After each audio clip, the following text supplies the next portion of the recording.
Good evening. This is the February 11th, 2025 Conference Township Council meeting. This conference meeting is a meeting of the Township of Montclair and is being broadcast live on Channel 34. It's streaming live on the Montclair TV 34 YouTube channel. It's available on demand and can and will be rebroadcast. This meeting is called pursuant to the provisions of the Open Public Meetings Act. This meeting was included in the annual notice of the meeting schedule as set forth in Resolution R 24-249, adopted by the Township Council at its regular meeting of November 26, 2024, advertised to the official newspaper on December 12, 2024, and December 19, 2024, December 26, 2024, and January 2nd, 2025. It was posted on the bulletin boards outside of the municipal building and has remained continually posted. In addition, a copy of the annual notice is and has been available to the public and is on file in the office of the Township Clerk. Please stand for the Pledge of Allegiance. I pledge allegiance to the flag of the United States of America and to the republic for which it stands, one nation, under God, indivisible, with liberty and justice for all.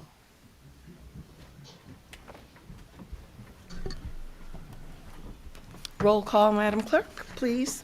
Yes, Mayor. Deputy Mayor Anderson? Here. Counselor Birmingham? Here. Counselor D'Amato? Present. Counselor Lockman? Here. Counselor Toller? Good evening, President. Good evening. Counselor Williams? Here. Mayor Baskerville? Present.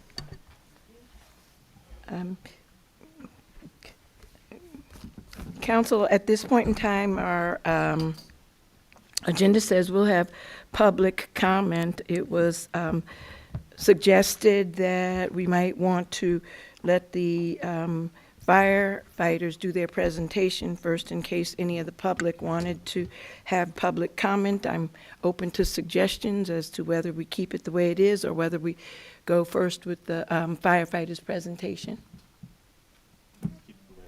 I'd suggest.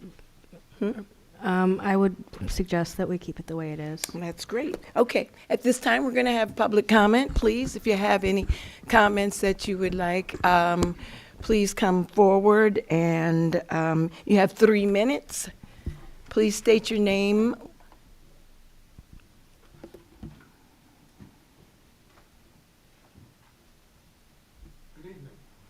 Good evening. Good evening. My name is Edward Robin.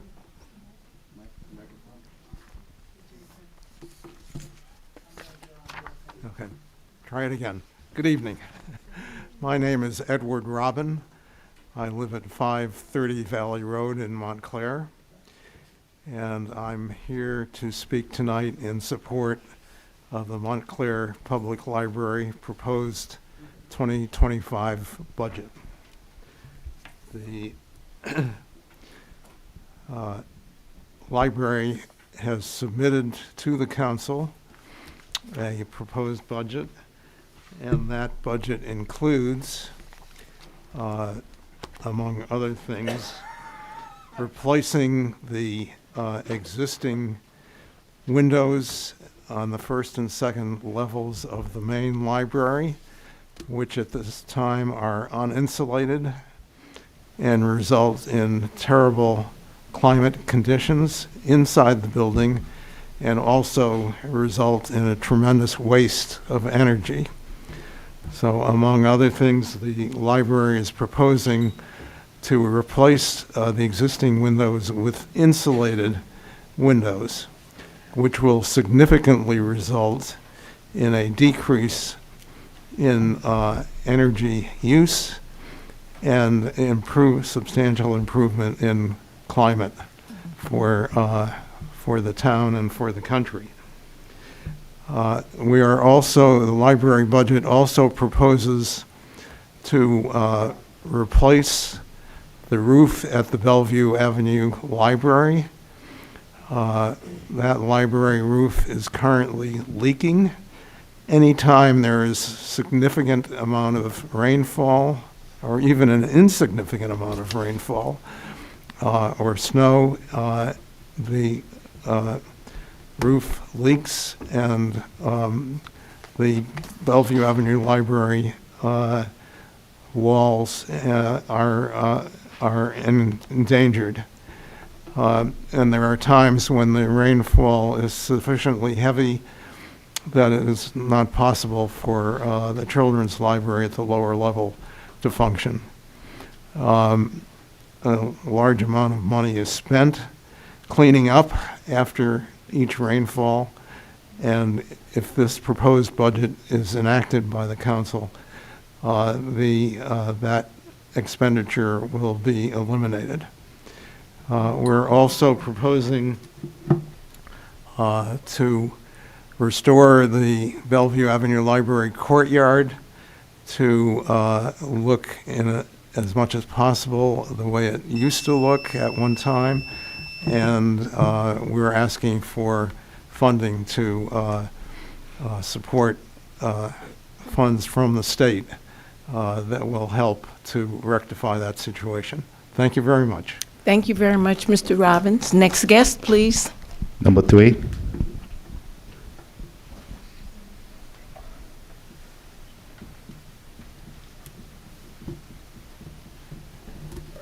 Usually 2 comes after 1, but I guess not tonight. So I think I'm here. My name's Brad Harsh. I live on Park Street in Montclair, and I'm here on the discussion item of Woodman Field.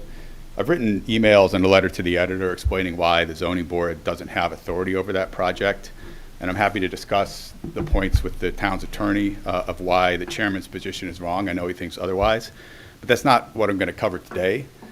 Instead, I wanted to provide some backstory from the perspective of at least one baseball family.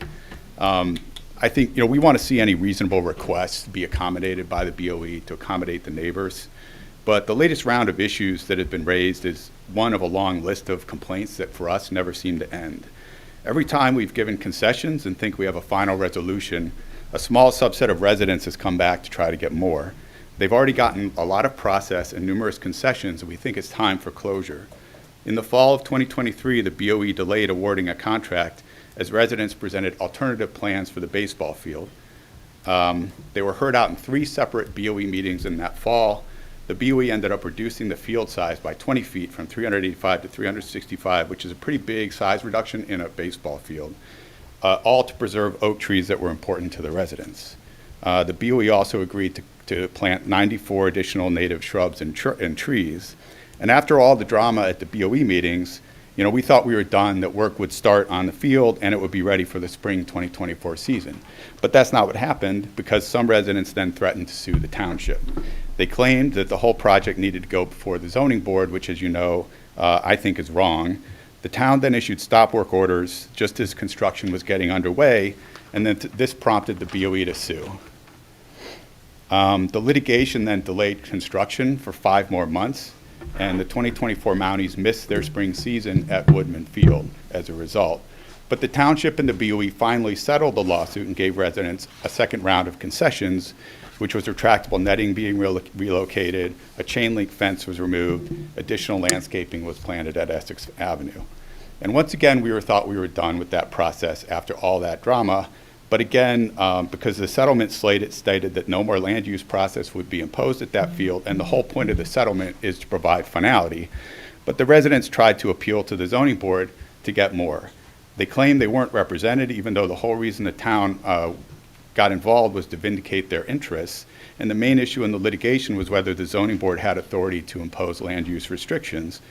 I think the prior council was done with this, but now that we have a new set of councilors, it's all on the table again, and the residents seem to be wanting to get a third bite at the apple. And my point is that the BOEs heard them out, the town went to bat for them, and they got numerous concessions along the way, and from our perspective, there has to be closure. Thank you. Thank you very much. Next guest, please. Number 4.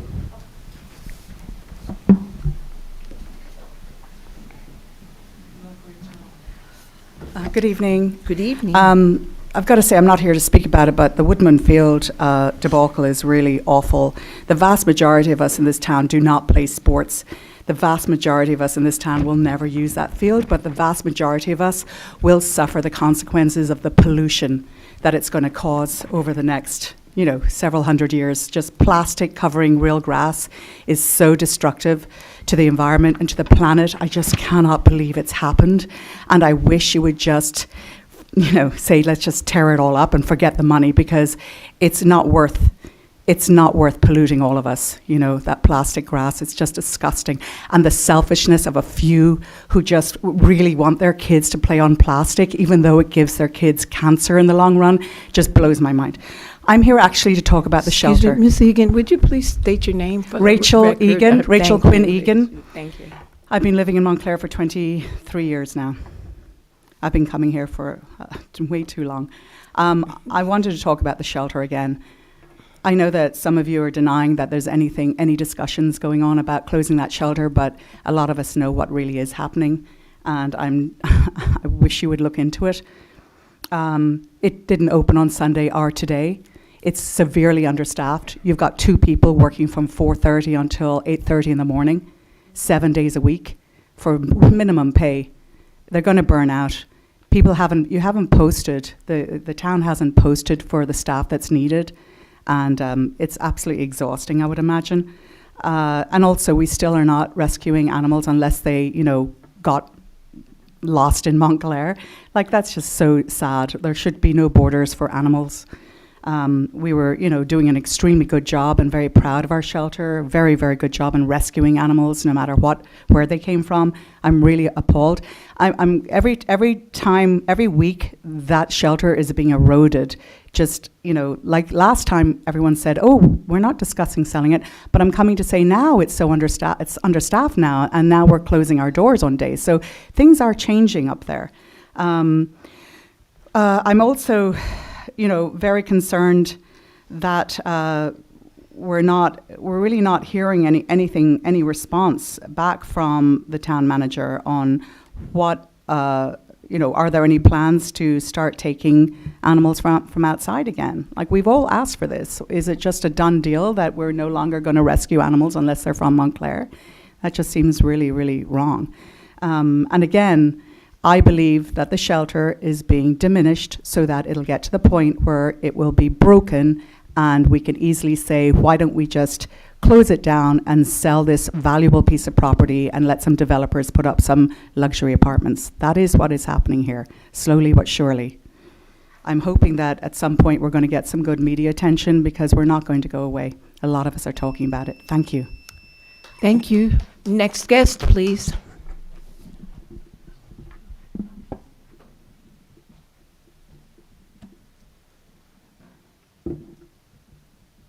Good evening. Good evening. Johanna Coxeter, 165 Lincoln Street. I think you can guess why I'm here.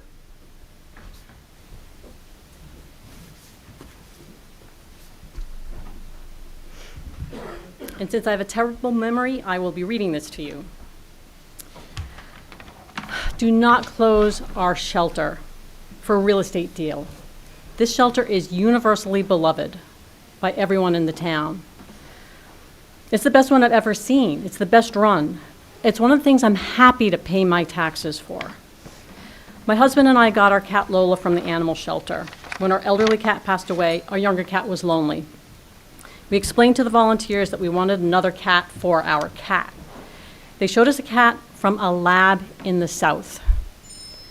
She was remarkably resilient. Whatever she'd been through, she came out, she met us, they let us interact with us, we brought her home, got along great with our cat.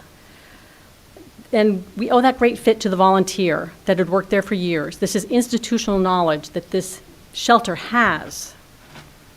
We even have a nonprofit, the Friends of the Montclair Animal Shelter. How rare is that, to have a nonprofit for your shelter? It's that beloved. It would be unconscionable to close it. Mayor Baskerville and everyone on the council, don't let it be your legacy that the animal shelter closed during your time here. Thank you. Thank you very much. Next guest, please.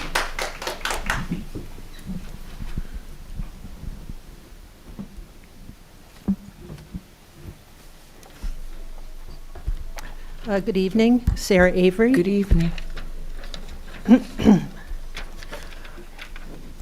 LaPola, with Attorney Garcia's assistance, continues to dismantle democracy, eliminating accountability and transparency with this council's cooperation. No agenda, missing resolutions, conning councilors into submissiveness. For the public's information, LaPola lives 60 miles away in Brielle at 1007 Cedar Lane on a half-acre lot. And Janice Talley lives 90 miles away in Essex, New York at 60 Apple Tree Road on 4.5 acres overlooking the Hudson. Talley does not even live in New Jersey as required by law. The Township of Montclair, once considered progressive, is a shadow of its former self, cannibalized by developers, aided and abetted by the town's planner and manager. Every serious issue we face in this town was created by Janice Talley. Parking scarcity, flooding, reckless speeding, disenfranchisement, all thanks to Janice Talley. Township properties have been deliberately neglected and allowed to fall into disrepair by the planner and manager who collude with developers to enrich themselves.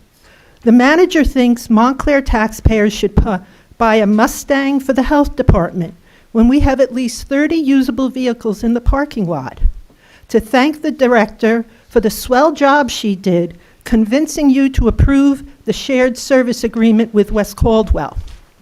That agreement does not reflect cost of a vehicle plus gas, insurance, and repairs to commute from 205 to each of the 3 towns covered.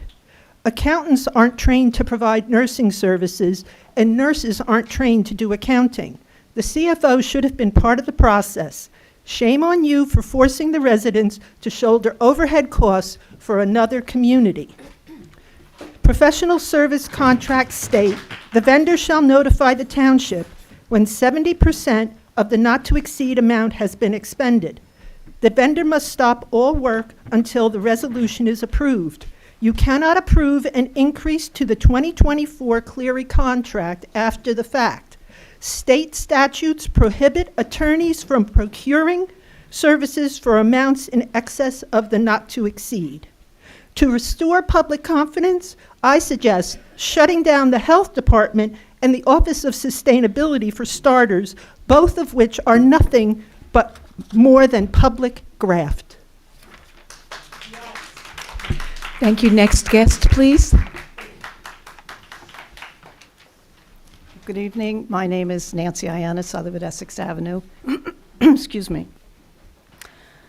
On April 17th, the neighbors filed an appeal on Woodman Field. This is concerning Woodman Field. The appeal was unanimously granted with the following parties present: the lawyer for the BOE, the lawyer for the town, and Mr. Harsh representing the baseball families. Since that time, the neighbors have implored the town to follow Montclair municipal land use law. It doesn't seem that that should be such a heavy lift for Montclair to enforce its own laws. But you and the previous council have dragged your feet for almost 10 months to the detriment of the neighbors who lived there. We waited for months to have the constant clanging subside. Your inaction has caused us harm and may also cause harm to others, since things like parking and traffic flow, to name a few, have never been addressed. We ask you to follow the law and not pass a flimsy courtesy review where no one is held accountable. And I have to respond to Mr. Harsh's comments because I just want to say that those are his opinion, and some of those are not fact. We never were going to file a lawsuit. That is not why Dr. Pons filed the lawsuit. We had nothing to do with that. That was his choice, and clearly their choice too, because obviously Mr. Harsh was involved. Thank you. Thank you. Next guest, please.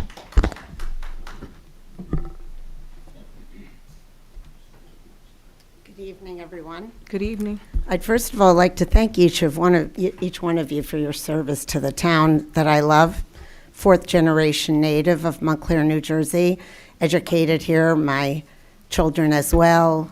We still live here currently, and I'm the chairman of the Salvation Army. Excuse me, Allison, did you state your name? Allison Sargent. I Thank thought I you. did, sorry.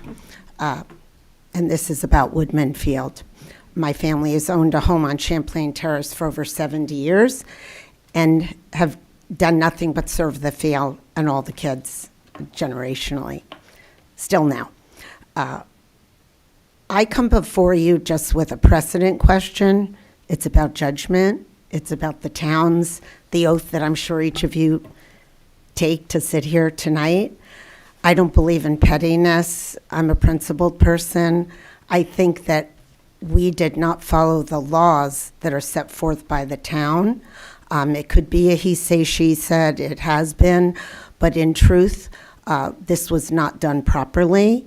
And I would invite you all to come to my home at Champlain Terrace when the board would like to meet. And I'd love you to just take a walk. I have pictures of the before, actually many generations worth, and I'd like you to see what was there before and what is there now. And I only want what's best for this town and nothing else. Judgment needs to prevail. The law has to prevail. And each one of you need to understand that the precedent you set with this case is going to be brought before you for years to come. And when someone else is in your seats, they'll ask about this. I would just ask you, look into it, do the right thing. I personally am asking for nothing else but that. Thank you so much. Thank you. Next guest, please. Number 9.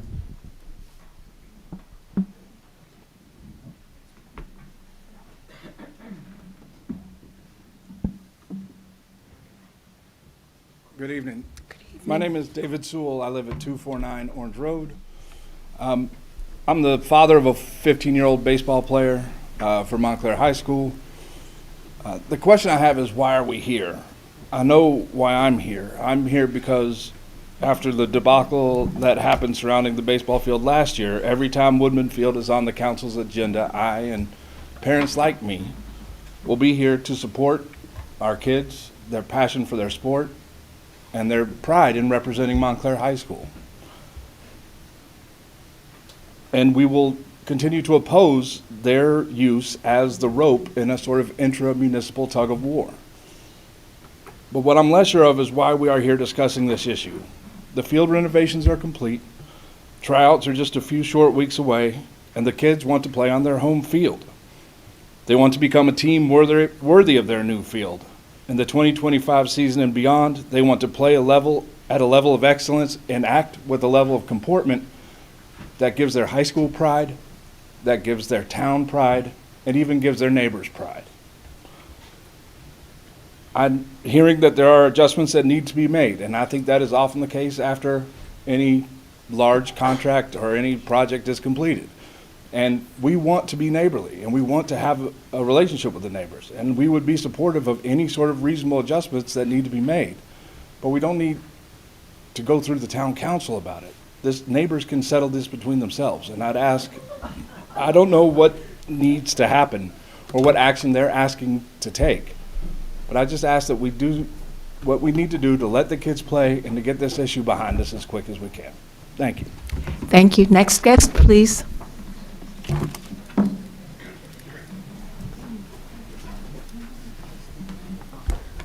I'm short. Hi, I'm Lynn Stockhammer. I live on Forest Street. I really wanted to thank everyone on the council and the manager, whoever was responsible for following up after Council Williams' community meeting about the culvert on Forest Street off of Glenridge Avenue and the Auto Top Shop. Council Anderson, you wrote me back an email today when I followed up to see what would happen, and I hope we can get an update at the end of this meeting. I am left with a question. It seemed as if immediately following the meeting, which was on the 30th, that on the 31st, almost all of the refuse was picked up. There still remains refuse in the culvert and itself, and the question remains to what was the answer as it sounded as if you were saying that there was no determined cause for the toxic smell from Tony's Brook, which abuts the auto top shop. So I hope we can get an update. I was also hoping for an update on the Zen City contract and the spyware. Mr. Fan, you had indicated that, I thought at Councilor Williams' meeting, that it was off the table, and then it sounded to me like it was still being considered. So I think a lot of residents would like clarification on that, which is, primarily spyware, and there are different versions of it other than the Zen City one. And I really don't understand what this software does and would love some clarification. I really, really wanted to thank you, Mayor Baskerville, and everyone else who was involved on the Know Your Rights campaign on the township website.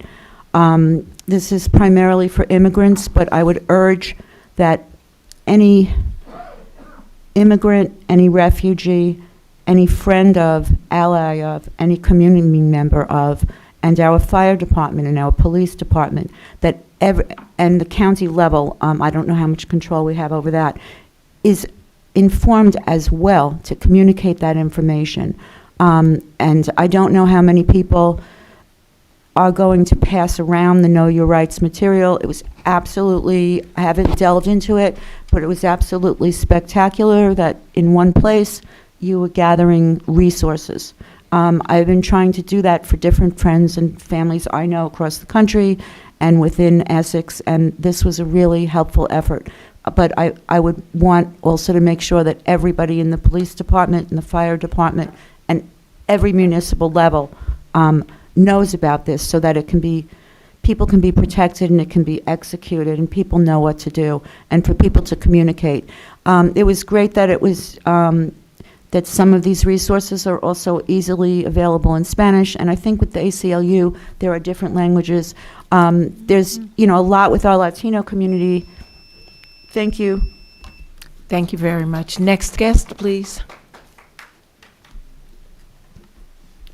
Hi, Anna Grossman, 63 Essex Avenue, i.e. Woodman Field. Didn't prepare anything, but I did see that some people came to speak about this, so I just wanted to provide another perspective. Number one, nobody wants to undo the field. That is not what this is about. That field is built. You guys won. You won. You have your field. You have your plastic field. It's there. It's not coming out, at least for another 10 years. So that's not what this is about. Nobody wants the kids to be put through this again. The adults are the one who screwed up, and the kids shouldn't be paying a price for that. Number one. Number two, absolutely nobody ever threatened to sue. And the only reason why Mr. Harsh is saying that is perhaps because Mr. Lapola and Mr. Burr said that we were, which was not true. And that's what you get. You create an environment in which we neighbors were vilified because you guys said that we were suing. We never sued. Why would I sue my own town? So my taxes get raised, so my school board taxes get raised? Why would I do that? This is a question of quality of life. We've been having a real problem for 4 months with clanging poles. We are gonna have a bigger problem with bleachers that are 15 feet from the property line. We appealed permits, as is our right to do. I'm not a lawyer. I'm not gonna pretend to be a lawyer. I know how to read, and I read a lot. And if you look in New York State, the appellate court has issued judgments that school boards are have to abide by zoning in many situations. They're not exempt from zoning. And the only reason this came up is because I was told so from Bernard Piaia, who's the director of school facilities funding at the New Jersey DOE. When there's a problem, I research. It's from my photojournalism background. That's what I do. When I don't know something, I ask questions. I called the NJ DOE. I spoke to Bernard Piaia and Lenny Kolner, his assistant, on a 1-hour phone call in October of 2023. And it was Mr. Piaia who said, when it's a school facility and it's a non-educational facility, it has to go before at least the planning board, if not the zoning, if it needs variances. Period. That's where this whole thing came from the NJ DOE themselves. However, it's done. It's in the past. We want to move forward, but we need our quality of life back. And in the same way that We should care about all neighbors in Montclair who are going through problems, like our neighbors at Greenwood. I would hope that the dads who have kids in baseball would start caring a little bit about Woodman Field neighbors. This isn't about an apple that we want to bite out of. There's no apple there. Thank you. Next guest, please.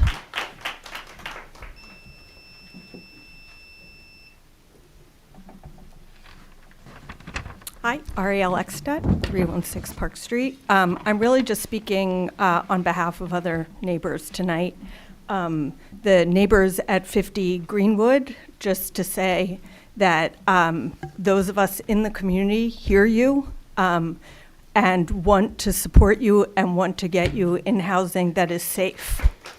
That's first and foremost. And second, our neighbors at Woodman Field, it's really upsetting to come here and hear people say things that are just not true. Tonight, it was said that as if the baseball team can't play baseball, like the field is not going to be allowed to be used, which is just not true. I come from a baseball family. My husband was in the Little League World Series and plays in 5 softball leagues. This is not about baseball. It's not about the kids playing baseball. They got their field, as Anna just said. Please, our neighbors have been through so much with this field, and it just continues with the noise. If anybody here, me included, had constant noise outside of my window, I would really, really hope that the council and fellow residents would come and help. I don't understand why this is still going on now. And I would love to hear why these issues are still not being fixed, both at 50 Greenwood and at Woodman. Thank you very much. Thank you. Next guest, please. Hi, good evening. My name's Lonnie Summer Padilla, and I'm a resident of Montclair. I wanted to bring up, given that we're in or entering budget season, the fact that we have an administration in the White House who is about to dismantle the Department of Education, which means that our schools are going to have less funding than they did before. Title I services, things like that, that are unbelievably expensive to fund, are going to be wiped out.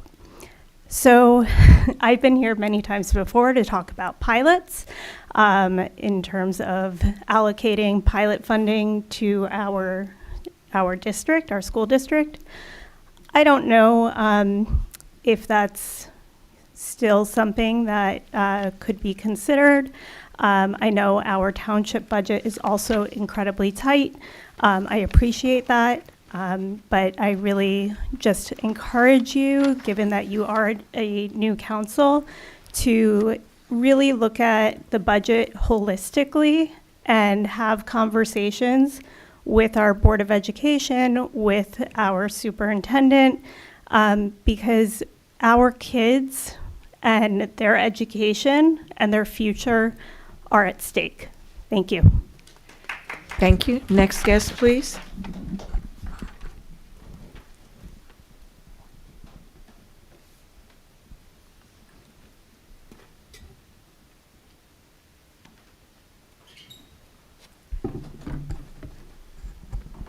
Hello. Dear Mayor and Councilors, my name is Colleen Dougherty and I live on Warman Street. There is a concept in accounting called an opportunity cost. It asks simply, for every dollar spent, what are we unable to spend those same funds on, but are not? In other words, what opportunities are we missing by not having those funds? Every budget, from the largest to the smallest, has to cover contractual expenses first. Fire suppression personnel falls into this contractual category. Even if the number of personnel remains the same, the dollars needed will increase year over year because we are contractually obligated to increase salaries because health insurance costs and other benefits increase. Other expenses may be decreased in order to balance the budget because of these increases. Do we need 71 firefighters or 77? Or another number? I am not an expert in fire suppression services, and I don't know the answer. But I am guessing there are benchmark metrics we can use or professionals that we can hire to help us get to the right number. And I consider that money well spent to get a thoughtful and correct number. What is the opportunity cost of hiring more firefighters than we need, simply to maintain the same number of people as the prior year? Do we give up recreational services? Do we give up senior services? Do we give up our need for safer streets? I would also recommend thoughtfulness when deciding whether we need to rehab the fire building on Cedar Street, sorry. Since it has not been in use, is it Avenue? Sorry. Since it has not been in use, has there been a great need for it, or have we been able to maintain services without it? What is the opportunity cost of renovating this fire station? Is it the police station or town hall, both of which I believe are in desperate need of improvement? In the future, if there are new hires needed for the fire department, I ask that we give preference to hiring people who live in Montclair. Thank you for your time. Thank you. Next guest, please.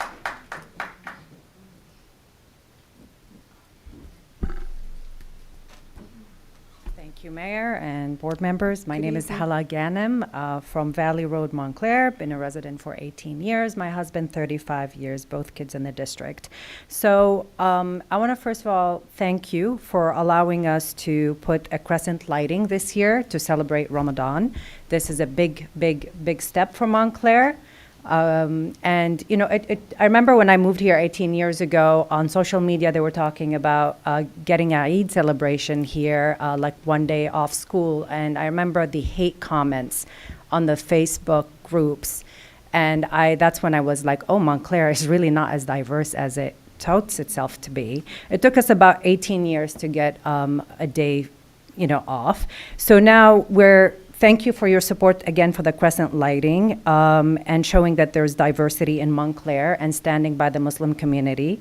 While we see other states and even some townships are silencing our voices and failing to embrace our community, and you are making it an integral part. We do hope that in the future you will sponsor us, like you sponsor the tree and the menorah and everything else, and that we're not left for ourselves to sponsor ourselves, because that will send a really good message that you are embracing the community with its diversity truly. I want to just read a list of all the neighboring towns who are actually sponsoring the crescent lighting: Secaucus, Englewood Cliffs, Little Ferry, Tenafly, Rivervale, Little Falls, Franklin Township, Township of Washington, Leonia, Dumont, Teaneck, can I keep going? Harsbrook Heights, Palisades, Edgewater, West Orange, Franklin Lakes, New Milford, Waldwick, Edgewater. There's many more. There's like 1, 2, 3, 4, 5, 6, 7, 8, 9, 10, 11, 12, 13, 14, 15, 16, Paramus, North Caldwell, 17, other 17 towns. So we really hope that Montclair will jump on that and will really truly show that it's a diverse town. Thank you so much. Thank you very much. Next guest, please.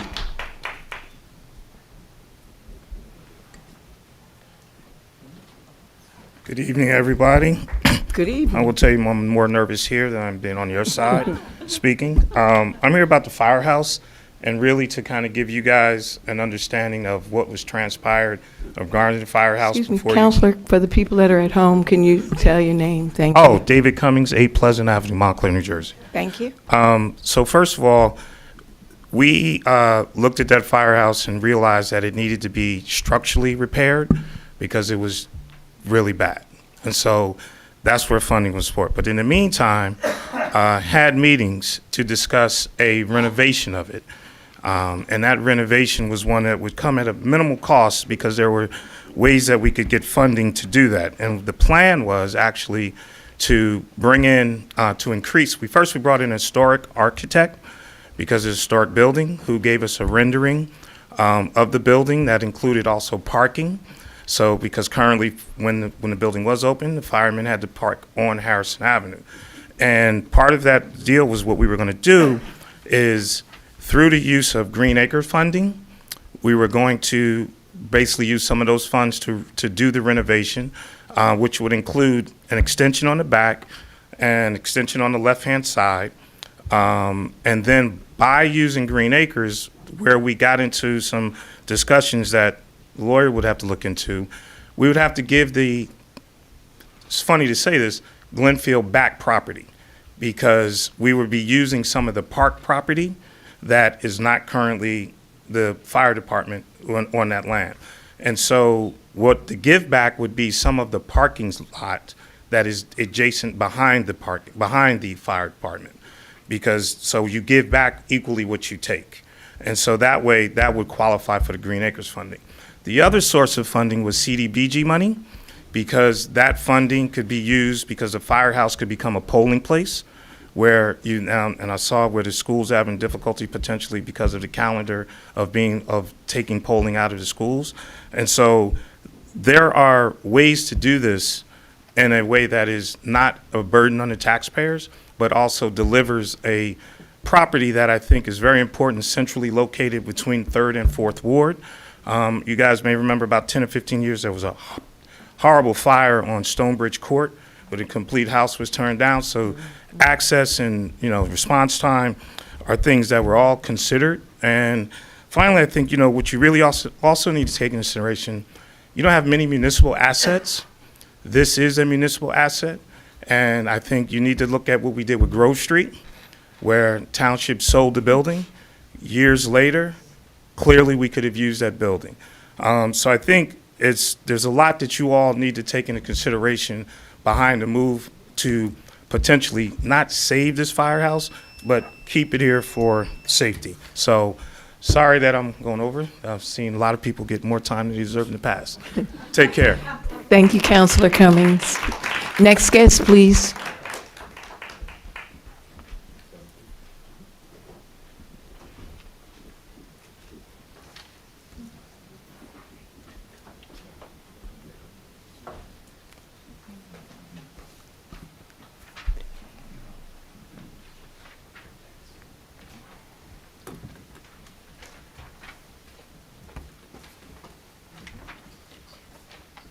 Miss Nick, how are you? I'm good. I'm going to introduce myself in a minute. I just want to make sure I need this information.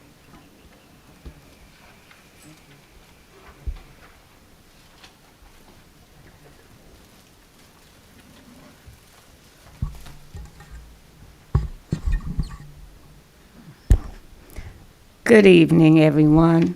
Mayor and council members and residents of Montclair. My name is Catherine Nicholas. I am an 80-year resident of Montclair, and I'm here not only on behalf of myself, but on behalf of a good friend of mine that asked me to come and speak because she couldn't be here. And so I'm going to read this letter that she wrote to you, the council members.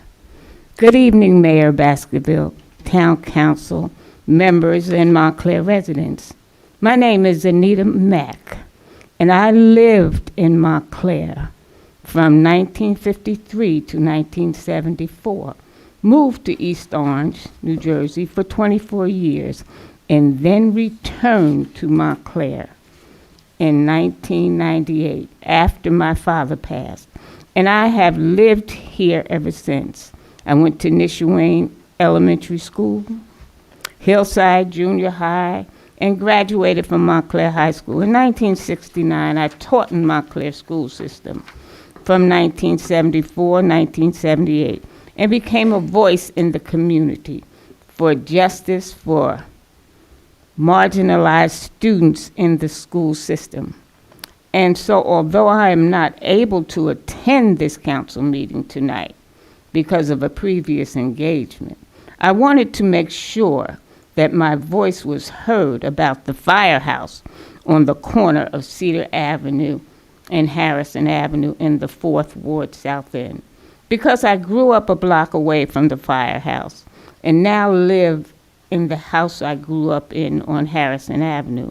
I have found memories as a child visiting the firehouse on school trips from Nishuane, watching my mother work on the voting polls there, forging friendly relations with the firefighters who were assigned there throughout the years, and knowing that the firefighters would be able to come to my residence and other residents in that area if needed in a timely manner. The call and response time for firefighters assigned there, I am sure, would be much shorter than coming from Pine Street or Valley Road. So my question is, why would you close a firehouse that you started to repair, having firefighters and residents believe that it would reopen? How are you going to service the predominantly African South End 4th Ward of town in a timely manner? 2 seconds. What is the anecdotal and actual data that shows response times due to the closing of this firehouse? I see this town, which prided itself on making concerns a priority, make sure that all Montclairians, no matter where they live, would be treated in a fair and just manner, is no longer true. Make this right and listen to the community and the firefighters. Do what is right and not what is financially expedient to the town. Respectfully submitted, Anita O. Mack. And may I just say, I am in agreement with Anita. I think there needs to be more research done on specifically closing that firehouse down. Thank you. Thank you very much. Next guest, please.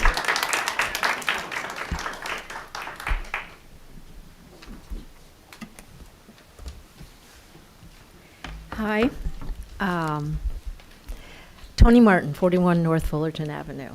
I'm here because I basically want to talk to you about these excellent watchdog residents that we have here and how the flow of information must always be open to them. There was some difficulty in acquiring information. The agenda packet was incomplete for the public, and the documents were not there. I want to tell you a little bit about why that's so important and to urge you to honor the commitment that you all made to transparency. I had a council member at a previous council call me at home once and tell me that I needed to stop coming and speaking so often because it was hurting our cause. We were organizing for rent control at that time, and we had residents come in every week and talk all the time. And this counselor thought that we were, creating some resentment among counselors who got tired of listening to us. Well, don't ever get tired of listening to us because, we're you. We bring the information to you, and we need the information from you so that we can protect everybody's interests. You've heard neighbors speaking for neighbors tonight. I love that. People who aren't in the same neighborhood at all, but come up here to talk to you about that. The point I just really want to emphasize is you be watchdogs. We're watchdog citizens, those of us who have the time and can put in the energy.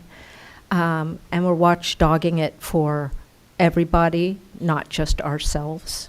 And I need you to be watchdogs for us so that we always can have the information to come here and make coherent, helpful suggestions to you.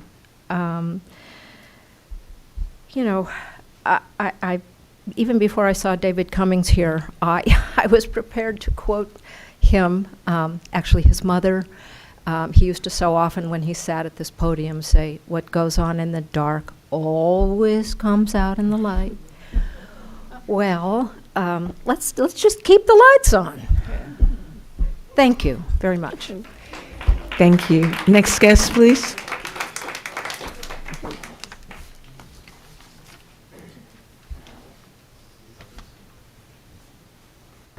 Hi, my name is Noah Gale.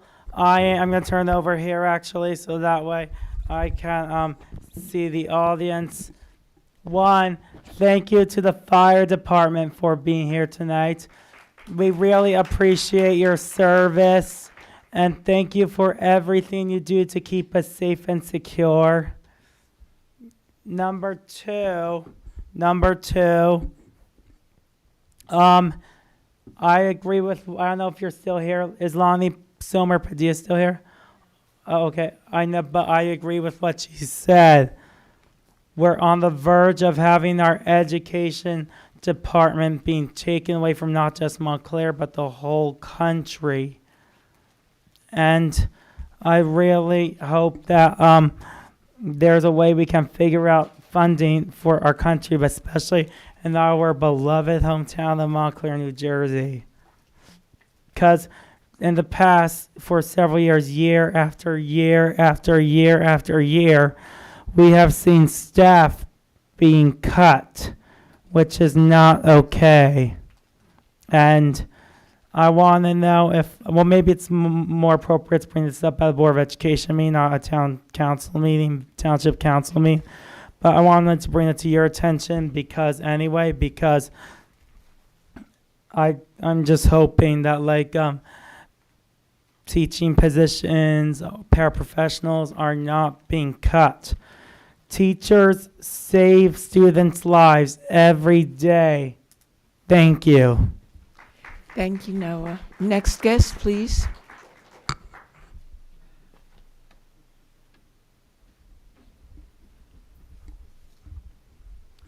Bill Harrison. I was hoping not to be here tonight. I watched the meeting up to now until my arrival. And a couple of things. I used to be a baseball dad, so I understand where they're coming from. Two, if anyone has any questions about whether the Board of Education legally needed to apply to the Board of Adjustment, call, as Ms. Grossman did, the Department of Education, and they'll make that very clear to you, or you can read the Clifton case where there was no question that Board of Adjustment had jurisdiction that involved a school. But that's not why I'm here tonight. There is a solution. I've talked to a couple of you. I've talked to your attorney that, one, protects the rights of the neighbors whose rights have been denied throughout this. Two, enables the baseball players to play. And three, gets the Board of Education before the Board of Adjustment, so the neighbors will get their day in court or before the board, as the saying goes, and they can express their views, and we can determine whether any enforceable conditions need to be imposed on the board. It's a simple matter. They apply. We are reserving days on our agenda, but we have other applicants we need to hear, that we can hear them, get it over with in one night, have everyone their say, and have it done. And to the baseball parents, your real complaint is with the Board of Education. They are the ones who are potentially putting the ability to use that field at risk. The neighbors have been exceedingly benevolent about not doing anything legally, and they've said they will not, but there is a risk that at some point someone is going to sue and say, you had no right to build this field, and a court is going to agree because they didn't get approvals governing bodies, township managers, business administrators, whatever, do not have the ability to grant site plan approval, and that's what happened here. And if there was no lawful site plan appeal, the field is not legally there. Have them apply so the field is legalized and the players can use it now and forevermore, or until the turf wears out and we have another discussion another day. Good night. Thank you very much. Next guest, please.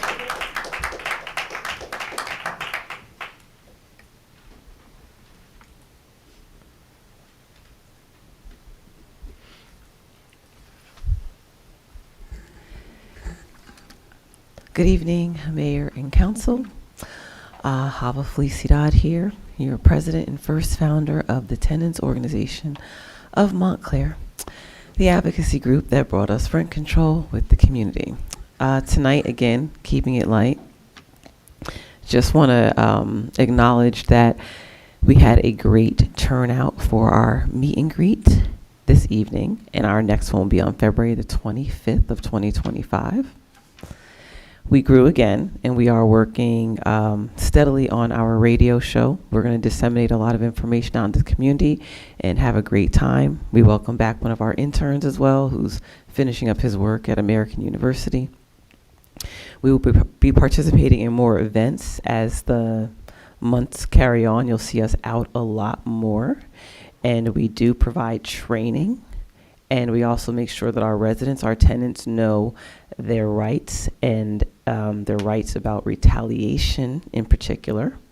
I would like to highlight one thing, that if you are looking for an apartment and a posting is made, and the posting or advertisement includes specific things, and then you go to rent that apartment and those specific things are there and then later not offered or taken away, you can make sure to reach out to us. There are violations. If there are violations, cracks in ceilings, things that are falling apart that are not being addressed, we do help you to organize and also get everyone to the right assistance within the township.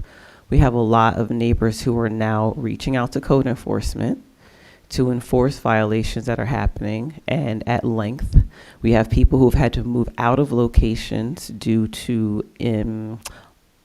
situations or circumstances where their apartments have been unlivable and they're still paying rent.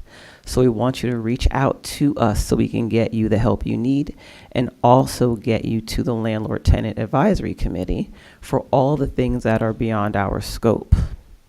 You can reach us at tenantsorganizationmontclair@gmail.com, and we look forward to seeing everyone at the next meet and greet, and the one after that, and the one after that. Thank you all. Have a good night. Thank you very much. Next guest, please. Mayor, there's no more speaking. Thank you very much, Mr. Fan. Seeing none.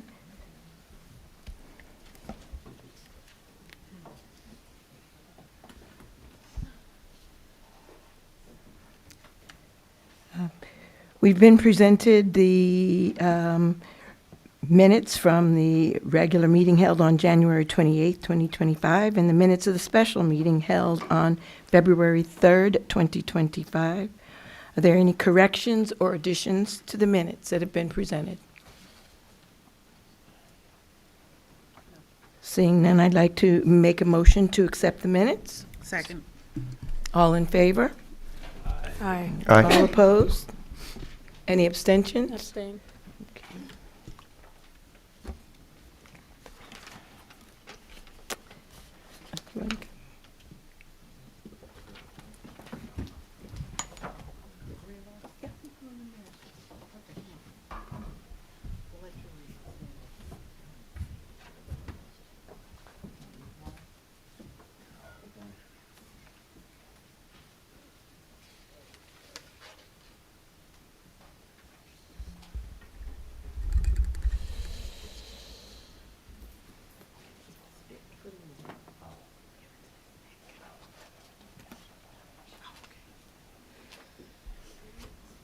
Good evening, everyone. We're up here to read a proclamation about Black History Month, because it's Black History Month.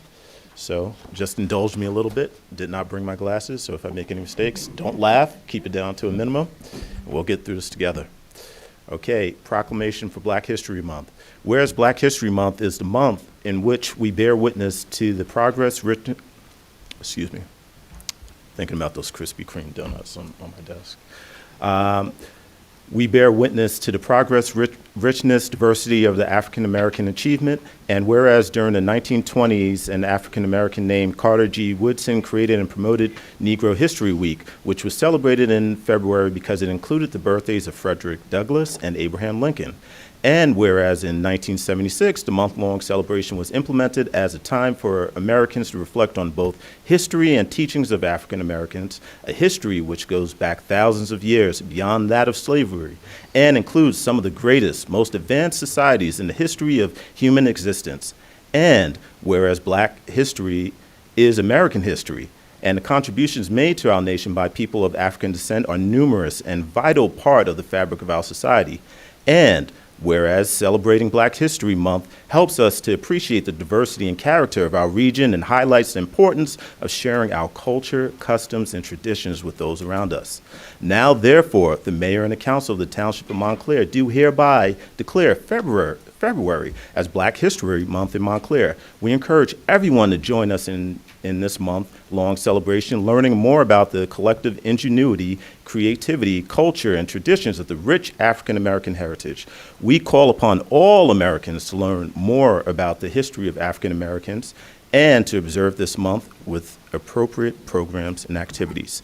And to accept this, I would like Councilor Cummings come up and accept this on behalf of the community.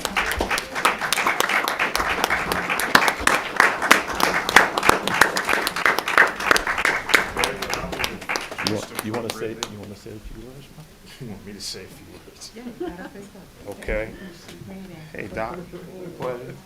Appreciate it. This is totally off the cuff, but I will say thank you for the council acknowledging Black History Month. I just received a text that Google is taking down Black History Month off its calendar.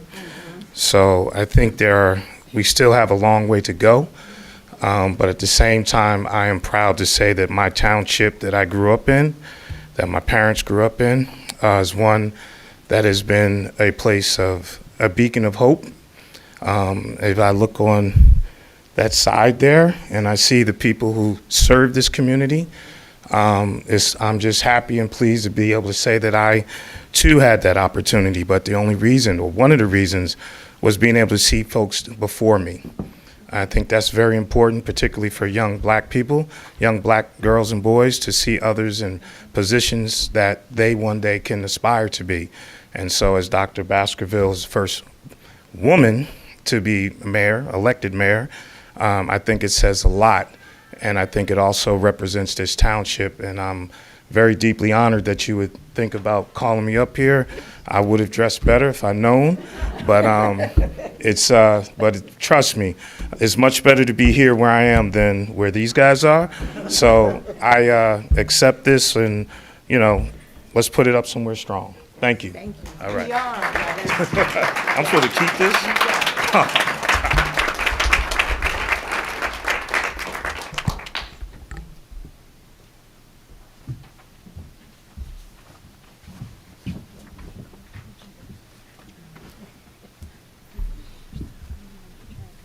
Okay, at this time in our agenda, we're very appreciative to have representatives from our fire department, and if you would please come forward.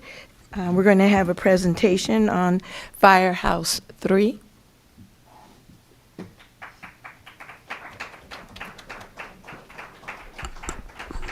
Good evening, Chief and Deputy Chief. Thank you for joining us.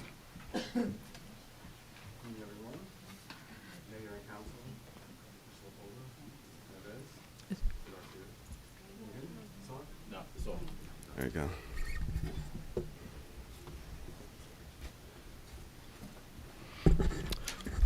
As I said, good evening, everyone. Mayor, Council, Mr. LaPola, Ms. Neves, Mr. Garcia. I am Rob Duncan, the Fire Chief of the Montclair Fire Department. I have with me Mike Lapola, the Deputy Chief for the Fire Department. I'm sorry, Mike. Oh, too many mics. I was like, I get confused with all these mics. This mic got him. This mic got me. There's one time I was talking, there was like 4 mics around. I'm like, oh my gosh. But Mike Lee's Deputy Chief of the Montclair Fire Department. We've been asked to do a brief presentation on the status of Fire Station 3 and the need for it. So we have a handout to hand out to you all so you can follow along. It's just a copy of what's going to be on the PowerPoint.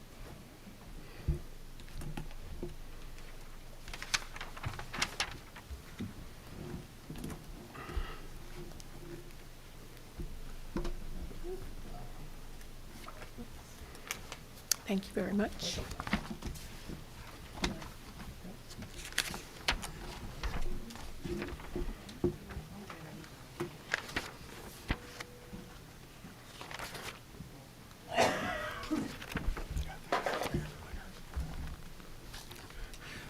I do not know where everyone's education level stands in the fire service, so we're just going to start right from the basics and just go through. We're going to move through the PowerPoints pretty quickly, and if anyone has any questions, we can just ask them at the end.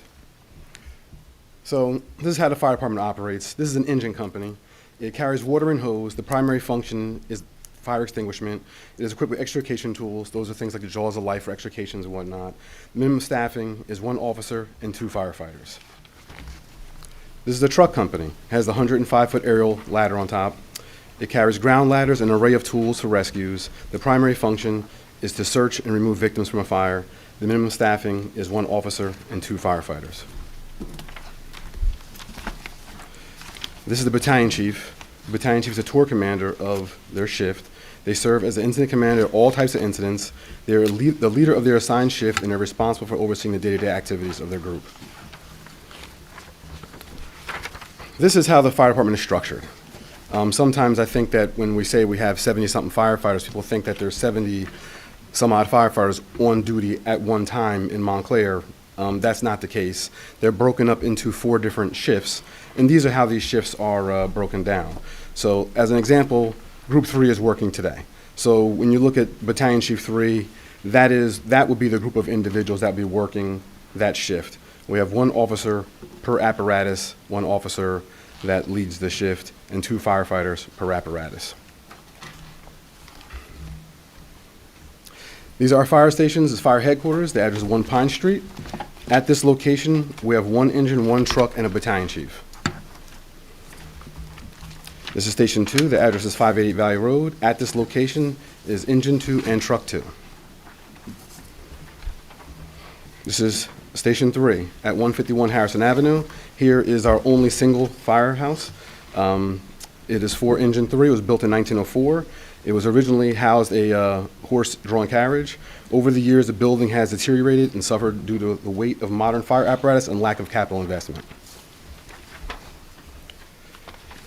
So the project status, what's been completed so far, the building was closed in July 23 for structural repairs. The engine was relocated to headquarters on Pine Street. $500,000 was allocated for structural repairs. The structural repairs were completed in 2024. The project came in under budget with $173,000 remaining. The structural repairs left the building uninhabitable. What's needed to complete the project will be, the estimated cost of construction to finish the building is somewhere in the mid-600,000s to the low millions. The wide range is due to rough estimates. To complete a project would ensure the health and safety of the firefighters. It would create separation of the contaminated spaces where the apparatus and equipment are stored from the living spaces. We would seek to use as many energy-efficient components as we can. We still do have the $173,000 left, which could be appropriated towards that as well. The sole cost of finishing the project is the cost of construction to make the building habitable. There are no additional personnel costs associated with completing this building. The apparatus that was there, Engine 3, is currently in service and staffed. It's just located at headquarters instead. This is simply an investment in improving existing township infrastructure. The NFPA and ISO. NFPA is the National Fire Protection Association. It states that the first engine must be on scene within 4 minutes, 90% of the time. The Insurance Service Office, their guidelines suggest that the engine company should be located no more than 1.5 miles from its first due response district. There have been operational studies completed on the fire department in the past. The 3 separate operational studies were conducted in 1982, 1989, and 2006. The fire department facilities were one of the areas evaluated. One of the quotes from the study in 82 says, "An important measure of the level of fire protection provided is the maximum response distance to the most remote locations in the community." The need for a new fire headquarters was identified in one of the studies. The 2 earlier studies proposed that Truck 1 and Engine 3 is the one that's at Station 3, and in a couple of studies proposed that those 2 would be combined instead of Engine 1 and Truck 1, but they would be housed in a new facility optimally located in the south end of town. An alternate, less ideal location at Pine Street and Bloomfield Avenue was also identified, where we are currently located. In 2004, the current fire headquarters housing Truck 1 and Engine 1 was opened. The 3 studies conducted over a 24-year period are in consensus that it's essential to have a fire station located in the south end of town. The ideal location for a fire headquarters were not feasible. The current location of fire headquarters resulted in the need to keep Station 3 operating for the safety of the residents of the 3rd and 4th wards. This next slide just shows different response times for reports of fire in Station 3's district. So we did reports of fire because we respond differently based on, what the nature of the call is. We're not going to respond the same way to a car lockout as we would to, a report of a burning building. Excuse me, I have a question. These response times, you're saying that, for example, you have Harrison Avenue, where it says 1 minute and 37 seconds. That's coming from or that response time coming from Station 3 or Pine Street? The time on the left is coming from Station 3. Okay, so, but if you have to come from Pine Street, then we look at the second column. Correct. Thank you. What period is this for? Is this last year or? No, this is over a period of time, just responses at Station 3, all for reports of fires. We looked over a... So this is many years? It's more than Yeah, this is over years in reports of fire. We wanted to pick out different areas, not from just, all over of the areas of the district of Station 3. So if we flip to the next map, you'll see that, the next page, you'll see this. So we wanted to get a sampling of not just, areas that were very far south, but areas that would be distributed all throughout Engine 3's response area. And this is what we would call Station 3's primary response area. The highlighted line there, everything shaded to the left, is what we would call Station 3's or Engine 3's still alarm district. So if it's a more minor incident, Engine 3 will be sent, just by themselves to respond. This is their response area.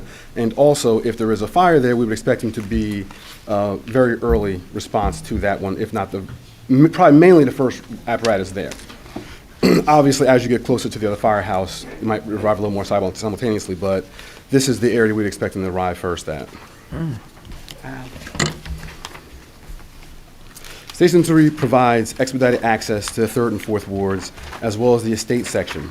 The larger homes have deep setbacks, which create unique, time-consuming challenges that will negatively impact firefighting outcomes.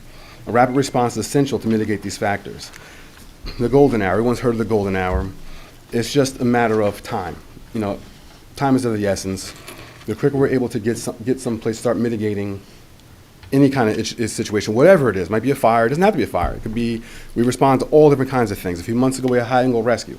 The quicker we get to that person and get them out of that situation, the better chance they have at survival. We only have seconds. Time is the most important factor in the outcome of any emergency. A fire can double in size and intensity every 30 to 60 seconds, according to NIST. That's the National Institute of Standards and Technology.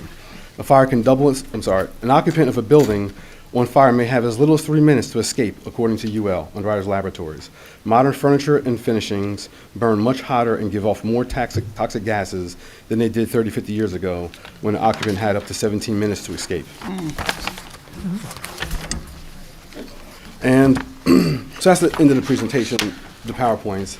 But we just want to make sure everyone understands that everything that we do as a fire department comes from an area of safety. That's really all it boils down to. And how do we protect those that we serve? And that's always our main consideration. We want to be proactive. Unfortunately, all too often establishments wait till something tragic happens, and only then do they act upon whatever, happens. And there's this thought that, I keep hearing it every now and then, where that is like if you fund Station 3 and fix it up, that's something for the fire department. Like, hey, we're giving the fire department something.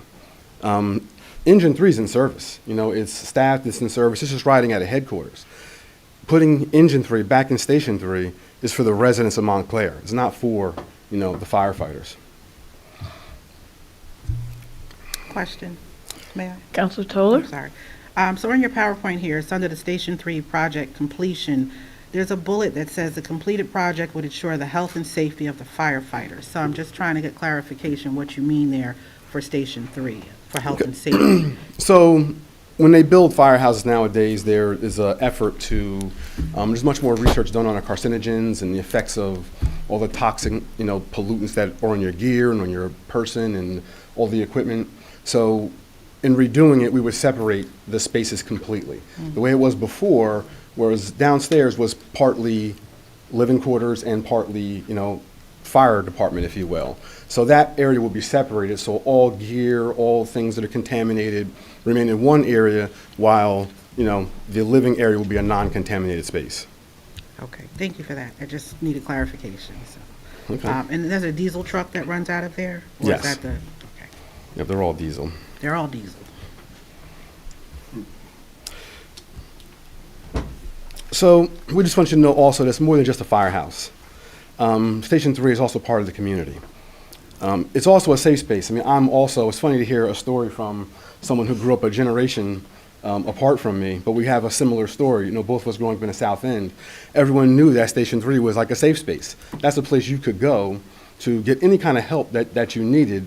And I know for a fact that there's a whole host of other people who feel the same way. I can't tell you how many times you just help someone out. It's not really an incident, but someone just knocks on, really need help. Whether it's changing their car tire, or a kid has a flat tire, or some bumper scrape, or whatever the case may be, but we're all there, and everyone knows that that's a place you can go to get help of any sort. I do also want to share one story. I've received permission from Miss Tassie. It's her family story.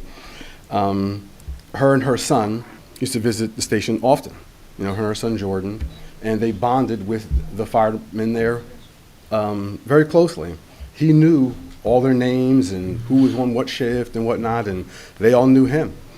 And, you know, unfortunately, Jordan passed untimely, but, you know, he was one of the firefighters we had bonded with, was asked to come speak at his funeral. You know, so those are the kind of relationships. And it's not just that one. These things happen all over the place every day. You know, there are kids you see every day come by the firehouse. It's just there, you know, not just Station 3, it can be anywhere. That's just part of their route. They go to school, they come this way. It's always, I said, they're all just safe spaces, and they're really integral parts of the community.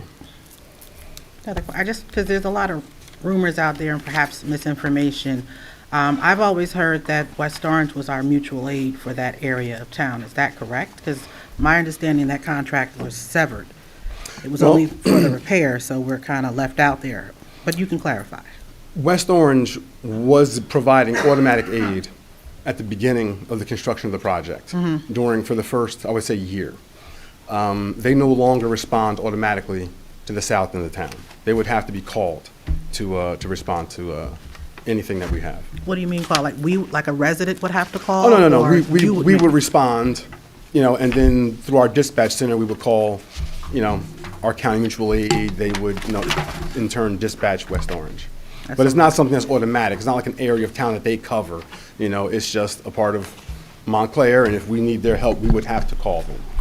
One last question, because I've also heard chatter about volunteer firefighters here in town. Might be something we want to look at. Maybe not this council said it, maybe the prior council. I'm just trying to understand, how do volunteer firefighters actually work? Well, whether you believe it or not, volunteering is down, you know, across the country, and it's actually hard to get volunteers. If you can look it up, there's volunteer firehouses closing, so because they just can't get the people to staff it.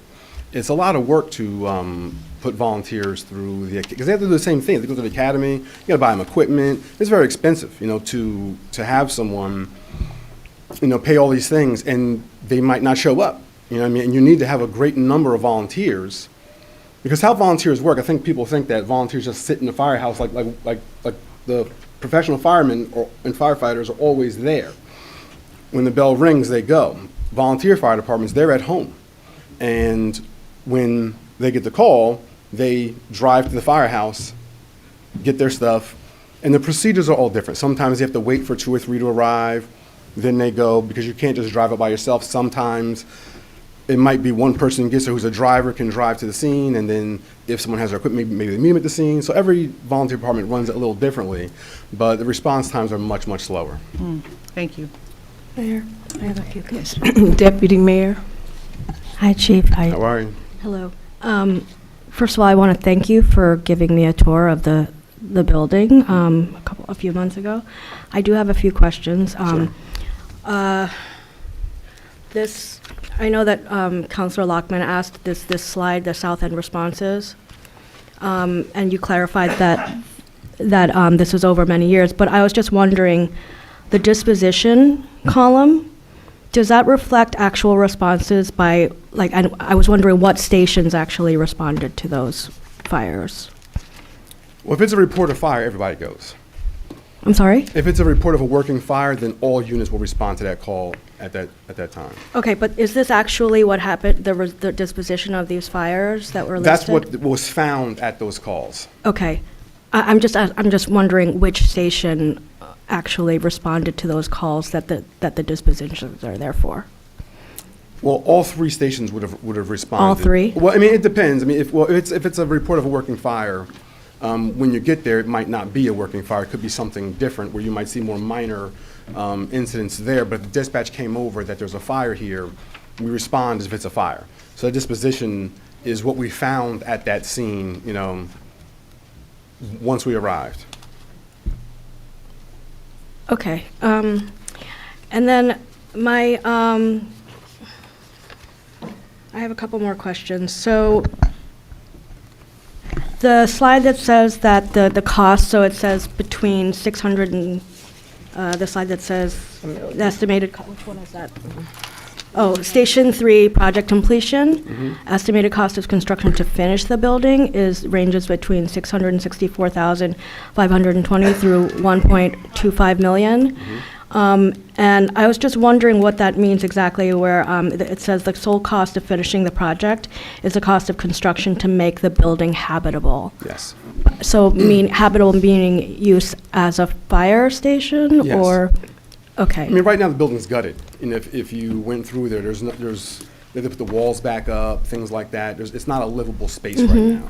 So the construction would have to happen to make it a livable space. Yeah, no, I mean, no, it looks like a lot of work was done there, and there's like offices. I saw like some office-looking spaces upstairs, right? So I just wanted to clarify that. And when you said that West Orange they would respond when they're called, right? So they would actually respond if you all needed. Well, how the system works is we might not know what's going on in other towns.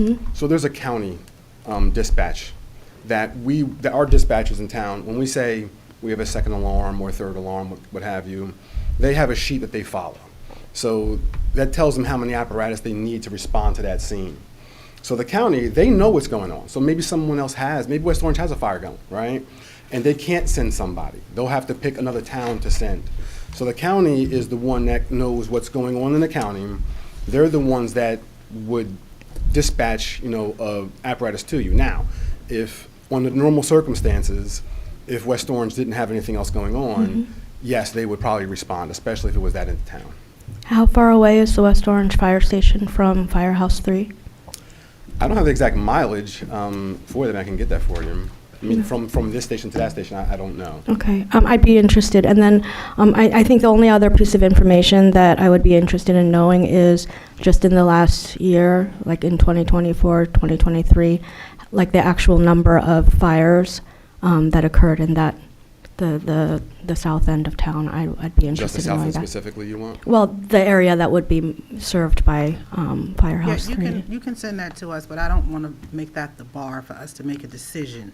It's just one piece of information. I think a lot of people would want to Thank know you that both. information. Chief, Thank you. I have a question for you, please. You've given us some information, and thank you both for being here. Based on the information that you have, based on the data that you have, would it be your opinion that our failure to reopen Station 3 may in some way put the safety of some of our residents in jeopardy? I would say that. You know, I mean, if the times don't lie. I mean, if you have a fire and someone's going to get there and start solving that issue for you 2 minutes before someone else will be there, that's a big deal. You know, that is a big deal. So, I mean, there's times when, you know, I used to work on Station 3, and there's times you have a fire, and you have the hose line in the building before the next apparatus shows up. So you're already actively mitigating that issue before the next one gets there to even start anything. So I do think that, and what you have to understand is this, you know, in the fire service, you know, it's just life safety. Everything's life safety, right? So we always prepare. That's what we do. You know, we don't want to lose anybody to have to make a change or do this or do these things. We just look at things. We say, where are we weak? What do we do? You know, one example is we've never had a massive train derailment. We haven't had a couple small derailments, but nothing massive. But we wrote a grant. We said we have more train stations in Montclair than we have in any other town in New Jersey. And now we have all kinds of equipment and training that, you know, would help us if something like that were to happen. Now, we didn't wait for a massive trail derailment to happen where we have to have certain special airbags, different things to support these type of things. There was areas identified that if this happens, we have no ability to mitigate this. So we need to fix that. We wouldn't wait for it to happen. We want to fix it. Impressive. They have all kinds of stuff. But it was a command school, but this is New Jersey Transit. Their whole scenario was train derailment in Montclair, New Jersey. Because we have everything that comes through here. Electric trains, diesel trains, commuter trains, you know, commercial trains, everything comes through here. So the possibility something could happen, you know, it's there. And we prepare for it. You know, we wrote a grant, we got all the equipment for it. It was expensive. The train's expensive, everything's expensive. But if it happens, it's something that we're handled to prepare to handle that situation. Thank you very much. I think that's huge, you know, when you say that by not opening it again, we might be jeopardizing someone's health. Thank you very much. Okay, Councilor Lockman, and then Councilor Williams. I just really want to understand the data, okay? So Firehouse 3 has, its last day of operation was 20 months ago or so? Right. So in that time, from then to now, within the range of 1.5 miles, which I think is the optimum according to ISO about how far a station should be, how many fires happened and what was the response time of the other, you know, the other engines that came? I'm sorry. So you start off, you were saying Station 3 is 1.5 miles from headquarters? Yeah, is that what you're saying, or? well, how far is headquarters from Station 3? It's about 1.5 miles. 1.5 miles, okay. My question is this, since the time that the fire station has been closed, how many fires were there in its catchment area, okay? And what was the response time? We can get that for you. That's Yeah. a very similar question. It's a very similar Councilor- question, yeah, and Yep. I wasn't happy with the answer, so I really would like that data to know, you know, to demonstrate whether or not it's actually No, we understand, but I mean, needed. if you look over time, we do get fires, you know, down in that area. We've had bad fires. Yep. We've had fatalities down in that area. I have a fatality right across the street Right from across me. the street? Yeah. And we've had fatalities in that area. So it's not something that, here again, you know, we always say, what's the bar, right? We don't want to have a fatality in order Right. to prove that, Absolutely. you know, Of that course, we need something. nonetheless, I'm interested in that No, data. I understand. Thank and you. We'll get that for you. Thank you. Thank you, Councilor Williams. Yeah, I'll answer your question. Just the firehouse in West Orange is about a mile, a little less than a mile, because that's my running route. I run through West Orange and East Orange before I come back So in. the firehouse you're saying is a mile? Yeah, but it's not a stat, doesn't do anything for anything, just answering the question. So one thing I want to know is last year, 2024, how many calls did fire and emergencies, how many calls did the fire department have to attend to, if you have that? Do you have that number? Townwide, Townwide, there was a little over 2,500. 2,500. And how many of those were fires? I don't have the, we have those numbers. We didn't put them in the presentation, but we'll provide that along with the other data. Okay, cool. Thank you. Here, Councilor Birmingham first. Councilor Birmingham and then Councilor D'Amato. Thank you for being here. Has there been discussion of how we would make the firehouse ADA compliant? Because I know even if it's a historic building, it's not exempt from that entirely. I know it's happened in the past, and a lot of the debate was about there's stairs there, but because we have the apparatus bay door and it's a ramp, that we wouldn't have to alter the stairs into the door at all. It's a clean slate down there, so it would be easier to build a bathroom, say an ADA compliant bathroom in that area if need be. Okay. That's why it was also, before a polling station as well, because you just open the bay door, people could just walk right in, and it was very easy access for people with disabilities. Okay. And so, and just about the ISO classification, it's 105 points, and I believe the amount of houses within 1.5 miles scores you 4 points, like if you have everybody. So it's out of 105 points, that's sort of a small number of points, because your fire department is 50% and your water supply is 40%, and then you have dispatch, and then you have, so I think with the 2 firehouses existing, almost every property in Montclair is within 2 miles of a firehouse, with the 2, the Firehouse 1, the headquarters, and Valley. And that's better. Like Milburn has 2 firehouses for 9 miles. Summit has 1 firehouse for 5 miles. And so I think, to me, this is just a discussion that we need to have in this town about where the system that we live in New Jersey. So most towns in New Jersey, and I don't mean to, I just feel like this is a conversation we need to have, because most towns in New Jersey that are responsible for paying for most of their school district, which is what we are, have volunteer fire departments, and that they represent about 75% of, and I'm sure some of you may live in towns with volunteer fire departments.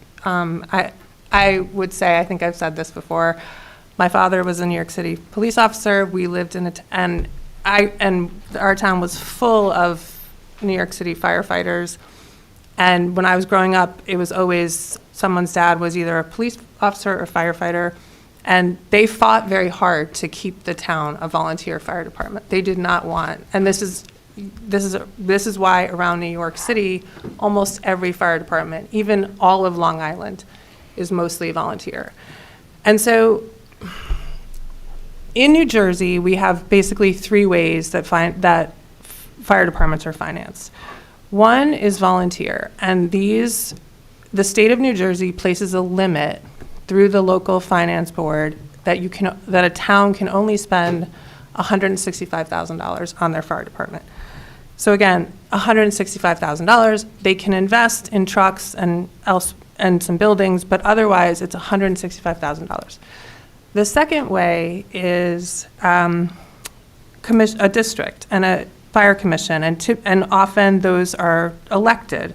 So, and then you vote. The people in the town vote on their fire budget, and you'll see routinely that people are voting the district down or their budget down. And then the third way is the governing body controls the expenses. I'm looking at a fire service cost estimate that the CFO gave me for the fire department, and her estimate was $20,450,000, and over 17 million of that is staffing costs.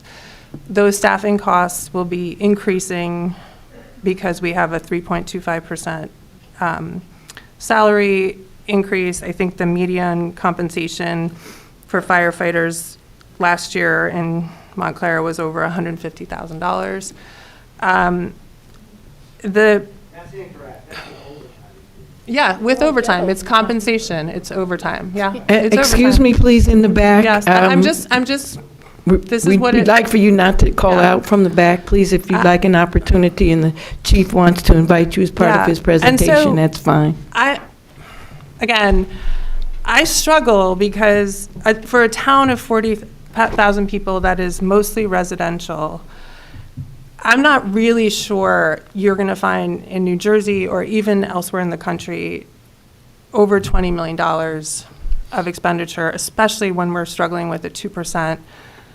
We have a 2% tax levy cap. We already are heavily taxed. And so I might suggest, and I think somebody else suggested this, that we could do a study. I think the studies that were done were all sort of older. I think Maplewood and South Orange, they merged into South Essex Fire Department. They have 71 firefighters operating out of 3 houses. They seem very pleased with it. Milburn, as I said, they have 48. West Orange looks, I think, again, it is really not at all, of course. It is just, at some point, these expenses are just going to keep going up, and I think we're going to have to look, because this spending does seem to me to be outsized compared to a lot of other towns, especially ones, again, that have to pay for their school district without getting a lot of aid from the state. So I will look, I heard Councilor Cummings talk about how there was potentially grant money. We can look at it. This is just, I look at the numbers and it's concerning for me. So I just want to. I understand. I have not seen. I'll ask Ms. Rao for that numbers that she sent you, because our salary spreadsheet has actually gone down over the years, from the retirement of higher paid positions and hiring of lower paid positions. So year over year, the last few years, that number has gone down. The trend actually for fire departments is that volunteer departments are moving towards being paid. There's more and more volunteer departments going away. They can't get volunteers, and they're starting to have to pay people to come, be in their firehouse. It's happening more and more, and smaller fire departments are growing. That is the trend that's going on right now in the fire service. Yeah, and I mean, I'm not I saw Princeton, for example. I saw as incorporating, I think they have 10 firefighters, and they're working 24/48. They're on that schedule, and so again, this is not at all. And I know, people think that I'm trying to. It really is just at some point for a town to be dedicating over 20% of its municipal available money to the fire department. I think, again, and especially when we look at what happened with Livingston. They have, or Verona even. Let's talk about closer, Verona. When there was a fire in the Claridge 2 summers ago, in the 10th story of Verona, what happened? 14 fire departments showed up. Does Verona have any conversation about, or Livingston, when they had the wildfire there, they had 27 fire departments show up. Are they having a conversation about increasing? And I don't, I saw, Long Island, they've been eliminating their paid fire departments. And again, this is not, I just think we have to have the conversation, because we don't, and my other question would be, when you talk about NFPA time, I'm mystified in Montclair that we don't, that ambulance service, NFPA, if it has shorter times for ambulances. This is something, as a physician, I'm always sort of mystified in Essex County, where there's an average wait for an ambulance of 12 minutes, which is really well beyond a normal time. I know here in Montclair with the ambulance unit, it's much faster, but what about putting an ambulance in that? These are just things that I wonder about, because again, you know, when my mother was in cardiac arrest, I had an ambulance there in 3 minutes who could, you know, who airlifted her, and that, you know, this is much, and medical emergencies are much more common than fire. So I will stop talking, and we will, of course, be considering this, but I just, again, it really is just the idea that the costs are going to keep going up, and it's beyond our control, your control. It's just, Well, you know. I do think we should talk about it. I'm looking Yeah. forward to having a conversation with you. I do too. Thank you. Councilor D'Amato? Thanks. I'll say a few things first, and then I'll ask some small questions. First, thanks for coming, Chief Duncan, Deputy Chief Lopola. I'm gonna call you that from and now thanks on. for everybody else That's who your new comes. nickname. Napoleon. And thank you for your service in this absolutely crucial thing. I'm a big believer that governments, big and small, have a concentric series of circles of responsibilities, and at the core is public safety. So you and the police department, that is the first thing that we're really here for. I would even narrow down what Councilor Birmingham was saying. Things are real, and they're getting realer as we go into budget season. And every dollar that we spend now really does have to be looked at as a dollar that's going to have to come from somewhere else. As the head of the Facilities Committee, this is falling on my head, like some of our buildings might be. We have tremendous other competing needs. Not to say that these needs are not important, but it is literally the case that every dollar that we would spend on a potentially very worthy project like this needs to come from another worthy project. I will also just say for the record that I was first heard about the push to do this, not in the context of necessarily, not from the department, but from the FMBA.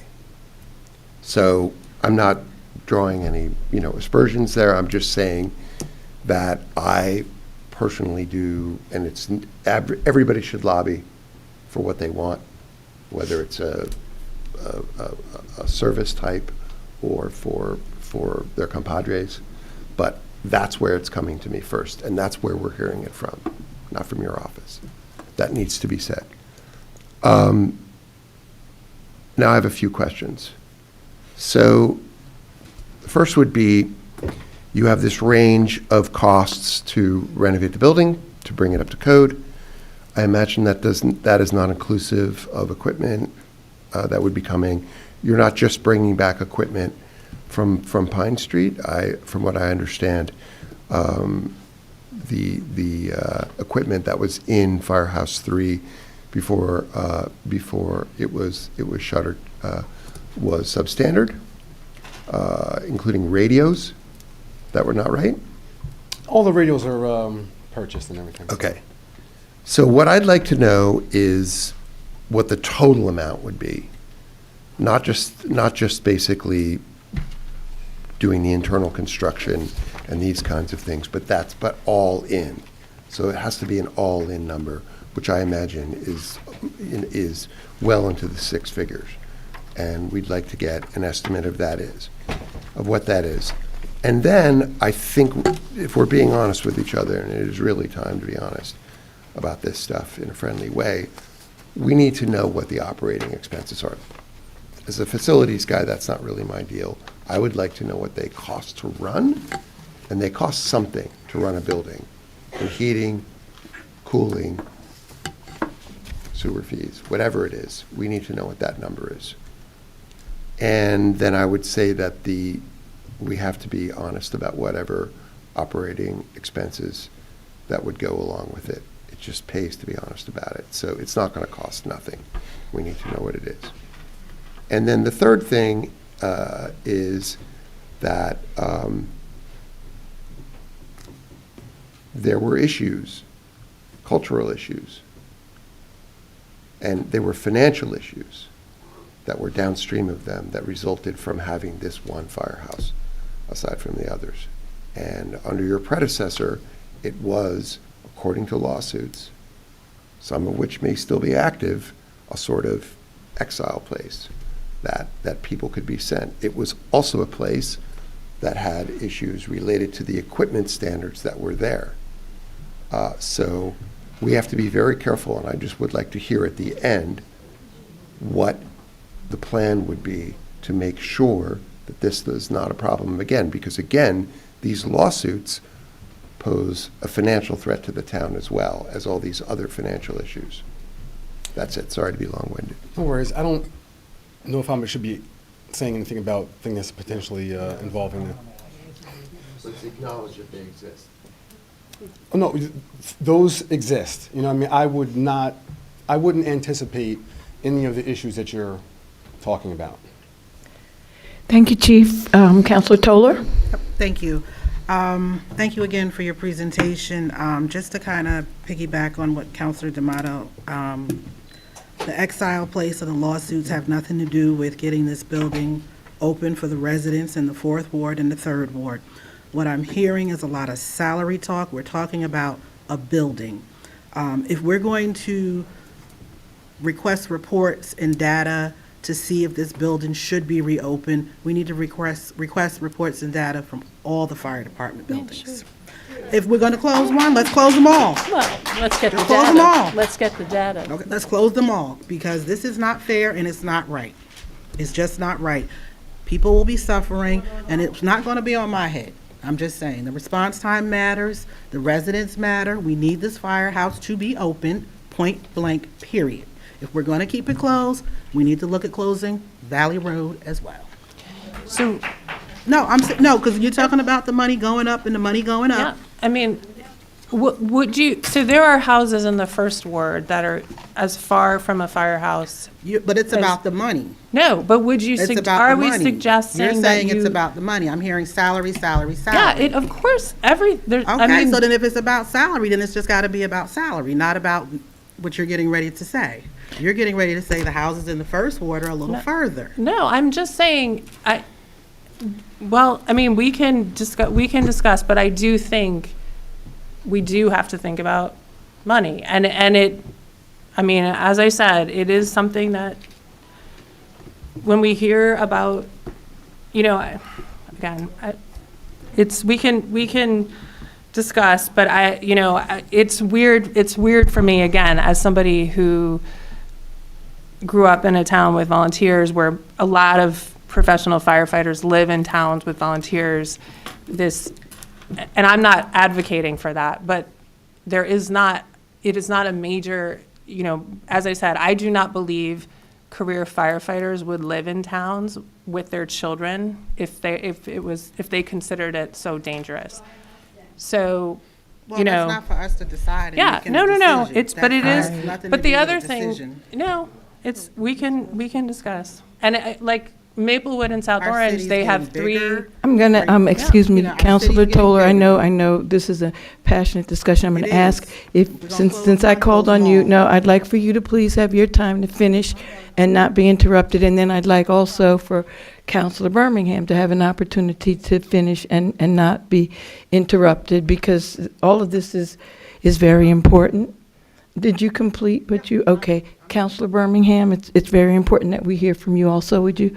No, thank you, Mayor. I think I've said what I had to say. Okay. Yeah, thank you. What should I call you, Deputy Chief? Deputy Chief? Thank you, Mayor. I just want to address some peripheral issues here, because a lot of this discussion is based on a flyer that was put out last month regarding insinuation or direct accusation that decisions involving funding and other things in the police department are either are political or neglectful. So I just want to address some of these issues since I became the manager, that the complement of firefighters went from 76 to 77, correct? Budget amount, yeah. Budget amount, so it went up. We hired 6 new firefighters or 7 new firefighters, correct? We promoted I don't have 16 firefighters. Okay, we hired a company 6 months ago, Tallagy, which does the testing for the police department, to develop a fair test to hire new officers. We reached an agreement with New Jersey Civil Service to administer the promotional test. There are currently 7 vacancies, which seems to be the information that, the fact that people are creating that we are not filling positions on purpose. One of them is from April, one is from October, November, December. This flyer went out in January, middle of January. 2 of them were February 1st, and 1 doesn't happen until April. So when we're talking about vacancies not being filled, most of them were vacancies that didn't even exist. There's always going to be vacancies in every department. We have gone above and beyond, and I can tell you, having been here almost 20 months, serving with 2 different governing bodies, no one with either group has ever made these decisions made on a political basis. We have done everything we can to, quote unquote, as I like to say, right the ship, okay? That has nothing to do with this is part of a big conspiracy with Firehouse 3.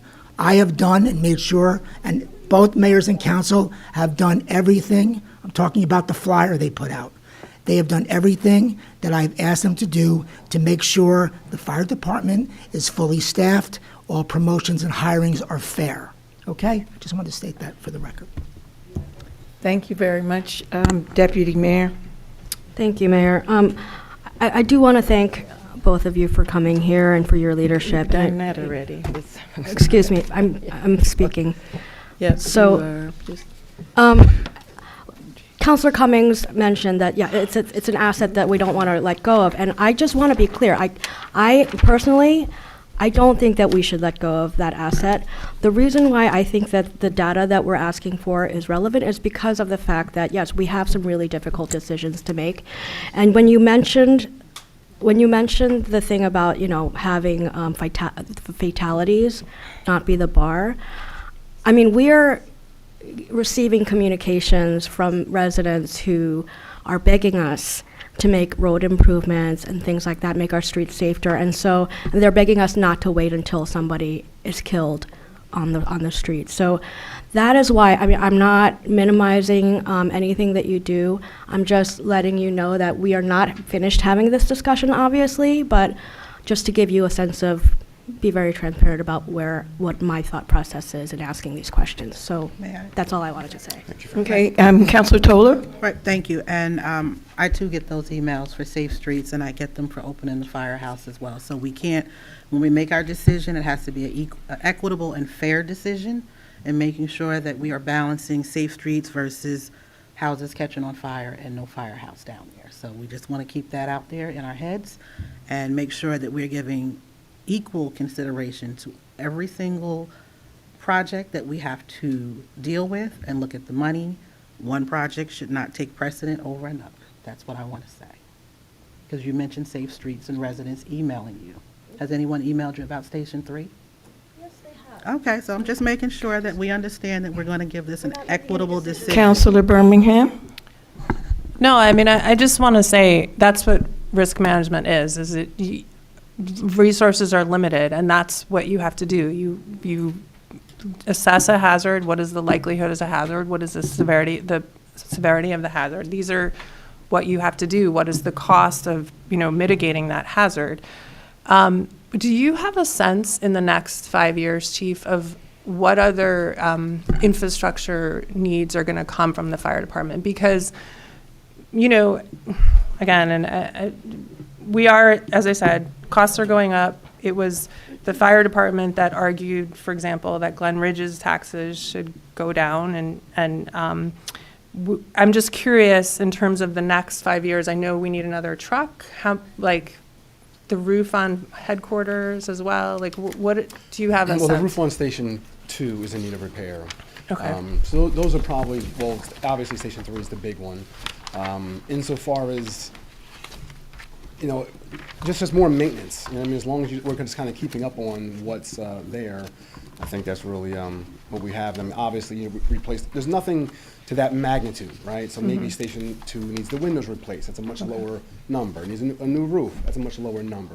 These are just regular maintenance type items on our older firehouses. As far as headquarters, we don't have anything. There is a roof issue there going right now. We have had it repaired. temporarily right now, but I mean, that's an ongoing issue as well, but it's nothing like, you know, the Station 3. May I? One more question for the chief. Councilor Toller. Thank you. What happened with Fire Station 3 that it had to be closed? Was it past administration's neglect for the building? Do you have any idea that you can share with us? That has been a Because project that's been on the table for a long time. For a very long time, we even tried to get grant money for it, just to like build a new one even down there. It's just an old firehouse. It was built for horse and carriage. It was actually built very No, substantially. what I guess my question is, and maybe you can't even answer this, this would be something maybe Mr. LaPola can look into, is I'm just wondering if budgeting for that particular firehouse was neglected in the past. That even got it to have to be closed at this point.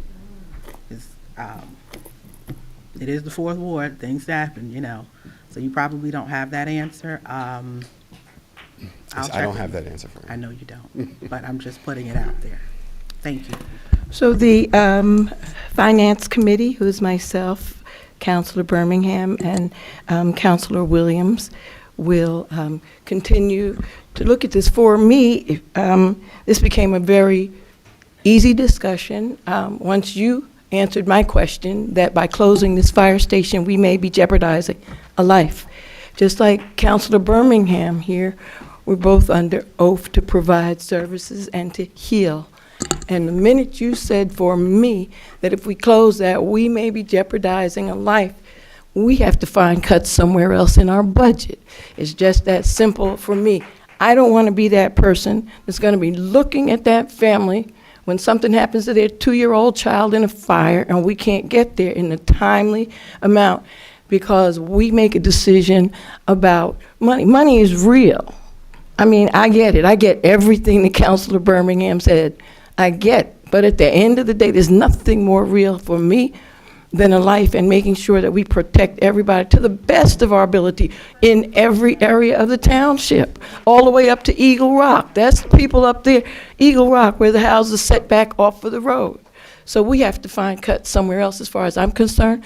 We're all going to talk about it. We're going to keep the conversations going. And thank you for the information you have. I trust that you'll get us the information that we requested of you and whatever we need to do to just make sure that we do this right. Because we don't have to worry about if somebody's going to come and sue us if we don't get to the fire on time because we close the house. Thank you very much. Thank you all for your time. Appreciate it. Okay, we're going to move on to new business. Mayor? Yes. I just am going to pass out, Interim Manager LaPola. I'm going to pass out another agenda with a couple of resolutions. One of them that you had in your packet was missing. Okay. So we redid it so you have all the correct information on the agenda itself. And then at the end, we're going to have a few resolutions that did not make the agenda until the last minute, but that you will have and we can discuss tonight, if we can discuss at the next meeting, but I wanted you to have them. It's for Garcia. Thank you. We have 8. Yes.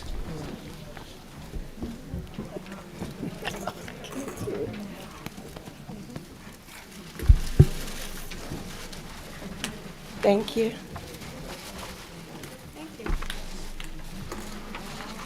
Okay, we're going to move on to new business at this time. Councilor D'Amato, if you would start, please. Ordinance 0-25-05. Sorry, I just had a bite of A new business? energy bar.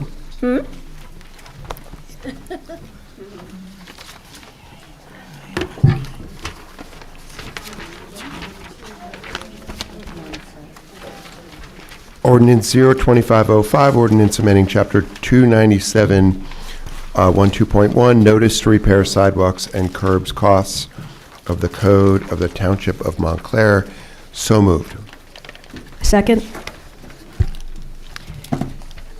Discussion on this item. I've gone through here quite a few times, and I'm not at a point in time where I think that I would be ready to vote on this, and simply because we're talking about costs in here and some things that we're going to do to residents if they don't do it. And so I'd like to put an amendment in here, which I am not prepared to do at this moment, but it will be a cost share sidewalk repair program.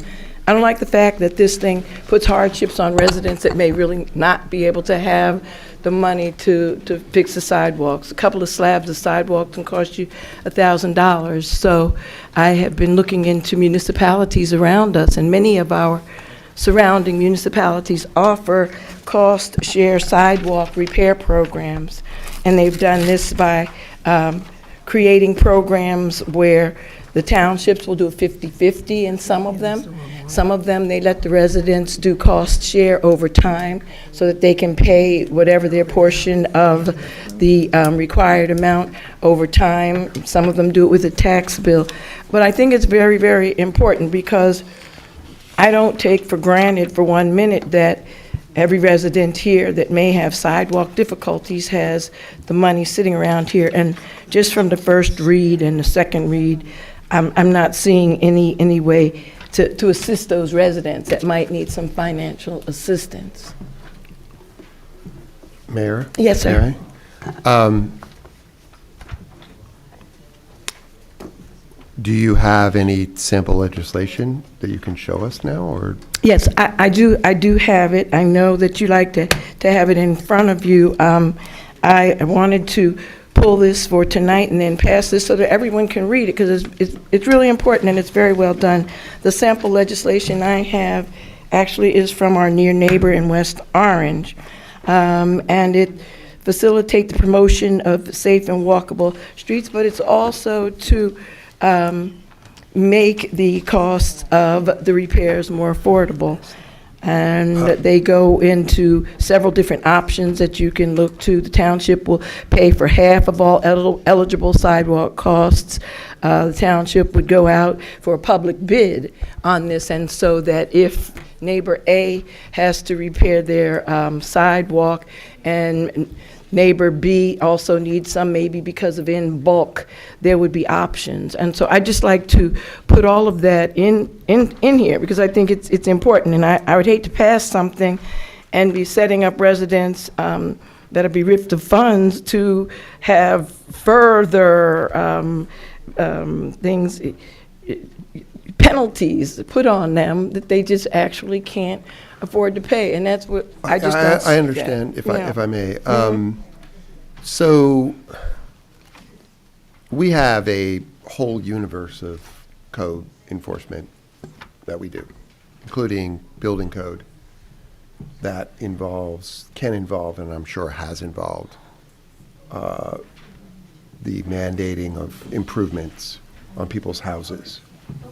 That will cost more than a piece of sidewalk. So as a beginning, as a general principle, in our code, I'm sure there's all kinds of stuff that, you have to adhere to, and if you don't do it, you are going to get a bill. So this is not some special thing that happens to people because of a sidewalk. Yeah, that's why I want to amend it, so that they will not get stuck with Right, I'm just extra saying that things. this is not some unusual thing that we tell people, you need to fix something, and it's going to cost $1,000 or more. Like, we do that in other ways.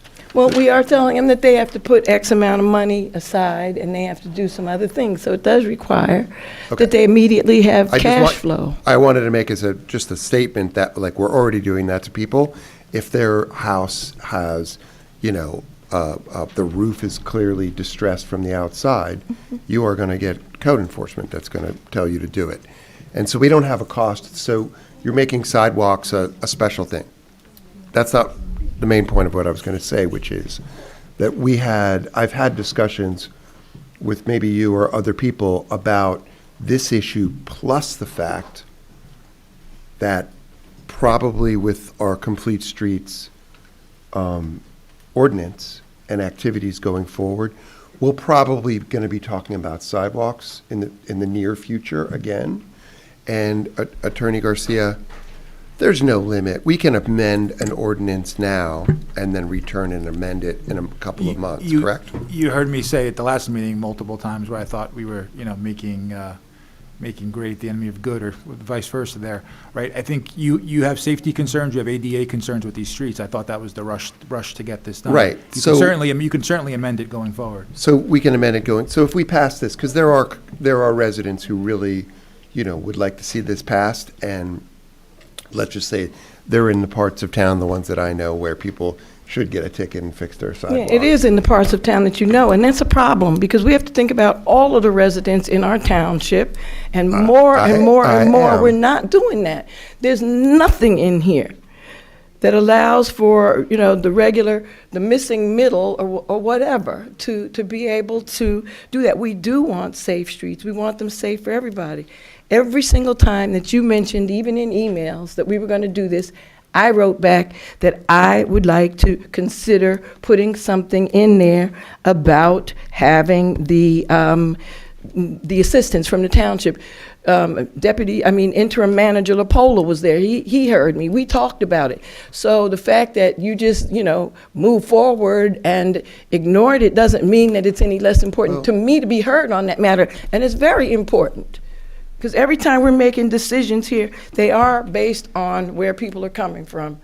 You live in a certain area of town, maybe everybody has $1,500, $1,000 sitting around. I see people all over in every area of this township who would be really disproportionately in a bad position if we pass this tonight and go to the very difficult enforcement. I get it. We've had a sidewalk ordinance forever, so there is no urgency to pass this tonight. I have information here. We can make copies. You can read it, or we can review it, and at the next meeting do it. There's no urgency to do this tonight, and I think that, we owe it to the masses of residents in the township to let them know that we want to do things that are equitable for everybody, not just some people that happen Okay. to have a bunch of money sitting around. It's not about May some, all right, if I can say one other thing about this, is that it's a fiction that the town is helping people replace the sidewalk, because the people will just be paying for it in taxes, okay? So. I don't know what you Exactly. mean. It's What a I mean by fiction that we is could that, do like, that. you're saying, oh, we're going to help you fix your we're going to pay for your sidewalk. We're not paying for their sidewalk. They're paying for it by sending us more taxes that then will send them back a little bit bonus and pretend. So I don't understand we're the scenario that you're talking about. We're going to raise people's taxes to do this. Well, obviously, there's a lot of things that are on the thing that we're going to raise people's taxes, or we're not. We're going to find ways to cut them. When people come and they want extra money for this, or they want extra vehicles or different things, we'll find ways to do it. This penalizes people that really may have hardships. There's nothing in here about a hardship. Okay, that's fine. Now, I'm just saying that in terms of we could, I don't understand why this was bottled up for so long and people were working on it, and I felt like I was sitting on it in review, and it's been with us for months, and I just don't understand why it gets on the agenda and then we can't pass it. I don't want to be harsh, but Because when you say it's been with us, truth be told, we know that us very often doesn't include me. And some of the us's, you all have your meetings in 3 people or 4 or however many you want, and us sitting right here is not included in that group. And it's wrong. It's wrong because we work better together. Our strength is in pulling us together as one unit and checking with everybody. I sent you an email in response to when you sent this back, so it's not a surprise. And I want us to start working better, even if you would have responded to whatever I sent you and whatever, and you knew that I was interested. We didn't have, but I'm just saying, when you talk about us, there is no us. We got to make it a us. I want there to be an us, but I can't make you come to me and say that once I share that with you. Manager LaPola was kind enough to talk to me about some of the municipalities that he knows that are doing those things, because I can get him to share information with me when I go to him and ask. It's not a good thing for us not to include all of us, because we are coming from different perspectives. Your perspective matters to me. Everybody's perspective up here matters to me. What? But I would like to be included when you're talking about we had this for a long time. Some of us, this we right here, didn't have it for a long time. it wasn't in a committee. It was just around. Right. And It was Right. around for anybody to have. That's the and problem. Right, and, no, the problem is that if the work had been done on it, if the work had been done a month ago, so it's just a question of like, why is something if something was coming on the agenda in advance of this, you could have circulated an amendment. That's the normal legislative process, is that you would circulate a written amendment, which we would then debate, and we could put it in. Correct. But So to I got say- this on Friday, or Saturday, actually. I got this on Saturday. I called all the municipalities, because I have a lot of connections with different people, and they sent me this on either Saturday or Sunday. And this is here now. The reason that I didn't put it here is because in order to do this, we, and I'm saying we, meaning the subcommittee of the Finance Committee, should actually look at where those resources would come from and how to make it work. So for me, just to give this to you right now, and I can pass this to you so you can look at it, is not going to be helpful until we look at where we can find the money from. It may turn out we can't find it. I don't know that yet, but I would like to have an opportunity to do that. And I just think that it would be fair to, more residents if we did something that would allow people to I think to that's be fair. That's fair, and I considered. appreciate, I absolutely do. If you're calling around and like looking for a solution, you want to do this, I don't want to second guess that. I think that's the work. I get it. That's fine. I just wish we were doing it, a little bit before, but I understand and honor your desire to do a different, mechanism. That's what this is all about. But, it's frustrating. And it's dangerous for people. That's the other thing. So we were just saying that in the context of that, of that presentation, that we're worried Excuse me, about I'm people's sorry, safety, but please, people, Councilor D'Amato was talking on this, and I'd like to hear people him. are being hurt, and a friend of mine in particular was hurt and is worried about the sidewalks. We have broken sidewalks. It is a severe safety threat for people, and it's also an accessibility issue for people. So if we have broken sidewalks, people who are disabled have a hard time using them. They're forced to be in the street, and that could also lead to a death. So this is a serious business, and we should get it fixed.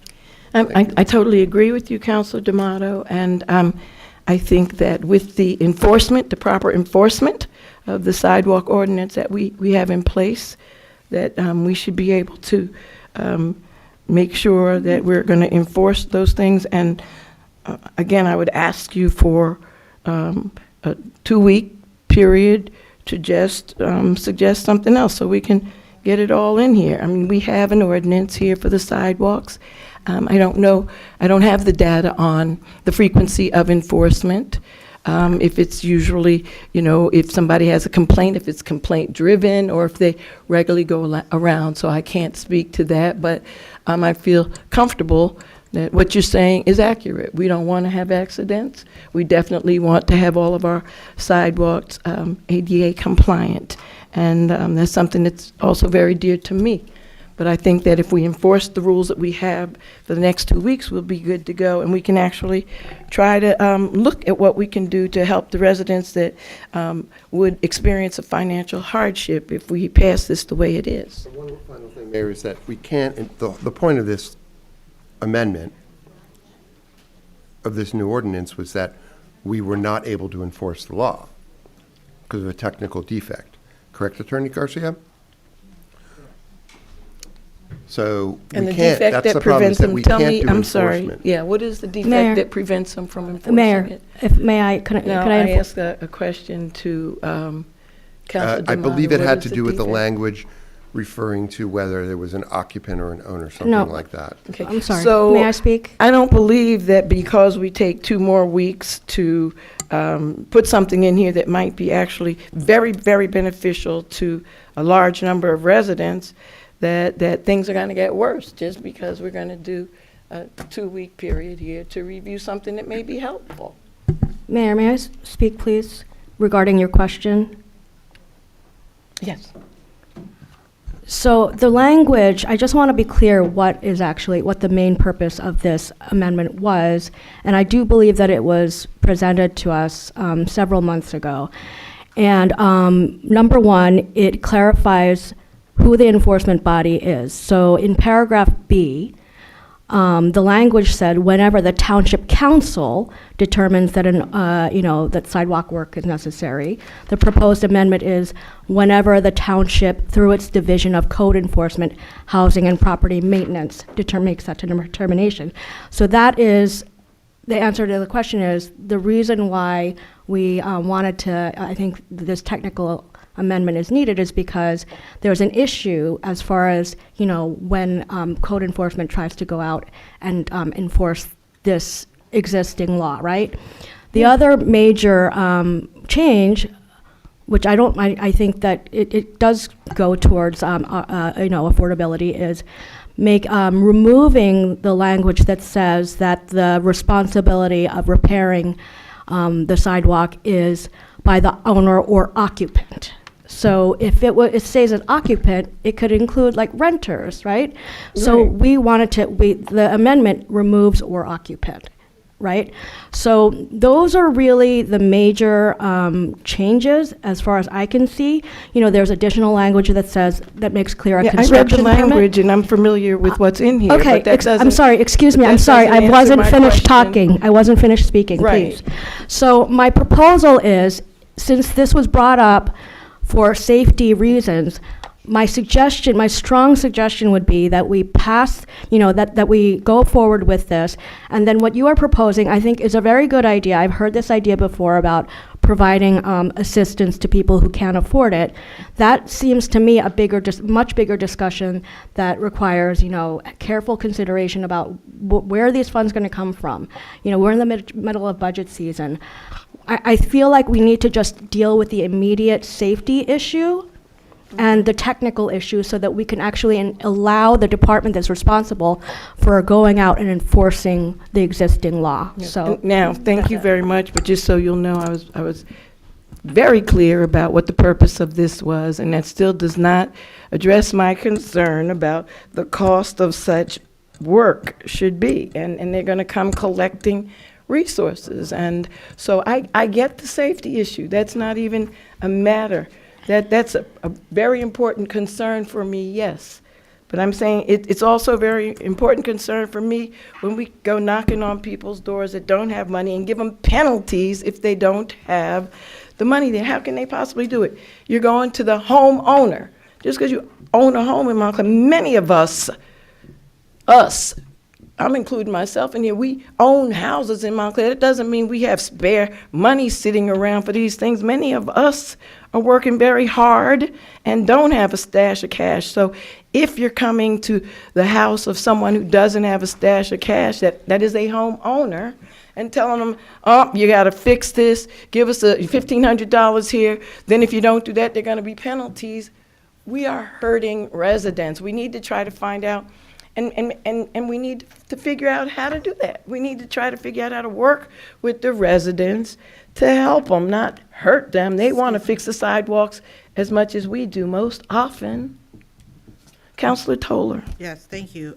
This is first reading, so is it possible that we can include some of the language that you're referring to or would like to see included? Because we can't vote and pass this tonight. This is a first reading. It has to go through a second reading. Maybe we should think about adding some of the language that the mayor is talking about, and I do agree, because as I told you, Councilor D'Amato, there was a resident in the 4th Ward with a sidewalk issue. Still not sure if it was the township that damaged her sidewalk or not, but I don't know how this would fit into her scenario. So we do need to think about all 4 wards when we're making changes to ordinances. And this is just a first reading. If we can come up with some language to include so that when we go to the second reading, it's in there. That's my recommendation. I like that, Councilor Kohler, and so I would then suggest that we add after this where we're talking about the cost that to ease the burden of paying for the replacement, the township will put into place a cost-sharing program to help defray the expense. I don't, No. Yes. Yes, But- Council Williams.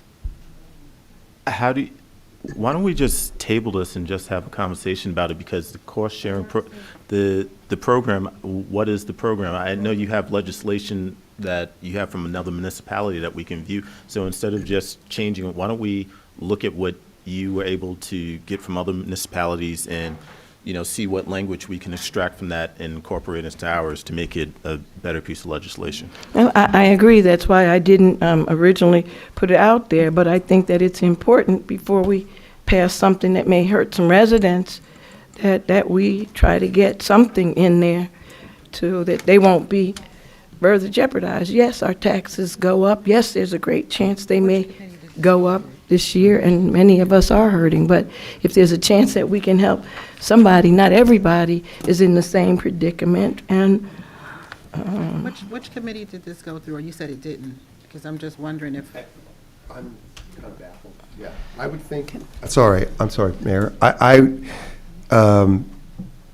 would think in the future we should look at sidewalks as being in the mobility committee, because we want to center walking and pedestrian life, and that's about mobility. And it's, these are streets, basically. They're about, they're streets for people.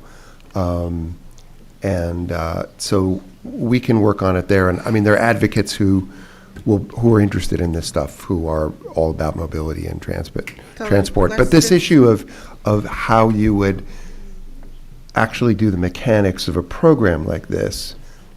we go to the Finance Committee. The finance, but Can it go to mobility first and then the finance for the final touches? Yeah. Because I can't believe this didn't go through a committee now. There are things that are ad hoc, so we talked about it first, sorry. No, I don't. can I just? Yes, Councilor Birmingham? Can I just ask, do we have right now an ordinance that can be enforced for people's sidewalks? If there are broken sidewalks? No. We don't have something that's legally enforceable right now? Nope. Correct. So, and this was designed to clear up that language, and I know that there have been fines before because we've seen people here in council around that. So, I mean, to me, I do feel like as a town, we need to have a legally enforceable sidewalk ordinance. So if that's what this needs to do for us to be able to enforce sidewalk code, I think we need to have something. I agree, we can look into how much, how much it would cost to develop a sidewalk program. I know towns have done that, and they, will put a cap on it or something, but I'm just concerned about not having something that can be enforced by code enforcement right now. So, How long have we not had that, Manager LaPola? I think it was since late last spring. It was challenged in court, and the court would not enforce the ordinance, so we couldn't enforce the ordinance because the language said the council. It must have been a typo at the time it was drafted years before. No one ever challenged it, but then they did. And in reviewing that, the issue of occupant came up, so to clean it up. But that's what it was. So we have not been able to enforce it because of that specific thing that says council instead of, Mayor? I'm gonna, but Councilor Lockman hasn't been speaking yet, so Councilor Lockman? Yeah, I'm in favor of passing this ordinance now and working on the procedures or way to address some of the practical elements of helping people in need. Not everybody, but people in need if they need their sidewalks repaired. That's why I'm in favor of passing this now. I would have one change, and that would be that the township shall cause a written notice thereof to be served upon the owner, either personally or by certified mails, directing or the property owner to do the work, I'd say within 45 days, not 30. It would be hard to get this type of work done within 30 days. Where are you? So Under which I'm one? right here. I'm under B. I mean, it could even be longer, but at, Oh, on the first I page. think 30 Okay. days is too short. Any other discussion? Should I make a motion? No, there's already a motion on the floor, and there's been a second. Was there a motion? Yeah, Oh, I'm your sorry. motion and Sleep. second. Not for the amendment. Any further What? discussion? No, not for the amendment, if there's an amendment. Do you want to? I'm sorry, Mayor. Is there a motion on the floor to amend this ordinance? There was a motion on the floor at the time that I did that. Yes, ma'am, to adopt this ordinance, but Right. now Counselor Lockman is Yeah. proposing an amendment. So the question is, will there be a motion and a second? Are you going to move to amend the Yeah. ordinance? Yeah, so as I said, I'm making the amendment on Section B to go from 30 days to 45 days to allow the owner time to get the work done. And that's my motion. Do I have a second? I will second that. I'd like to make a motion that we put a sentence in here to let them know that we're going to come in and come up with a cost savings measure to help people that will experience financial hardship. Can I get a second?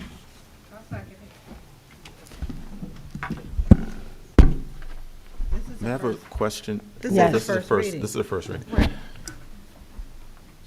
Are we opening ourselves up for something if, let's say, for example, code enforcement goes to enforce, tell someone to fix their sidewalk and they say, well, I want to apply for the cost saving? I mean, I think it's certainly awkward to say you're going to do something with no time frame to do it, no specifics on the program. Would not be the way that I would particularly proceed.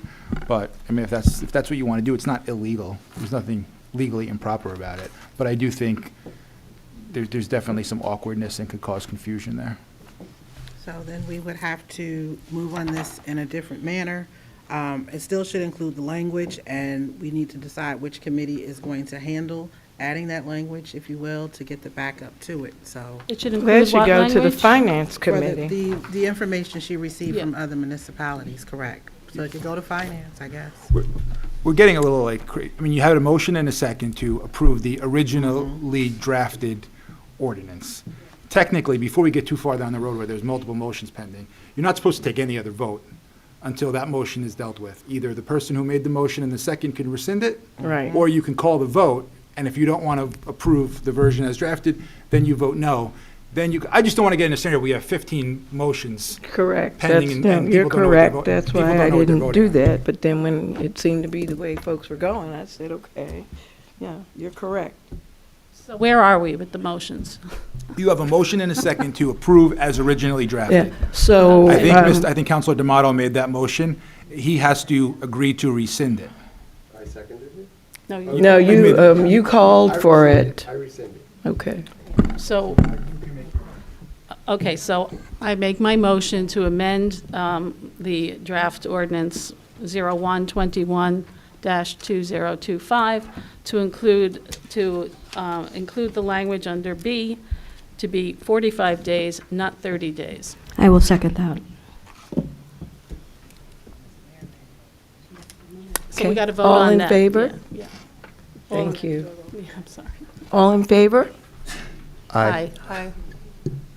Any opposed? I'm opposed, not to your amendment. I'm just opposed to passing this without having any language in it that will help the residents. And I know that when they are not able to pay these charges, I know that I will be one of the people that will be trying very hard to help them come up with those resources. So, all right, we're ready to move on. We're going to go to, No. Yeah. Okay. So we made a motion to Oh. amend. Now you have to make a motion and a second to approve The that amended amended ordinance. I'm sorry, not to approve it, to approve it on first reading. Okay. You're still going to have to come back in 2 weeks. second? You're going to second? Oh, second. Okay, there's been a movement and a second. All in favor? Aye. All opposed? Roll call or? Oh, You want me to roll call? Okay, roll call. thank you. Deputy Mayor Anderson? Yes.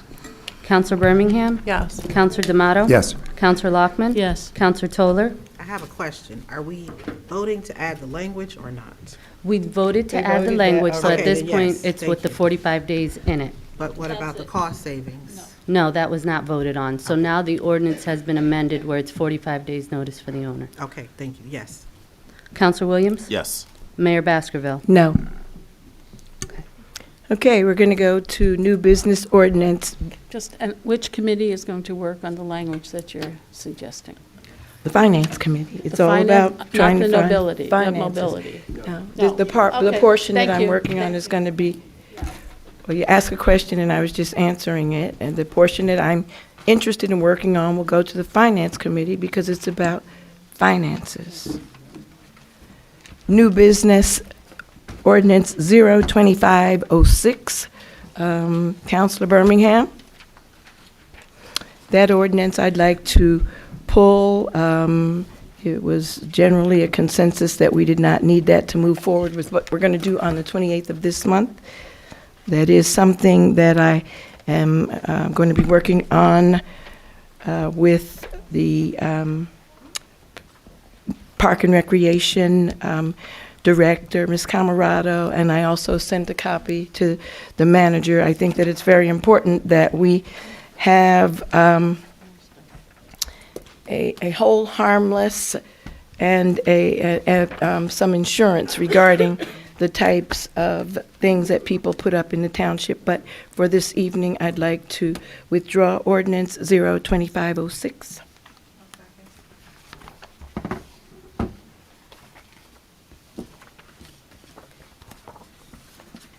Discussion? All in favor? Any opposed? Okay, moving on to new business resolution C, R 25-031, bill list. Counselor Lockman, please. No, did Birmingham? No, I don't want to skip past you. Okay, Counselor Lockman. I make a motion to accept the bill list, resolution. Whereas invoices against the Township of Montclair in favor of the following persons for the amount set opposite their respective names have been received, duly audited and found correct. Now therefore be it resolved by the Council of the Township of Montclair in the County of Essex that said invoices be and they are hereby ordered paid, and that checks be drawn by the Finance Department to the order of such persons for the amounts respectively, and hereinafter stated on the schedule attached hereto and made a part hereof. This is a council meeting date 2/11/25. The total amount is $7,604,486.55. I so move. Roll call, please. No, Excuse me, if there's discussion, Counselor Toller? Yes, thank you. I see that there's 2 CDBG programs listed on here. On page, well, there's no page numbers, isn't paginated, but Upper quarter. I'm just, well, Ms. Talley isn't here, but you and I had a Zoom with her, and she explained to us something different than what I see here listed as 2 organizations to receive funding, so I'm just she's not here, I need an explanation on it. And then I also have a question about Neglia, where we're paying $58,000 again on engineering services. Do we have any invoices, or can anyone explain the work that was done for this amount? Is this a blanket purchase order, or is this a new purchase order? Mr. Ashley is out sick, so we will have to wait until the next meeting. I don't bring the backup for the bills list. I'd like to table that one. I just need some explanation. I mean, it's a lot of money, because I just feel like our bill list should have a little more backup to this so we can see exactly what we're paying. I know that some purchase orders are standard. I know that some of them are blanket, which means they can just be pulled and paid. But without any backup to see what we're paying, $58, it's just, to me, it's a little unacceptable. There was one other. And the reason I'm tabling the 2 CB grants is because of this Zoom meeting that the mayor and I had with Ms. Talley. I'm not sure how one of these made it onto the list for payment, because that's not what we discussed. They can easily be added on to the next bill list, but we need to hear from Ms. Talley. Do you need the vendor number, Madam Clerk? If you can give me the purchase order number or vendor number, whatever. Okay, I'll give you the reference. purchase order number for the first one, 2500328. The next purchase order number is 2500191. The next purchase order would be 2500380. 25, I'm sorry, say the last one again, please. 2500380. 380, thank you. And if anyone else has any other questions about these bills, I'll yield my time.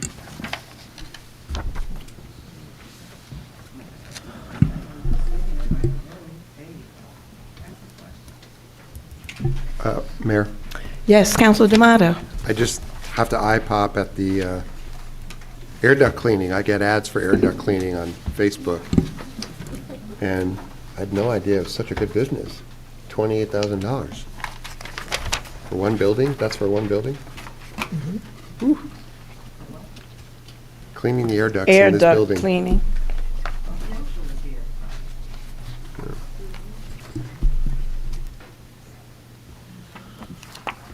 Anyone else, Councilor Williams? No?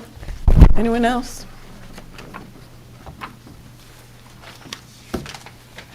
Roll call, Madam Clerk. Deputy Mayor Anderson, Yes. Counselor Birmingham, Yes. Counselor D'Amato, Yes. Counselor Lockman. Yes. Counselor Toller. Yes, I had noted that. Thank you. Counselor Williams, Yes. Mayor Baskerville. Yes, with the noted changes as per Councilor Toller.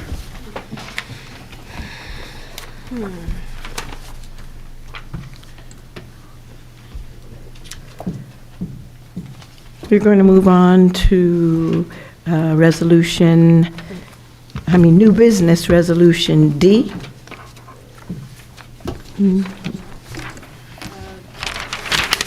Deputy Mayor, resolution authorizing award of a fair and open contract.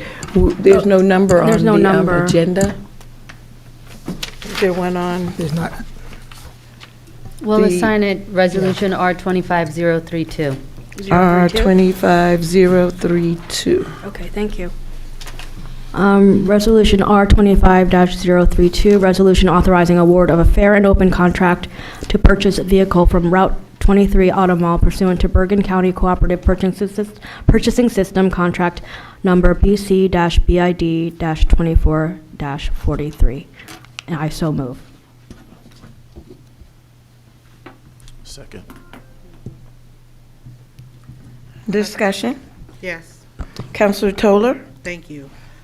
This is for a Ford Mustang for whom? for the health Health and department. Human Okay, so Services. this is Amy's department. When she presented last meeting, she stated that that grant money would be, for salaries. She didn't mention travel. This car, this vehicle, gas, insurance, repairs, who's going to pay for this?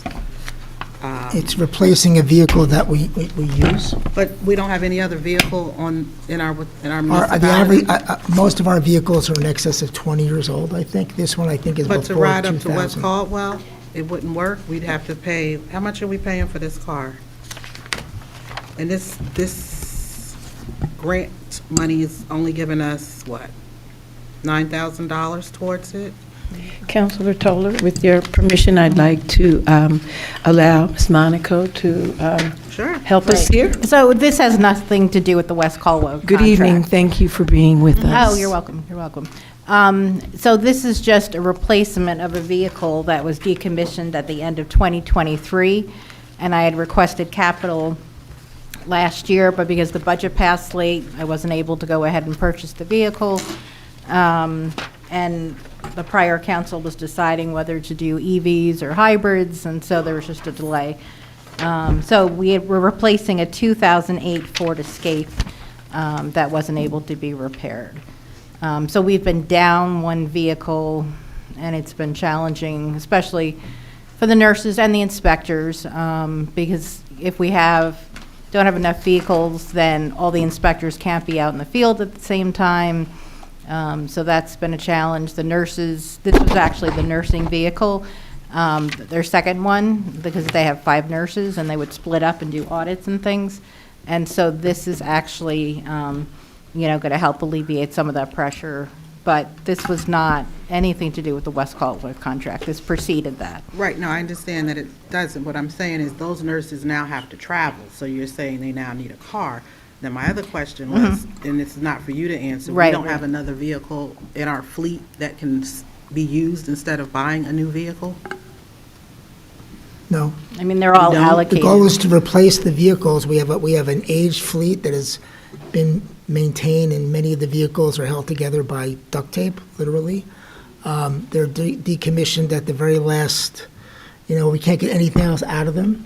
The council Would it made make their- more sense for us to, because I did ask for a report, I know it's going to take a minute for you to get it together, I hope you received my email. Well, we need an intake on all of our vehicles. We need to know Yeah. the mileage, the lifespan left on them and things of that nature, and then perhaps going forward, if we do need to buy new vehicles, we can work out a deal with the company to get what we need in one shot, because this piecemealing it just doesn't feel right to me.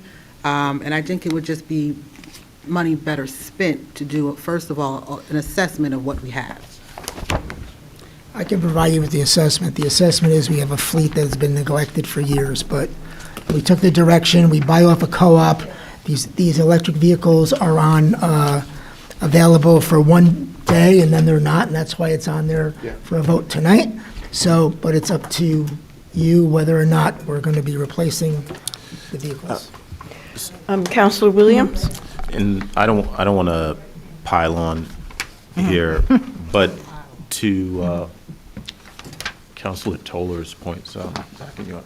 To Councilor Toller's point, I think that probably we need to have a vehicle replacement plan just all across the board, just over a 5-year period of time based on the age and, stuff like that, just so that we can properly budget. And to Councilor Toller's point again, we're getting these things, and I'm not saying that there isn't a need for it, but we just need to kind of plan like this vehicle 2023. So we knew this, but we just found out about this on Friday when we got the agenda. So, just a little bit better planning as we go through the budget. The other thing here is I know that each department has different needs, and, I understand the parking utility has the need for, an SUV, because they're, have to be out in all sorts of terrain. But does every department need to have an SUV? SUVs tend to be a little bit more expensive, and I know that we're going green. EVs are more expensive. I'm totally in support of that. But it seems this is the third Mach-E here, which, is somewhat of a luxury vehicle. I think like General Motors or whatever case would be, they have the Bolt or whatever other vehicles that are a little less expensive. So I'm just wondering how we looked at those, and I know that we're using a co-op, and you said vehicles there one day and not there. Just if you... Right, so the garage, the main mechanic, Rick, had made a recommendation to stick with Fords because of their ability, their relationship working with different Ford dealers to replace parts, to get them serviced, because none of these EVs are going to be serviced in-house. They're all going to have to go out, so you may be aware of that. So it was a recommendation to go with Ford. I spoke with Manny after the parking vehicles were purchased. And these are the base models. We didn't get anything extra. And we're saving $10,000 by using grant money. So I'm using the capital that I was allocated last year, but then it was the $10,000. I talked to Lisa Johnson, who has all this, EV-related grant funding, and so we're using at least $10,000 to try to cut the cost. Because originally I had budgeted for a gas vehicle, and that's why I only had the 35. Just one more. Yeah, then I want to piggyback on what you're saying. But you had, Yeah, so I appreciate, you sharing the thought process that went behind it. You want to stay with Ford just so that, and I'll tell you that EVs tend to be expensive, and one of the things behind it is that you can only use in a certified mechanic. Like if you have a Right, Tesla, for whatever reason, you can only use a certified mechanic, and not every mechanic will get certified because it's very expensive to get certified, and they tend to cost 3 times the cost of a regular mechanic to get a service. So Ford I didn't realize that was has that high. the infrastructure, right, where you can go to different Ford dealers and stuff like that. So I'm just saying all this for the people at home to know, what's kind of going behind this. Yeah, sorry. Mayor, But just to piggyback on the discussion about the vehicles, so I'm looking on the 2025 township vehicle listing, and it's showing 1, 2, 3, 4, 5, 6, 7, 8, 9 vehicles, and we got some explanation from the manager of the condition that they're in. There's some of them from 2022. I think the latest one here is 2016. I see it 209 and 2020.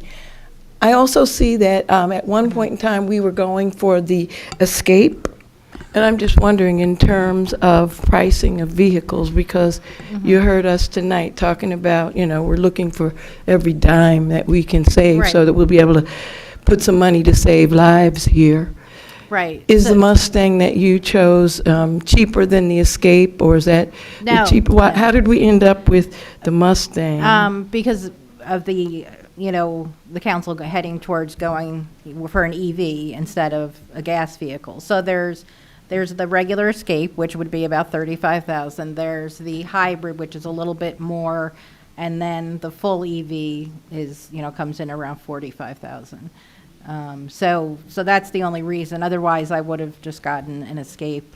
And they were working 35. fine for you before the Escape? Yeah, I mean, the one from 2008, eventually the brakes, module went on it, and that's why Rick decommissioned it. But the Escapes are fine, and that's what we have for the majority of our vehicles right now, so. And thank you. And I think it's important that people that may be listening understand that, where it says Health Department, we're not just talking about the nursing staff under the Right. Health Department. We have the Yes, thank animal you, Mayor. shelter, we have our community farm, and other staff there.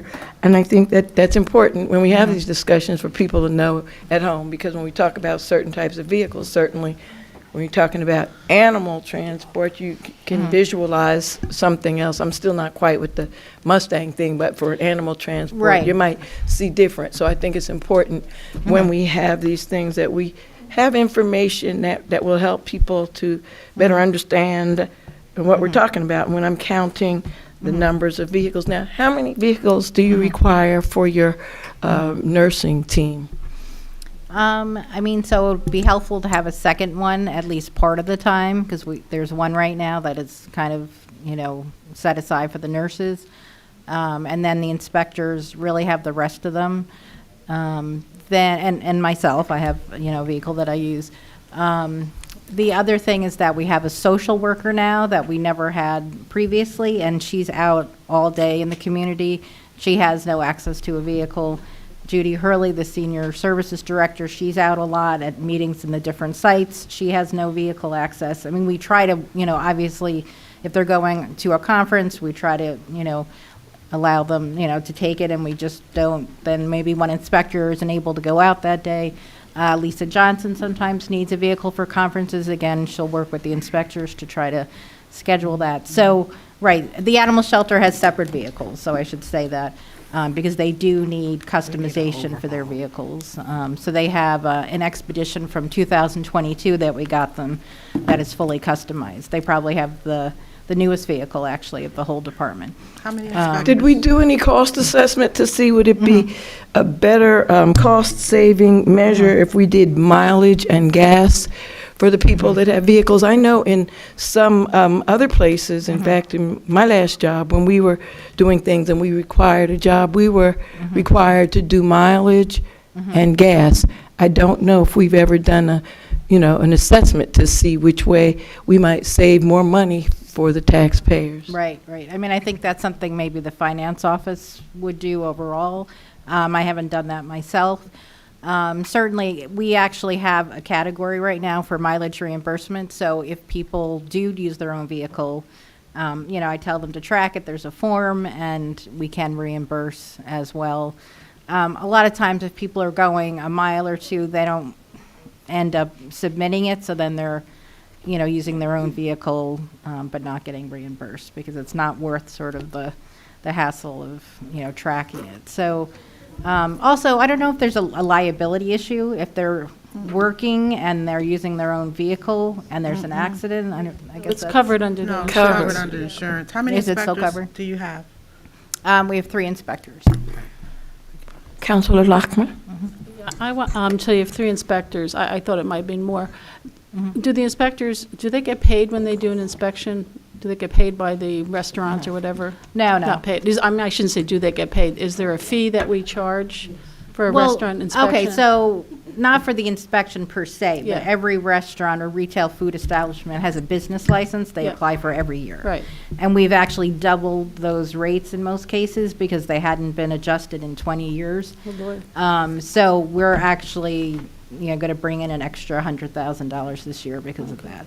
So, because So- what I was driving at, so to speak, was Right. if we have another car, Mm-hmm. does that allow us to do more inspections and therefore Right. increase the fees that we get? Yeah, so it doesn't allow us to increase the fees because they pay once. Well, I mean, we get more if they do more Right, inspections. right. Yeah, I mean, it's not per inspection unless they have a conditional and then we have to re-inspect and then we do charge an additional fee if they don't comply. And of course, there's summonses if they don't comply. I mean, that's the other thing. I should also mention that we're doing twice as many restaurant inspections this year as we did last year because we found a lot of non-compliant restaurants. And so we're actually going to be now doubling up on all the risk 3 and 4s, which are most of your typical restaurants. 4s are typically sushi restaurants. So we're going to also have an increased volume of, people, the inspectors going out. Yes, Councilor D'Amato? Thanks for coming. I just want to say that, so I pushed originally very hard to get us to be buying like EVs. They cost a little more. That's just a fact of life. I just want to validate what the manager was saying, that in fact there is usually not a lot of inventory on lots, and so when we see them, we have to kind of grab them. There's absolutely a rationale for having the same car in the fleet. You don't want to have a bunch of different vehicles. That said, I did push for the GEM smaller vehicle for the parking utility, which is almost like a golf Right, you said cart it's like a size thing, tripod. which is kind of cool. And then had a great conversation with them and understood that they have power needs because of cameras and all these other things that they can't do it. I think that the Mach-E is a great vehicle for our fleet. I mean, there could be ones that were better, but they just don't exist. In a smaller thing, Americans like cars of this size. It is not a big SUV. Right. It's like a crossover, is my understanding. It's a crossover. It's, from what I understand, quite reliable. And it's spiffy. I like it. I think it makes the town look good. It's not extravagant. And I think you should enjoy it, and I'm going to vote for it. Thank you. Can I just add one thing, Mayor? Yes, sir. Sorry, Councilor. Interim manager? I just want to say that if there was the capital money from the 2000 budget allowed for these cars as part of that replacement plan that we do. They're not randomly put into the capital budget to buy vehicles. The same thing with trucks and everything else. So the money is there as part of that replacement plan. Maybe we've not, some years it's not as robust as it could be, but that's part of what happens. We put the money in, the health department last year, they need a car, the money goes in, that's part of our plan to replace vehicles. So I don't want you to think this was a random thing. It's part of that. So just wanted to say that for the record. Councilor Toller? Again, I just feel like we need to get an overhaul on all the fleets, the entire fleet, what we have, what we don't have. I understand what you're saying about putting the money that was put aside for capital last year versus using it this year, but wouldn't that money be better served if we used it to do an overhaul and maybe buy 4 cars instead of 1? I don't know, I'm just throwing things out here to see. It just seems like every meeting there's a new vehicle, a new spreader, a new this, and there's got to be a better way to do things, especially if we have to cut money. We need to save money. I'm just trying to understand how we're very comfortable with this, but we don't want to open a firehouse. Councilor Birmingham? Well, I guess when you're replacing a fleet, you replace one at a time because you cycle them out. I don't know that we would be buying 5 at a time. Well, that's why I asked for a report from Yeah. the manager, Yeah. because my ask was very specific, and I think I copied you on it, Counselor D'Amato. And if we can all get that report, then we can sit down and make an informed decision about how we go about assessing our fleet and what we need. Because to do it like this every single meeting, this is money going out the window. Just my opinion, just my I think Dr. Johnson has a list, I believe, also of vehicles. And do we have to have employees using cars? They can't use their own cars? Is there some Sure they stipulation or can. ordinance that says they must use a township car to conduct business? I'm just asking. I thought that's what we said we would look into. If they get, or if they're getting, the So they IRS. could use their own cars. The IRS has a mileage schedule that Right. Yeah, I they mean, at the apply. Board of Ed, people Yeah, submit yeah, reimbursement yeah, for yeah, miles, yeah, not even yeah. the gas, just the miles. Just the You don't even miles. get the tolls That back. covers the miles, and Yeah. it covers the maintenance, and it covers the depreciation. So was there a motion? Where are we with this? Because I hear what you're saying, Counselor Toller. It seems as though you want us to pull this until we get some data, some information. Okay. But where are we? Madam Clerk, where are we in this We process? currently have a motion on the floor to adopt this resolution. The movement is Deputy Mayor Anderson. The second is Counselor Williams. Is Can I there just- any further? Yes, Yeah, Counselor I just have- Birmingham? Can you just clarify, because the West Caldwell deal has come up. Right. This car is not related because how often will you be going to West Caldwell? Once a month for blood pressure clinics, and during the spring and fall for immunization audits for a period of a couple of weeks. Okay. so Everything else most- will be done from the office in Montclair. So most of it is you're on the computer checking, Right, just checking. checking case investigations, for communicable disease, outbreaks. So we've had outbreaks in some of the long-term cares, because of flu and such. And so we have to, it's a lot of paperwork and reporting to the state. And so that we do remotely. Okay.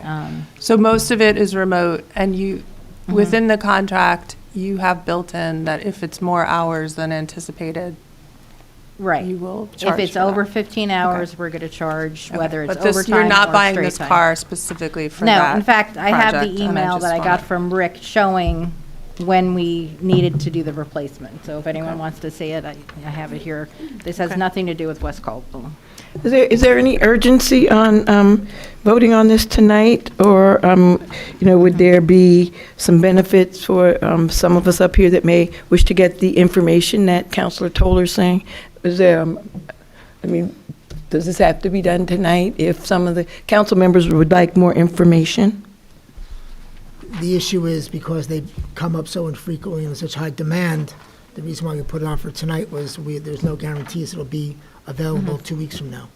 Right. It's a chance we have to If I take. could just add, they're pulling back on making EVs because of the credits going away with all the changes at the federal level. So it's going to be harder and harder probably to get the vehicles.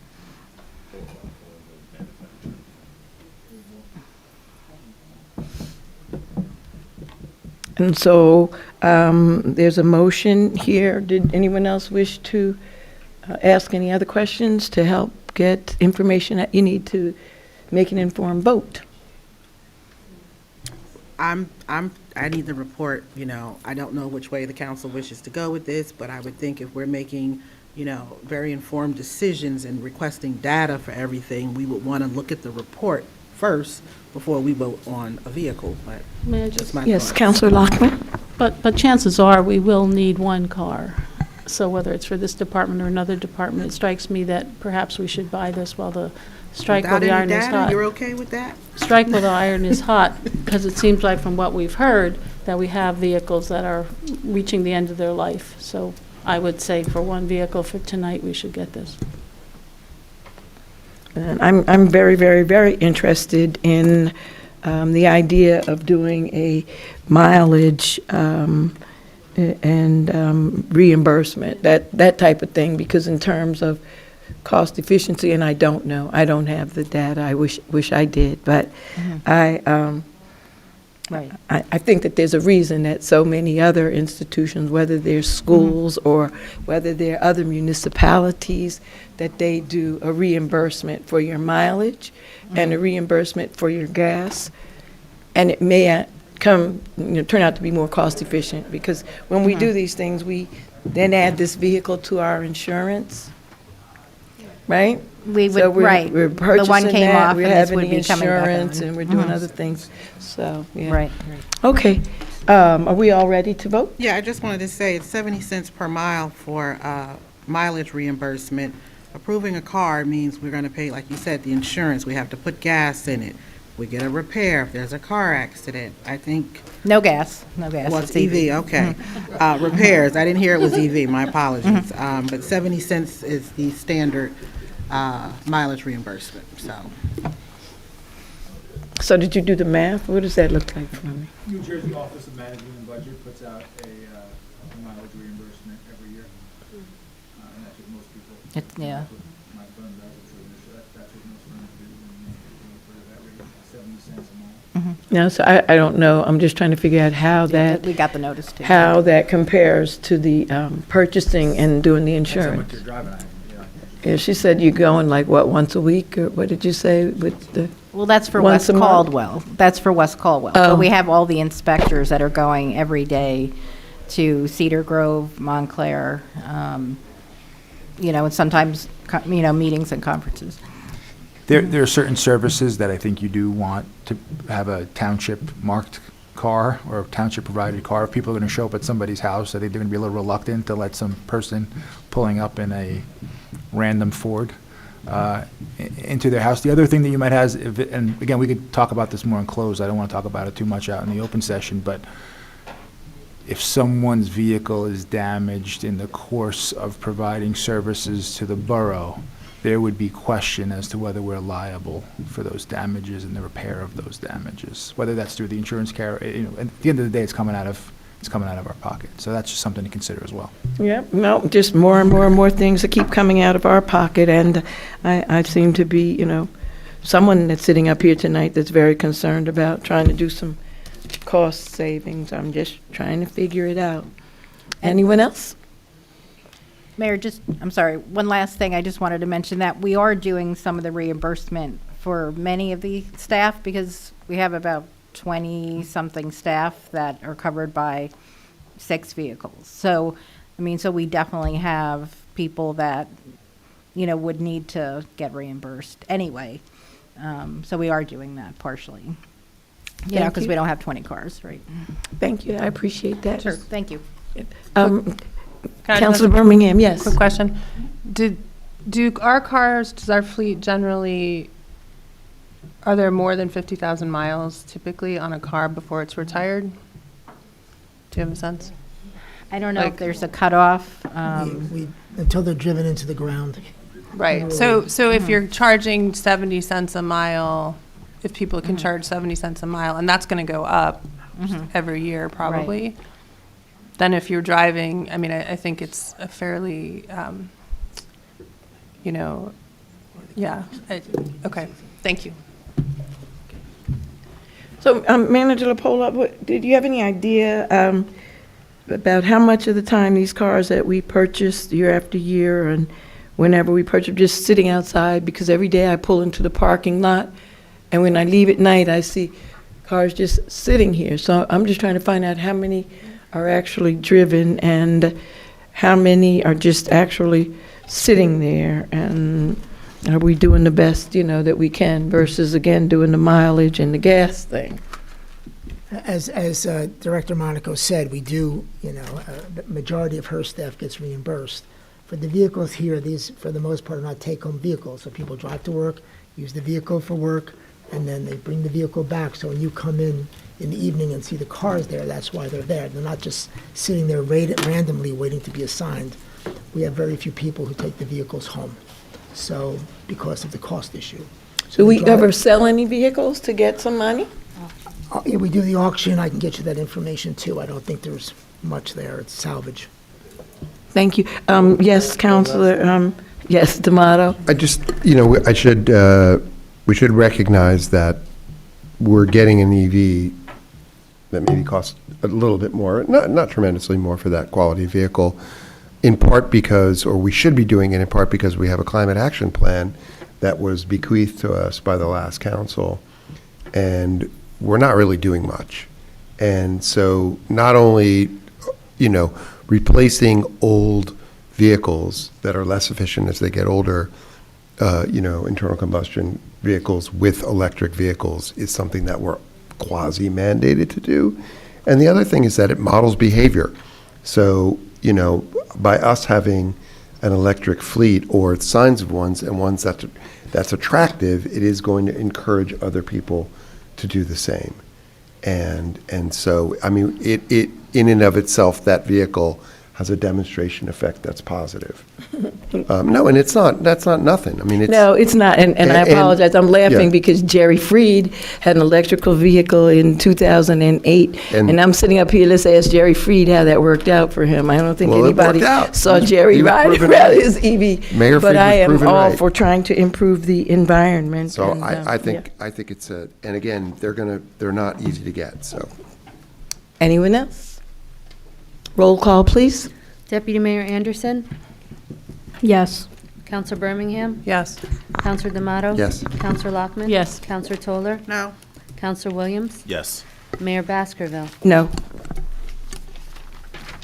Okay, we're going to take a 5-minute break, and then we're going to come back, and we will start with our discussion items. And we have 23 discussion items, so we're going to take a 5-minute break.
Thank you for your patience, and we'd like to thank Councilor Rahum Williams for his Krispy Kreme donuts, hot out of the oven.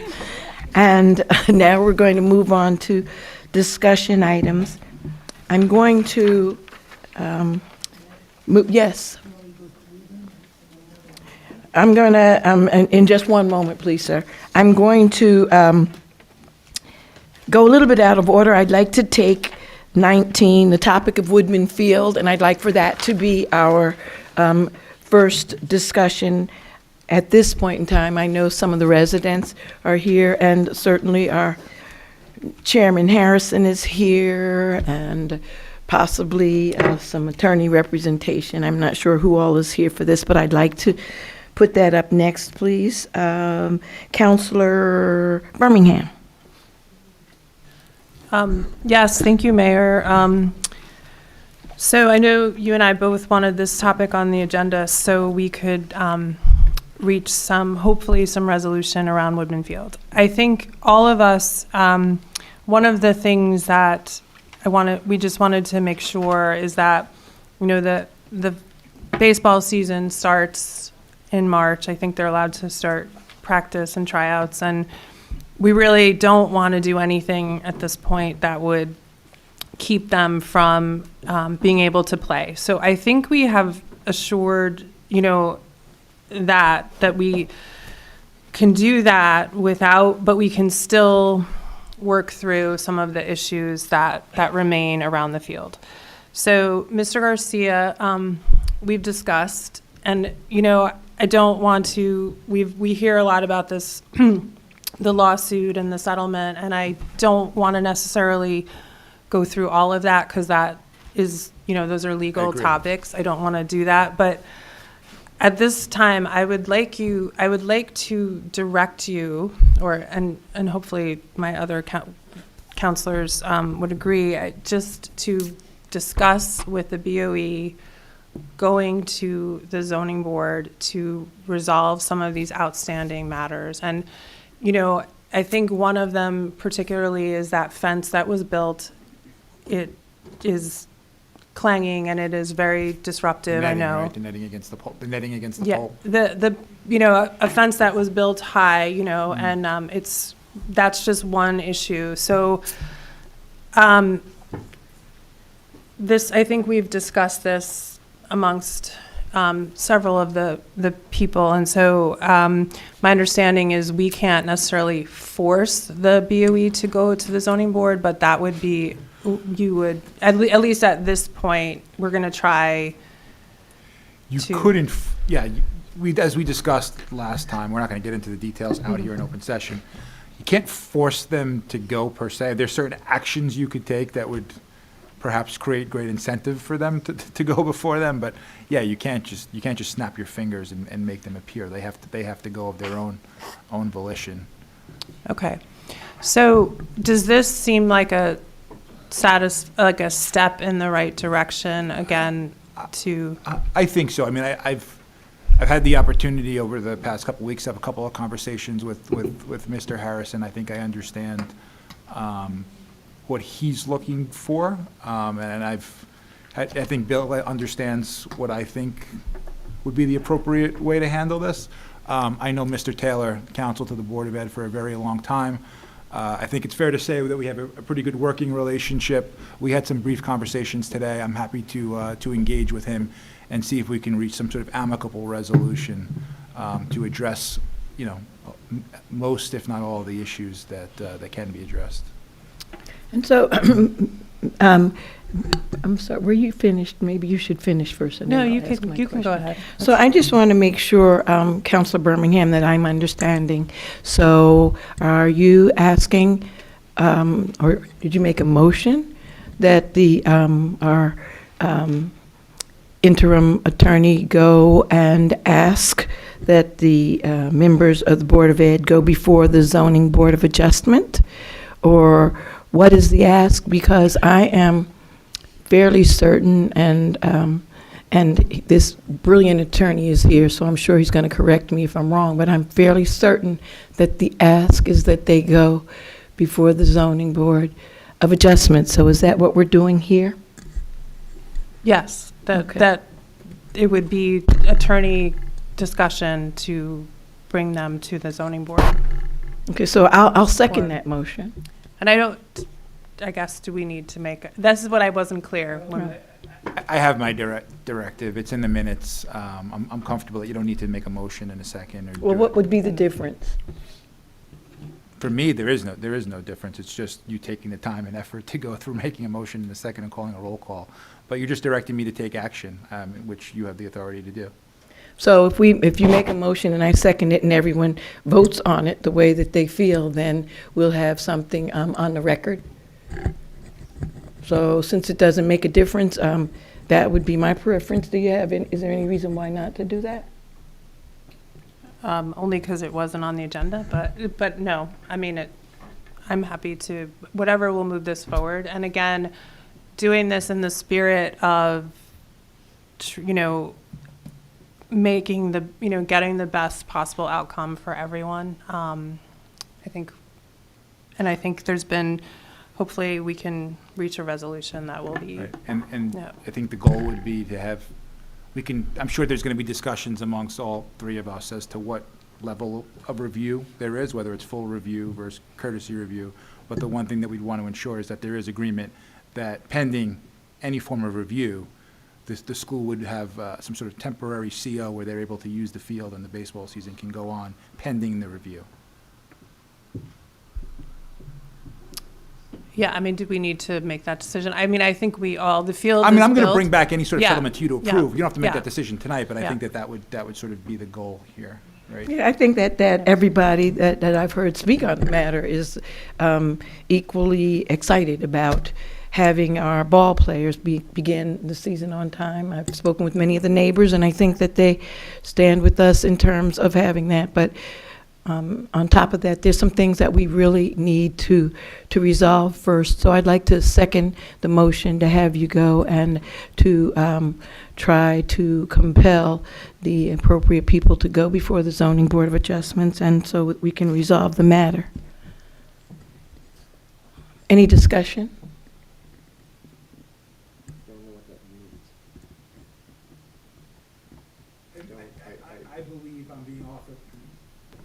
I believe that I'm being authorized to engage all parties in settlement talks to see if we can reach amicable settlement. That's the way that I interpret it, to get, with the goal being review and uninterrupted use of the field, I think would be the ideal goal here.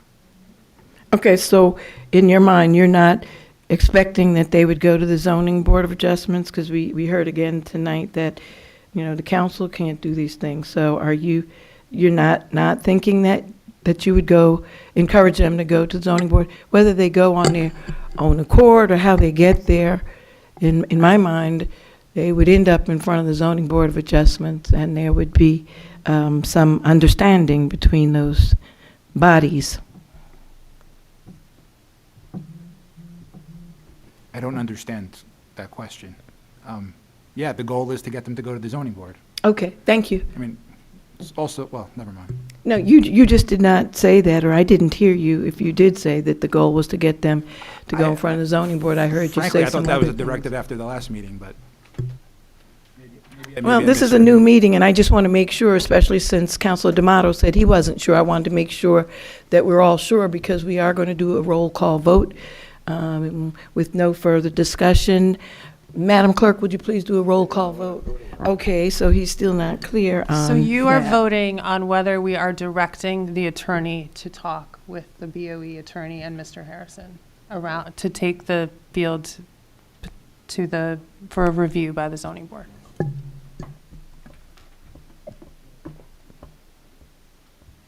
And discussion, Councilor D'Amato? No. Okay, Madam Clerk? Deputy Mayor Anderson, Yes. Council Birmingham, Yes. Councilor D'Amato, Yes. Councilor Lockman. Yes. Councilor Toller, Yes. Councilor Williams. Yes. Mayor Baskerville. Yes.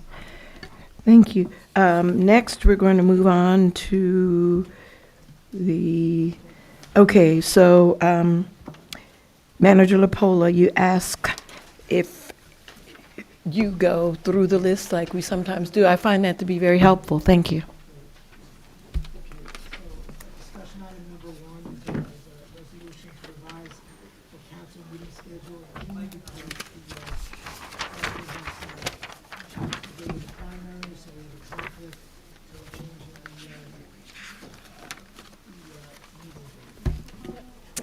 I have a question, please. Is there any reason why we couldn't change the August meeting to the 5th instead of the 12th?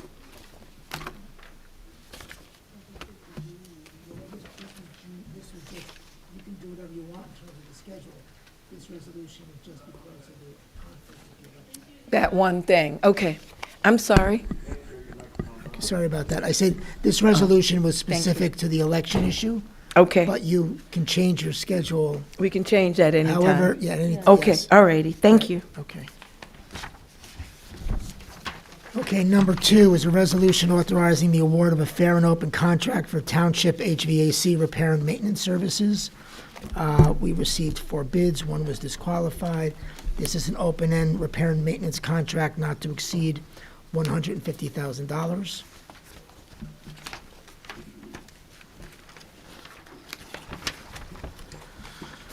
Okay. Number 3 is a resolution authorizing an emergency pursuant to NJSA 40A:11-6 for the repair of a water main break at 821 Bloomfield Avenue. This break occurred in December. We had declared an emergency, hired a company to fix it. Now this is the authorization for the contract and payment. Yes. Counselor Williams and then Counselor Lockman? Yeah, just the date on the memo Is that what you, because you guys are always late. says May 2nd, 2024, but it's talking about an event on December 12th. Mr. Primavera, the date Probably of your just a memo typo. should read February saw that 2nd. Yeah. That's okay. Excuse me, Madam Mayor. Yes, Council Lawson's going next. Counselor Lockman? Sure. Yeah, it's just kind of a, why does it take so long to pay a bill?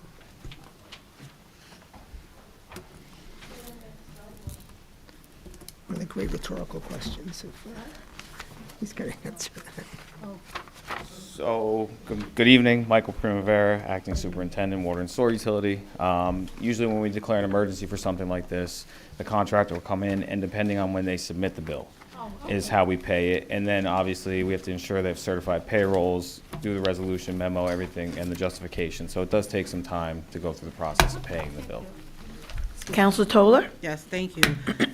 Just wondering where the emergency service was performed for this, and have we used this vendor in the past, or is this a new vendor? No, we've used this vendor in the past. This is our emergency services paving vendor. So this was actually for, if this was 821 Bloomfield Ave, this was for paving.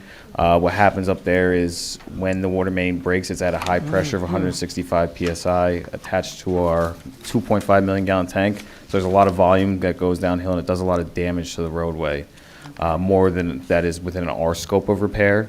So what we have to have them do is come in and actually mill it and repave it from top to bottom, so that way it's safe for travel. And how much did they charge us last year for this type of work? I'd have to look and see. This was a bigger patch this year. This one did more damage. So I know in the past, some of them cost $38,000, some cost $41,000. So it all depends on the size of the patch they actually have to do and the type of work that's involved with it. Okay, and just, not another question for you, but Madam Mayor, I didn't know we were going to discuss these as we were going through them, so when we're done, I need to go back to item 2 on the discussion agenda items. We can go through On the list. items that we're here now? Yeah, we've passed 2. Okay. We were just discussing 3. I didn't No, realize. we can discuss them as we go. Okay, so we can come yeah. back to 2. We can Okay. finish the list. That's Okay, fine. I get it. So when we, but so everybody knows, if you need to discuss them as we go, that's fine too, but we'll come back to 2. Okay, thank you. Manager Lapola? Okay. Number 4 is a resolution authorizing an amendment, authorizing Amendment 3 to the fair and open contract to Suburban Consulting Engineers to provide professional services to utility engineers. And what this is not an increase in money, it is a reallocation of funds amongst the 3 engineering firms there. We're no longer using CP. We reduced one and we're increasing the other. And if you look on the second page where it's the therefore be it resolved, under item 3, it should not say shall remain $220,000. It should say it is increased $220,000. May I? Yes. Counselor Toller? Yeah, I'm just wondering why there's an increase, and how much was the original contract for this?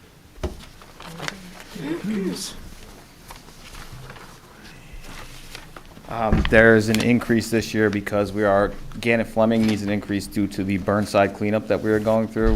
Late 80s, early 90s, there was a diesel tank in the ground at our Watchung Ave pump station that leaked, and we are currently trying to go through the process of gaining access agreements and other things to remediate the diesel fuel that's in the ground.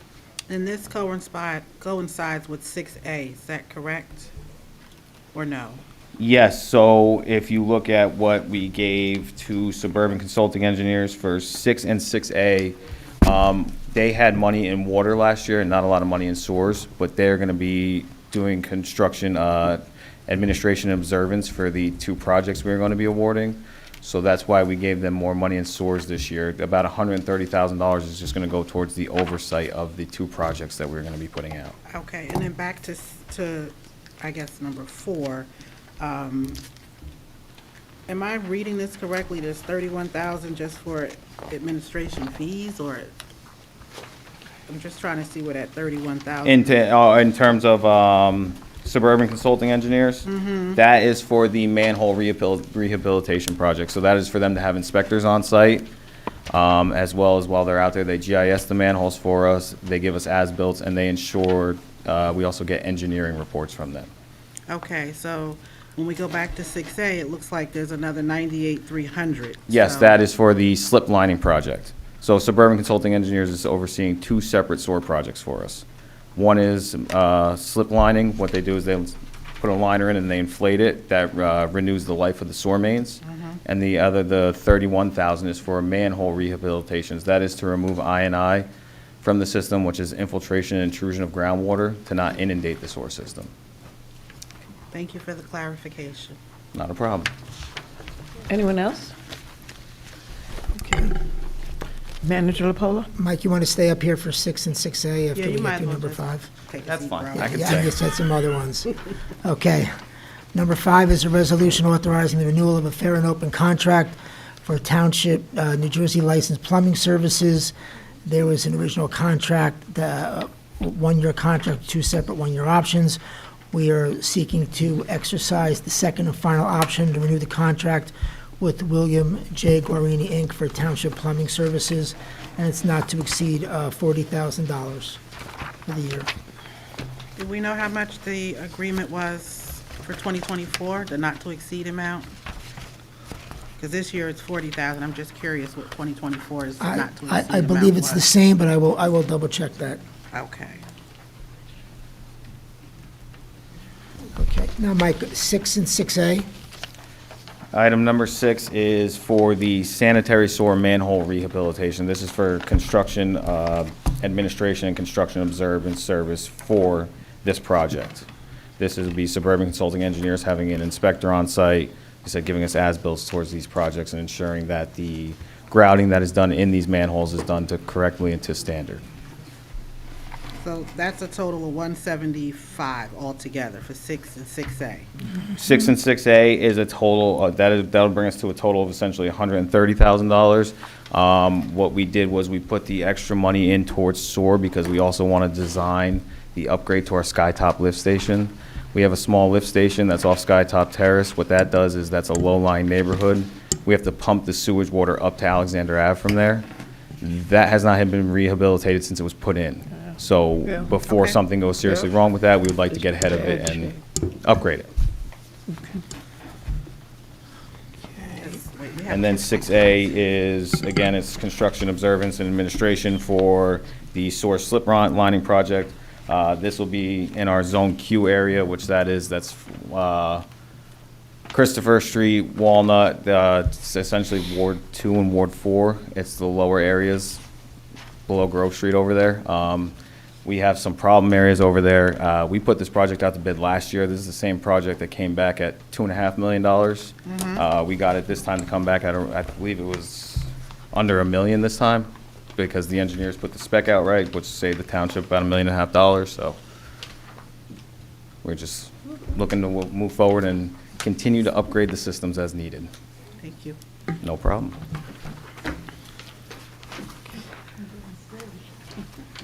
Council, I think you have the next few resolutions on there. Sure. Item 7 is, as we discussed last week, requesting an amendment to the award of professional service contract. Actually, I'm sorry, 7 is for conflict and general litigations attorney. I'm sorry, what are we doing here? No, but I'm just saying, why is he? Because they're his resolutions. The law department doesn't report to me. Okay. So they're his to present. I don't put Because these on the I agenda. didn't know, no one, Council puts it, I'm so. sorry, Yeah, Mayor. so Council puts it as on. we discussed Okay. last week, there's litigation that was left behind, for the in-house law department to do.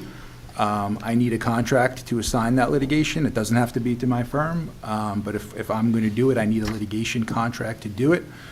I think your own ordinances or policies even said, even when your full-time in-house counsel was here, they were supposed to be compensated additionally for performing litigation. So this is standard. Like, my contract to come to these meetings and do day-to-day wouldn't cover litigation. You have 5 or 6 matters that need to be tended to. Somebody needs to tend to them. We need to award a contract to somebody on that. I just have one. Counselor Toller? Right, I just want to say, there's a typo in the the fourth whereas, because it says whereas on December 17th, 2025, so we ain't there yet. Apologies. No, that's okay, but I just have a question, because if we're looking at 7, then that means we're going to have to look at 8, and I'm just trying to get on the... 8 didn't come from me, Counselor. Okay. No, that's fine. Yeah, no. I'm asking about a conflict of interest because it is the firm you work for, so I'm just trying to make sure, like, if we agree with 7, how do we agree with 8 too? Because It's not uncommon for people to have multiple roles for a municipality. Again, I didn't ask for number 8. That came out of your HR department. no, I understand that, but I'm just Okay. trying to get some legal beagle from you. Yeah, I don't. About conflicts. There's no conflict. I mean, the firm, you hired the firm to represent you. The firm represents you. It could represent you in multiple capacities. I don't think we're the only one that's doing that for you. Manager, I have a question Sure. for you. So if since we don't have another attorney at this time, that we have like an assistant, right? We just have one attorney, the interim, is that correct? Because Yeah, I would we like do- to we have do have- somebody to review these with me and help me to understand that that's not the person that's being, asking for the money. So who would we go to? Would we- I can work with you to explain, at least in my time here in the past, since 2023, who we hired to do what. Cleary Giacobbe, where Mr. Garcia is from, that we call it labor, but it really is personnel matters assigned to the HR department, okay? They do some negotiations, but a lot of the personnel issues, et cetera, et cetera. No, I But need I'm some just help telling- to and I can understand, explain even to you how like we what he did. said with the We had litigation. conflicts counsel, we had Yeah. we have other labor council, we have redevelopment council, we have a whole bunch of firms Right. that we've used in the past, that you pre-qualified firms for that, but you have not made a decision on who you want to award that work to. But we have some pre-qualified people Yeah. that live right here in Montclair from the list that I saw, and I'm just trying to find out why it looks like at least maybe 2, 3 of these pre-qualified, the groups are going to Cleary, and then we have an attorney here who needs some additional funds. That's the part, and I'm not saying there's anything wrong with it. I just need to have somebody that is not involved with getting additional monies, explain it to me, and then, since we keep talking about in Montclair, we want to hire Montclair residents, and, we want to do this, that, and the other, I just need to get more information. So if you're able to do that, I would like to have that discussion and get that information from you, and if not, then I'd like to get somebody else that's like outside or pre-cleared. Who had the awards in the past 2 years? Can I add some context to these? On 7, I don't care which firm. If you want a different firm, that's fine with me, but I really need a motion in a second tonight to award someone a contract to do that litigation. I listed myself because Paul was doing it, so I just figured if Paul was doing that litigation, then it would stay with whoever you assigned as the town attorney. I don't need to have it. If there's a different firm that you want, that's great. We can scratch the name, put that firm's name in, but I am asking you, strongly asking you to take a motion in a second to assign someone to start handling these litigation matters. Yeah, I understood that when I asked my question, and I still have a right to have an attorney explain these things to me that is not the person that's going to get the money or a firm that they work for. And I just think that makes everything clean, and it makes it clear to me that there's no conflict. It makes it clear to the many residents who were asking questions about padding of, things when you have a person that is able to give business to a firm they work for. I don't know, I'm not, excuse me, I'm going to finish what I'm saying, and then I will call on you after I call on Councilor Toller.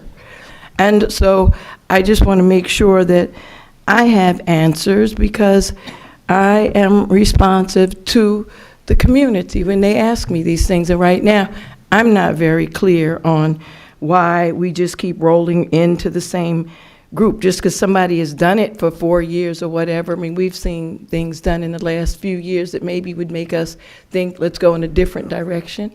And again, we say we're looking for women businesses. I don't know what the breakdown is. You might have a bunch of women in your group, you may not. You might have a bunch of African Americans, you may not. I just need more information. So that's all I'm asking for, an opportunity to get some information. I know Montclair doesn't discriminate thank in their you hiring, so very we much, wouldn't make Manager decisions based on Lapola, sex or for race. answering my question. Councilor Toller, I recognize you at this time. Thank you. I just want to, this isn't about number 7, this is about number 8, because I know in December 2024, I think it was Resolution 24-306, we awarded Hatfield Schwartz as the labor and employment attorney. So Ms. Dawkins isn't here. I'm just trying to understand why we need to appoint this firm when we have a resolution on the books already for that. Because it's always been split, so one does more of the labor and the other one does the personnel stuff, the litigation and all that stuff. And there a reason why Mayor, it's I want to just say this, and with all due respect to everybody here, the issue we have here is that the governing body has not decided how we're going to hire in-house counsel, not whatever. So we're just trying to fill those, the holes in the, in the ship so we don't sink until you decide to do that. So this isn't anything to direct work. It's just we have cases, we need lawyers, and we need to, if you're going to hire full-time, somebody full-time on staff, which I personally think you need to do too, in addition to outside counsel, we have to come up with the process, and whoever that is, get it done. Because they then, in turn, what Paul did was manage all of these other law firms. Yeah. That's a big part of what the counsel does, the attorney does. They manage who's assigned to what, make sure the work gets done. They do settlement negotiations, and we don't have that right now. Mr. Garcia is filling in, but we're now,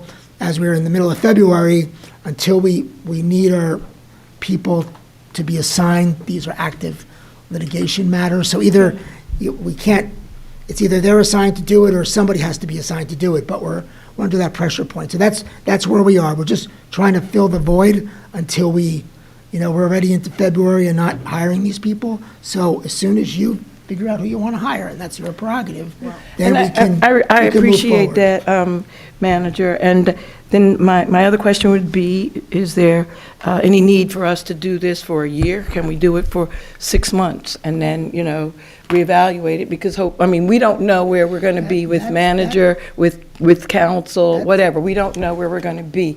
And I would personally feel more comfortable if we don't just send, do year, we're going to go for another year, more money, $200,000 to this firm, maybe $300,000 to this firm, I don't know. But I just want to try to figure out if we did, I would feel more comfortable if we did 6 months, so that would give us a chance to look at these things rather than just keep rolling it over because somebody said so. So now we're going to give them another year of activity. Yes, Councilor D'Amato. It's a do not to exceed, so it's not for. That doesn't mean much. And it's So we can do pay that as you for, use so it. that means It's then we pay can do as it you for 6 use it. months? Yeah. So we can do pay it as for you 6 use months? it. There's nothing. This isn't up for a vote, this is a discussion. So Right, no, my I get that, recommendation- But he's okay. asked that. But He's asked to have it moved and to do it so that we can actually No, I do the don't- legal work that we need done. I'm saying you don't have to pay, we're not Gotcha. You obliged to can do pay it that for You could amount. We're replace me just, tomorrow if Okay. you wanted to. What? You, at the Okay. very next meeting, you could hire somebody else. No, that's to do important. it. Thank you, Yeah. Counselor. Yeah, it's Okay, fine. thank It's you. fine. That's what I need to understand, Yeah. all of that stuff. and so. we don't want to be getting behind the 8 ball on these cases that No, we're I mean, somehow I in. definitely don't, but That I costs also us don't want to money, just be so- rolling over, Yeah, roll I over agree. money I and not. I appreciate what you're doing. I think You're what doing we my can work. do I mean, is- that's I great. appreciate you for Yeah. answering the question Yeah. in a manner that I can better visualize. Cool. Madam Mayor, So- may I? Yes, Council D'Amato, will you finish? No, I just, again, it's a temporary solution. We have to deal with temporary solutions and then come up with a permanent one. I mean, So durable I'm one. okay. Councilor Toller? Thank you. I'm okay with number 7, which is the discussion around Mr. Garcia. My question was about number 8, and, you know, if we have Hatfield Schwartz already on the books as a firm that we appointed back in December of 2024, this is the one where we may need to table it, pull it, and have a discussion and see if Hatfield Schwartz can cover some of these other issues that this resolution says we need to do, because I feel like it's a conflict of interest. Right, just go ahead. It is a discussion. Mayor, I got it. Mayor, Yes, I have a question. I know, I don't see Ms. Dawkins. I just would like to know for number 8, why did she make the recommendation that, if it's true, that, that Hatfield Schwartz was providing the services? I'm just curious. It's probably, There was an award, it was up to 35,000, not to exceed Who made the- $35,000. Can you, I'm sorry. Number 8. Deputy Mayor, can you explain, what were you saying about a recommendation by Ms. Dawkins? So number 8, is it Ms. Dawkins's recommendation that is the recommendation that the firm for continued representation on these labor and employment matters change from Hatfield, or? No, last year, we used both, and Cleary Giacobbe has been assigned to the HR department. I think this would be the 4th year in a row, so this is not new. Okay. Yeah, then why are we paying Hatfield Schwartz? I'm just, Because but I guess they're Ms. doing- Dawkins they- would have one- to be here to answer. I'm sorry, go ahead. Yeah, well, there are conflict issues, but also one is doing the personnel stuff, and the other one is doing, like, Hatfield Schwartz is working with me as we are doing the PBA negotiations. They also are handling some of this litigation. They represent us in the Morgan matter. So there's all these different things that they're doing, but there's a whole other part of this. We have numerous cases that we're dealing with when we terminate people and this and that and hearings. But wouldn't and that be that's Mr. what- Garcia? That's what his firm was doing. His firm was doing that separately. Paul may have done some of that when he was here, but his firm did that. They also did a bunch of our investigations. Right. And, So if we agree to number 7, then we wouldn't really need number 8, because that same money is what he's requesting. If we're doing 7 and 8. It looked now like we're it's about spending the same money $50,000 twice. more from what I see. So, number one, you're gonna spend whatever your legal requirements Well, I mean, until we get are. ourselves So it's together. not like you're spending, like, so if Schwartz does the work, and you want Schwartz to do the work, right, Schwartz is probably gonna, that 35,000 that you budgeted for is exceptionally low. They're gonna come back here at some point, and we're gonna ask to amend that and increase that cap. So you're not spending an extra penny by taking Ms. Dawkins' recommendation on number 8. You're gonna address your legal needs as they arise. If there are no legal needs that arise, then you don't spend any money. If they are, some firm has to do them. Right, now I And you're understand. gonna have to pay for I that. understand, but I'm also saying this amount of money that we would set aside if we need it is actually the same amount of money that you're requesting in number 7. They're different services. So 7 is for it says litigation and conflict, but it's mostly for litigation, right? When most of your litigation, when it comes in, it goes to the carrier. There are some actions that don't get covered by the carrier, right? And in which case you need to assign someone to handle that litigation, right? if they don't involve money, then the JIF does not cover it. For example, we've been to the Federal Court of Appeals on the leaf blower issue. And that's not covered by the JIF because it's a question of, it's a constitutional issue whether or not the leaf blowing ordinance is legal. I mean, they may be going to the United States Supreme Court, I don't know. So those kind of cases, we have to pay, unfortunately, and they're very expensive. Okay, I just We need pay attorneys to do that, Because yeah. like I said, I know Yeah. we have a resolution in place already, and I just wanted to make sure we weren't overspending. My priorities are my priorities are 7 This and is 10. eight, If you not want, yeah, I'm saying, seven. right, my priorities are 7 and 10. 8 did not Okay. come from me. Take as much time as you need. on Sure. it. But you put a motion on the floor, is that correct? I can't make a motion. I asked, Oh, I so asked, thought- that's. I thought you said you put a motion on the floor. I requested that it be voted on Oh, tonight, okay. that 7 and 10 be voted on tonight. yeah. The eighth member of the council. So, Mayor, No, thank you. can I just clarify something, Mayor, with respect to Yes. number 7? Deputy Mayor Shin Anderson? So number 7, just to be clear, that is to, we have pending litigation that needs some kind of attention, right? Yes. Okay, so just to be clear, number 7 is to allow you to assign someone It to allows handle me to it. have a litigation partner from my firm handle the litigation. Okay. Can I ask a question? Yes, Should we s- Counselor Lockman? Should we specify the litigation that you'll be handling? I wouldn't do that because then I'm going to have to come before you every time. that, It's something like, that- different? that There's an emergent matter. I mean, Okay. I don't do that for any other. Okay, just any- asking. Any other client. Thank And you. again, to someone's point earlier, like, generally, most public entities that I deal with, once you pre-qualify Yeah. at the first meeting, those firms that pre-qualified get a contract. It's a one-year contract, but it's use it as you lose it, and they get it at the rate that they proposed in their proposal. And that way, when stuff comes up, you can just assign it out, and you don't have to go through this extra step of putting a contract award on the resolution and having to wait and jeopardize the litigation. The time is costly sometimes. And I appreciate that. My only concern is that I saw some that where I was told were pre-qualified as well. One lives right here in Montclair.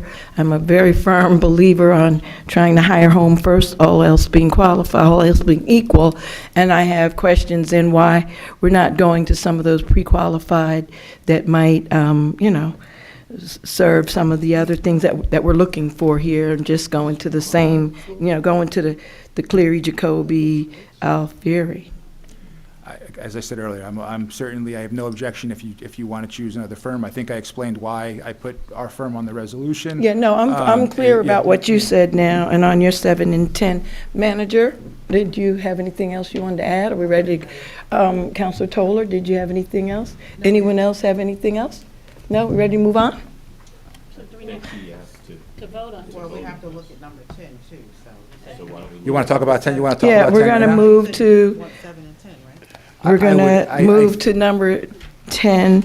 Is that you, Manager LaPola, or is that the interim attorney, Garcia? That's Mr. Garcia. Okay.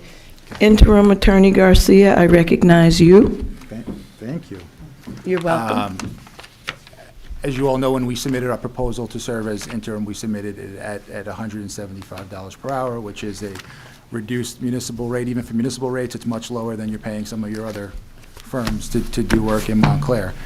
At no point during the lead-up to that process was there ever any discussion of there being a monthly cap, and certainly not a weekly hours cap. The first time and the only time I heard of a monthly cap was with one member of this dais on the day of the election, and I said, fine, I'll work with that for the month of January. We'll see how it goes, and if we have to adjust, we can adjust it later.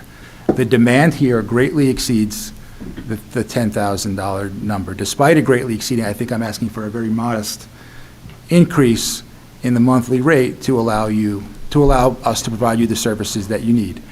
Just let me provide a little additional context, right? $10,000 a month at $175 means that I can bill 57 hours a month. When you break it down weekly, it's a little over 14 hours a week of services that I can bill. 2 weeks ago, we spent 6.5 hours alone just in the council meeting. Tonight, we're approaching hour 5 on it. So you're eating up almost half of the weekly allotment just by attending the council meeting. That doesn't include the Third River meeting, right? And again, all the day-to-day stuff that, listen, Paul was doing a tremendous amount of work for you. Paul was going above and beyond in terms of the duties that he was performing. any other municipal attorney that I'm aware of. And he actually had help too. He was an additional person in that office, right? So what you were paying Paul in terms of salary and benefits and the additional assistant attorney, you're still well below that, even with the modest increase that I'm requesting. And that's the basis for the request. Can you explain to me, please, the third river, you go to the third, is that a requirement? I was advised that, yes, the Montclair attorney is supposed to attend this Third River Committee meeting. It goes Okay, 'cause back to like the 1920s. Has that always been the situation? We provide the attorney for that one, and Glen Ridge provides the attorney for the second river, which is a lot more work, apparently, from what I've seen. If I can just continue for 1 second. Yes. I believe I voted for that earlier resolution, and it was the first time I ever voted for something like that. So I had no idea, no past experience, and I think it was a mistake, and that what we should have done, because we were test driving a model of hiring an attorney, like in the first part of this year, which is to have a firm rather than an in-house attorney. So really, it's like not just that we needed an attorney to cover after Mr. Burt left, but we also wanted to see how it worked, having a firm. And I think what we should have done is not have any limit whatsoever. Not what, I'm sorry? Not have any limit either on hours, or we would have an hourly rate. Yes, because the idea is that then we see what it costs. And the only proviso I would have done was to be very clear that what we would want to have is very, very good records, of what those hours consisted of.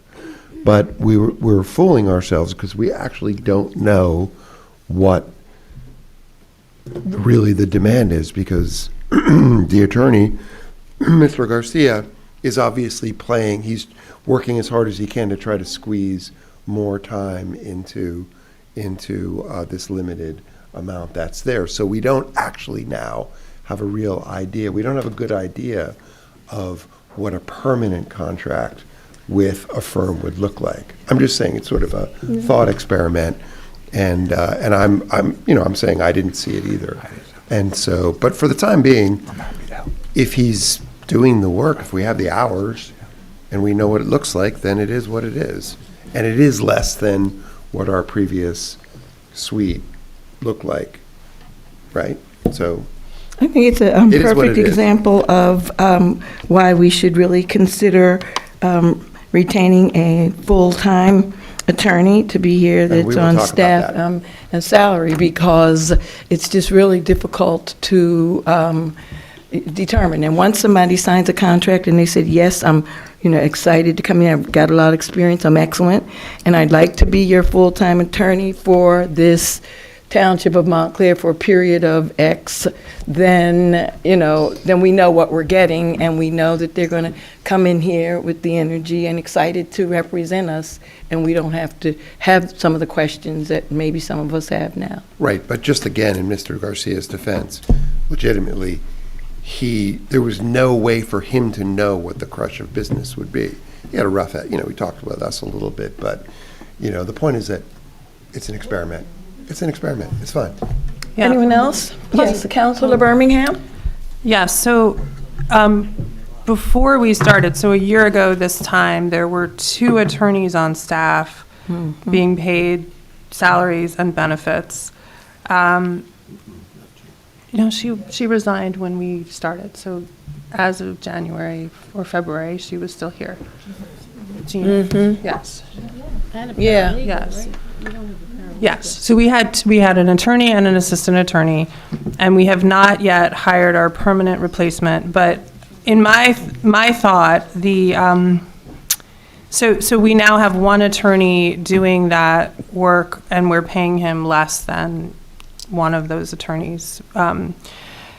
So my thought when we put the cap on was because there was some uncertainty about, we didn't want to suddenly be like, you owe us $500,000 or something. So we put a cap on at the last minute. But I do think, you know, if we are saying, you know, we're looking to hire 2 attorneys right now. We have job postings for 2 attorneys. And I think it's not unreasonable that we would pay the current attorney a little bit more. And even, I mean, you know, so I would be in favor of this resolution. Thank you. Okay, Madam Clerk, can you do a roll call vote, please? I'm sorry, Mayor, I didn't hear a movement in Oh. a second. Make a motion. We can't do okay, so we could do number 7. Is there a motion for number 7? I make the motion to adopt the resolution authorizing the township to award a professional services contract for conflict and general litigation attorney to Cleary Giacobbe Alfieri. Is there a second? Second. I think we've had discussion. Madam Clerk? Deputy Mayor Anderson, Yes. Counselor Birmingham, Yes. Counselor D'Amato, Counselor Lockman, Yes. Counselor Toller, Yes, but we have to change December 17, 2025 on the resolution. Duly noted. thank you. Thank you. Yes. Counselor Williams, Sorry, yes. Mayor Baskerville. Yes, moving on to, we're at, I guess, number 8, resolution authorizing township. Did we do that yet? Oh, we did that. Okay, what about the ordinance? Do we need to, I think we need to move on to number 10.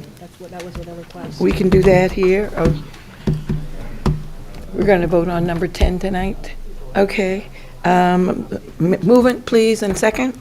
On number 10, resolution, number 10. Okay, so I move to pass the resolution amending professional service agreement of interim township attorney Joseph A. Garcia. Second. Okay, we've had full discussion. Madam Clerk, roll call. Deputy Mayor Anderson, Yes. Counselor Birmingham, Yes. Counselor D'Amato. Yes. Counselor Lockman, Yes. Counselor Toller, Yes. Counselor Williams, Yes. Mayor Baskerville. Yes, thank you very much, Madam Clerk. Okay, Manager, would you please? Number 9, ordinance 25-02, which is the stormwater ordinance. I know we had some recommendations made by Mr. Harrison, so I just want to know the process by which you want those handled, so we can go to a committee, so we can get this introduced soon. So how do you want to work this? Counselor Lockman? So I'm not quite sure if this has to go to a subcommittee. Look, because if he's going to make changes, you just want it brought back to the, Yeah. Well, yeah, okay. Yeah. all right. Where- That's what are what I we did. doing? The stormwater. Did he make the changes already? No. He did a memo, which is not Yeah. specific, so we're trying to figure out what changes. Yeah. If we you'd like- talked about this in the planning board. Would you like me to make the changes and resubmit it? Is that the best Since thing you're to do? more knowledgeable about planning board stuff Okay, than I I'll am, do I'd be that. happy We're to not taking any defer. action on this. No, No, not not tonight. tonight. I'll It'll be amend- introduced in I'll- the future. Just for the record, I'll look at what Mr. Harrison gave us. Yeah. I'll make the change, incorporate his changes as needed, and we'll bring it back on the 25th. Right. Yes, thank you. Great, thank you. Number 11, please. Right? Did we do number 10? Okay, number 11 is a resolution to authorize an execution of a subordination of mortgage agreement. This is someone who had received a down payment loan from us. They're looking to refinance their first mortgage, and we need to, I think they owe us $2,400 total. 2,300, but they're almost at the 10-year Right. limit where it Yeah, would be. but they just can't, the bank, the mortgage company refinancing needs for them, the other mortgages to be put first, so. So I have a question for you, though. I'm sorry, may I? Yes, Yeah. Counselor Lockman. Is on the first page of the subordination of mortgage agreement, the third paragraph beginning whereas, it says, "First lender is the mortgagee under mortgage dated March 5th, 2028." That can't be the right date. So I I don't know if ETA didn't send the revised version, because I did run, Councilor Williams pointed out some of these changes that we did. Okay. That we did run. I'll get a corrected version on for the, I'll make sure ETA has a corrected version for the 25th. Okay. And just, did you write this? What's that? Did you write this mortgage agreement? I did not write the mortgage agreement, no. Okay. I mean, It the predates me, first but- paragraph on paragraph 2, page 2, really needs to put in a little bit more plain English so that people know what's going on. It's, I mean, I do this for a living and found it very obtuse. Yeah, okay, thank you. What? Okay. What's the matter? Manager? Number 12, Yes, Mayor. please. Number 12 is a resolution authorizing a fair and open cooperative purchasing agreement contract with Advanced Enterprise Recycling, Inc., pursuant to the Essex County Utilities Authority for Type 13 waste disposal for the year 2025. That is a cooperative purchasing program that the Essex County Utilities Authorities runs, and we are asking that we award a contract to them for an amount not to exceed $175,000. Just curious, what did we pay last year? Do we know? I can find that out for you, I don't know. And the 175 not to exceed amount is based on this memo dated November 19th from the Essex County Utilities Authority? The tipping fees are there, the amount itself was calculated by DCS. Okay, because I'm just curious how many tons, you know, based on how many tons per year, how did we get it 175? Okay, I'll find that out for you. Thank you. Okay.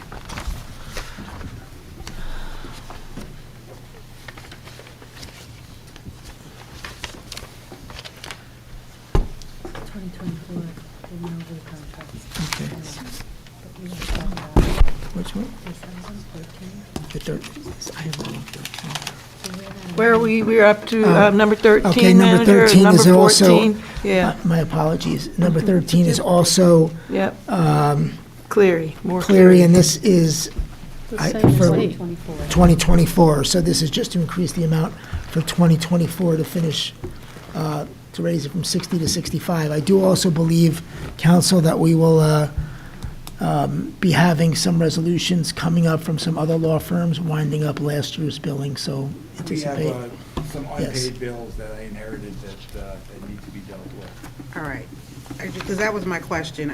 I'm trying to understand why we're paying a bill that says not to exceed, and it's exceeding. Well, we're asking to increase the not to exceed. I mean, do you want the honest answer? Because your not to exceeds are unrealistically low. I mean, if you look at what you spent the last 2 to 3 years on legal, and then you look at what you're putting in these resolutions, it's less than half, it's a fraction. So that's something we should be changing to make sure we don't go through these discussions endlessly. Or you Or just we amend them, should or you just shop have to amend around them. and find out if everybody has that same opinion.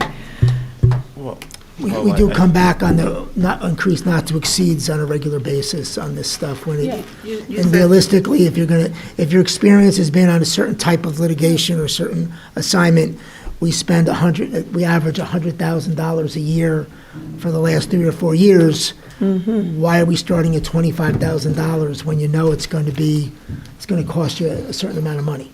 No, my question is, well, thank you for that, but, so really my question is this legal to do this, to pay it even though it says not to exceed? That's Yep. my question. Yes, it is. It happens Okay, all then the the time other with question is, you lawyers. said we're gonna have some bills that from No, it's- 2024 Right. that we need to pay in this year. My understanding of the statute is, I guess you can let us know for certain if that's legal. I'm just, because where I work, we don't do that. So I'm just trying to understand how it applies here in municipal government that we can pay bills. 'Cause once I've the never year is worked in a over, place where it or didn't happen fiscal all the year is time, over, so we I don't don't- pay it. First of all, you're So- not getting your December bill until January of the following year anyway, so that, at a minimum, you're paying the December bill in the following year. Well, can you provide us with a report of these invoices that you said we're getting ready to get some more bills, or you said it? Certainly can. So we know Sure. what to look for, what we can expect, how much it's gonna cost.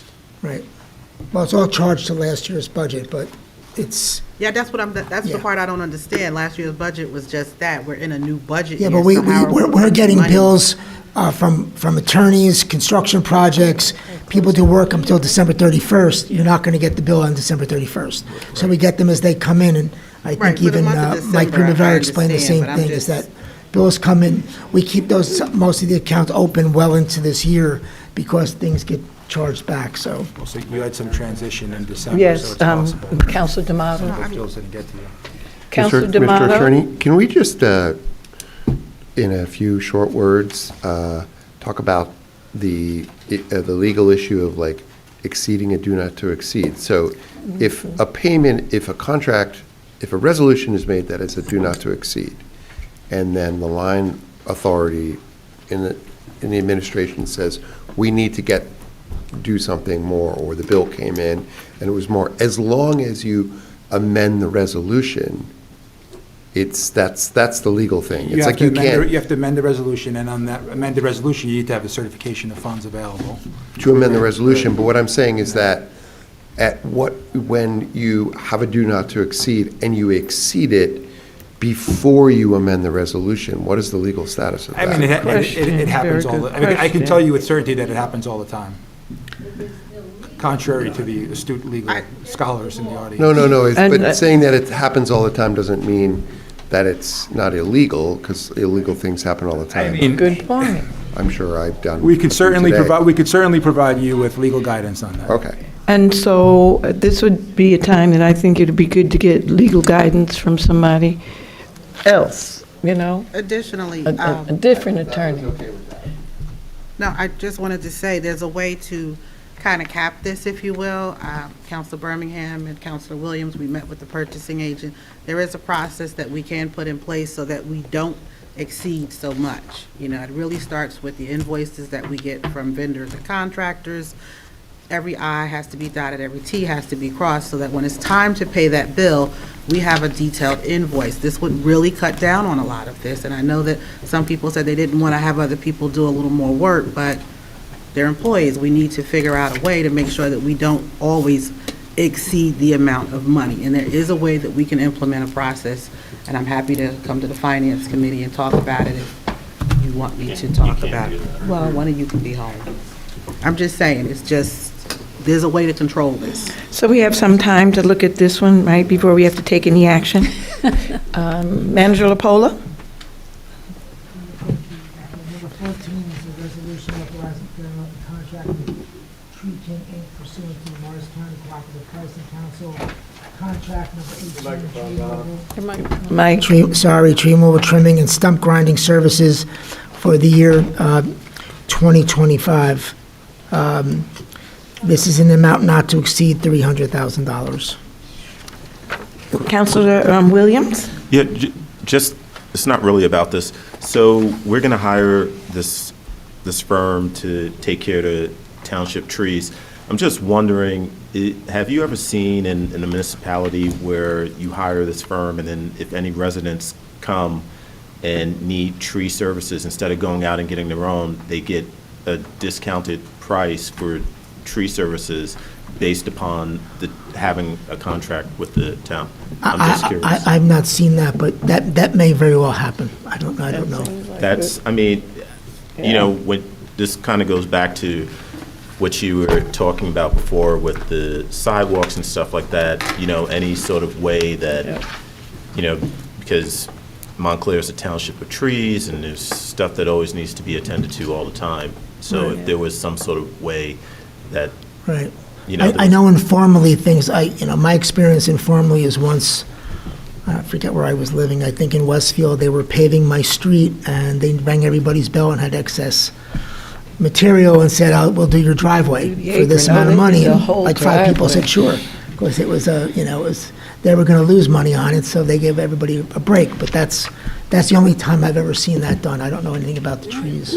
I like I that just have idea. a question. I know Mr. Counselor Arts- Toller? Thank you. I know Mr. Ashley isn't here. We don't have a on-staff arborist anymore? Yes, we do. So, okay, 1 day a week, that's great. I'm just wondering how many trees are, supposed to be taken down. It just seems like a lot of money to take down trees. And are we gonna replace them? And if we replace them, what's that gonna cost? I know you don't have the answer. This is We a question. we have a let's very do. robust tree program here, maintaining trees, taking out down dead trees, and then replanting trees. We grind them to the stump, we do all of this, so when we have a list, and the residents here are very, trees are very important. We hear about trees all the time. So, Yeah, no, I get yeah. that. I'm just trying to wrap my head around paying this kind of money. I mean, I know we're not voting on anything. This is for discussion. So, my thinking is we might want to figure out a more crafty way to remove trees, even if we chip them down through our own staff and offer them as mulch to residents. I don't know. It just feels weird to take trees down at $300,000. But that But it's price not is just- not, it's not just for Something, removal. I see what it says. We Yeah. have Yeah. trimming, stumping. I'm Yeah. reading all of this, and I'm just wondering how Mr. Ashley, arrived at $300,000 for the year. Let me just give you this, Counselor Toller. So, that oak tree in the front of my house? Yep. The guy came up, threw his truck up, and he clipped off some hanging branches, so when the weather came with me, $3,000. That's just to cut the branches. So when I understand see that this part. type of I thing here, understand I'm that like, it sounds like a real deal to me. Okay, all right. Well, if you guys are happy $10,000 with to remove. And then, look, and then if I had to get the sidewalk done on top of that, I'd be like, mm-mm. So I just have a question, Mayor. Yes, Counselor Lockman and then Counselor Birmingham. So none of this is covered under that tree grant that we got? Good question. Some of the areas might be. No, the tree grant is to plant the trees, and I do. I thought it was there's trimming maintenance. as well, that Yes, but Lisa that's, said. I don't know if any of that is, since the program is just starting, I don't know if any of that, we could charge the grant, we wouldn't be charging it to here, so. Can we Yeah, just well, maybe that's ask Ms. Johnson, or Dr. Johnson, sorry? Yeah. I think I the can tree find grant that out money for you. is specific, for specific areas, but we can triple check with her. Unless there's Some of another these tree could be in grant some that certain she got in, I don't know. should But ask the her. first one Yeah. was for the fourth ward specifically. Well, it was underserved so, areas, yeah, not necessarily the fourth ward.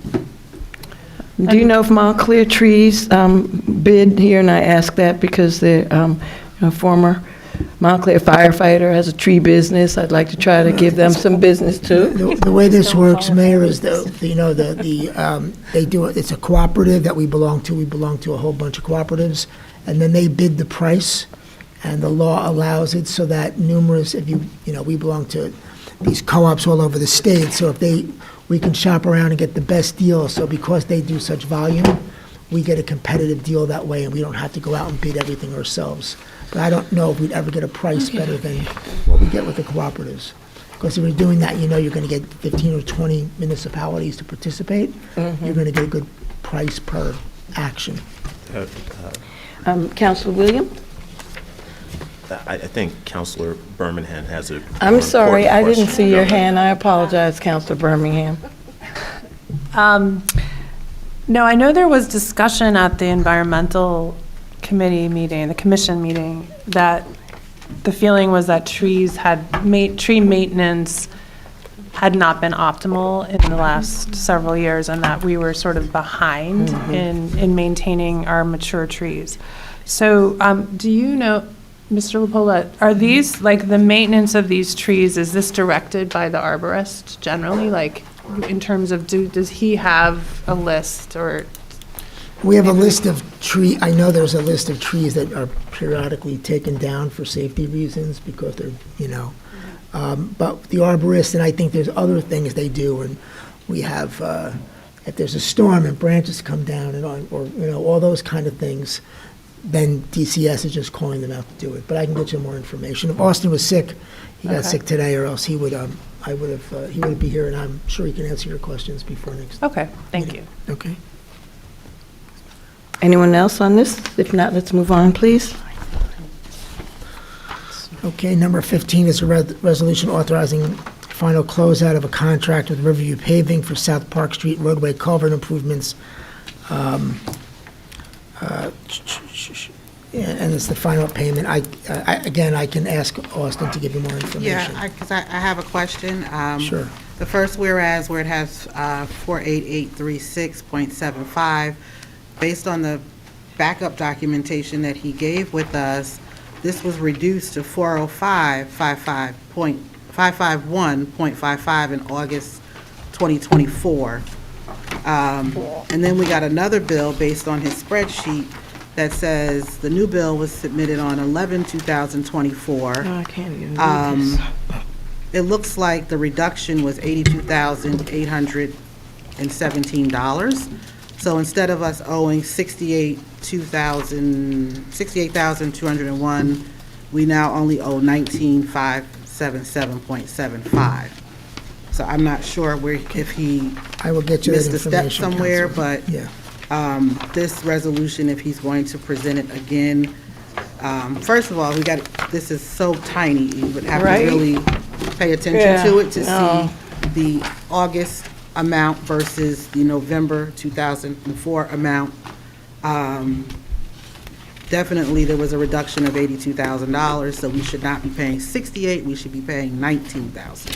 If he can just verify that, that would be appreciated, because I know that this construction stuff, they use that AIA billing, which is standard stuff, but, without really paying attention to it, and we can't see this. This is crazy, but I think that amount that the final payment should be $19,577.75. I will get that. Manager Lepola, will you please request that we get a revised version of this that is Yes. larger so that we can read Sure. the numbers? It's very Thank you. hard to read, very Yes, I hard, agree. I even but put it's my there. glasses on and If then- anybody needs any help looking at it, you can see what I'm seeing, let me know. I'll point it out to you on the spreadsheet. You Hey, can borrow my glasses. I put these things on and I still can't see it. Okay, thank you. I'm sorry. Moving on, please. Okay, number 16 is a resolution awarding a contract to authorize the purchase of one Western Star 47X truck and related equipment through the cooperative purchase, through the TIPS Cooperative Purchasing Agreement. It's a hook lift spreader plow and related equipment for $284,396.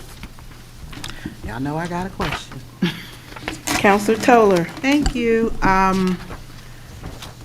We just bought some snow equipment and a spreader or a salt spreader or something, is that correct? Mm-hmm.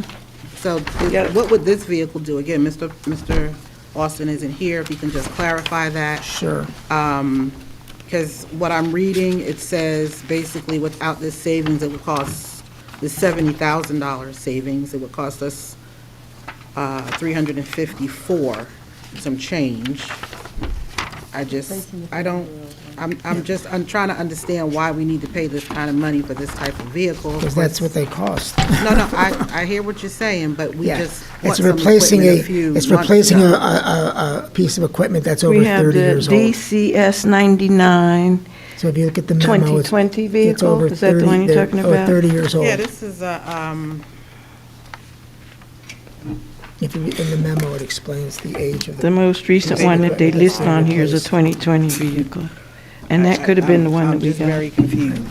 This is why I asked for a detailed report on the fleet of vehicles and equipment that we That's the have. most recent one that we have. Well, while we're talking about this, I'd just like to shout out the services in terms of plowing and the ice removal. I think our township has been doing an amazing job staying in front of the ice and plowing the streets. So shout out to DCS and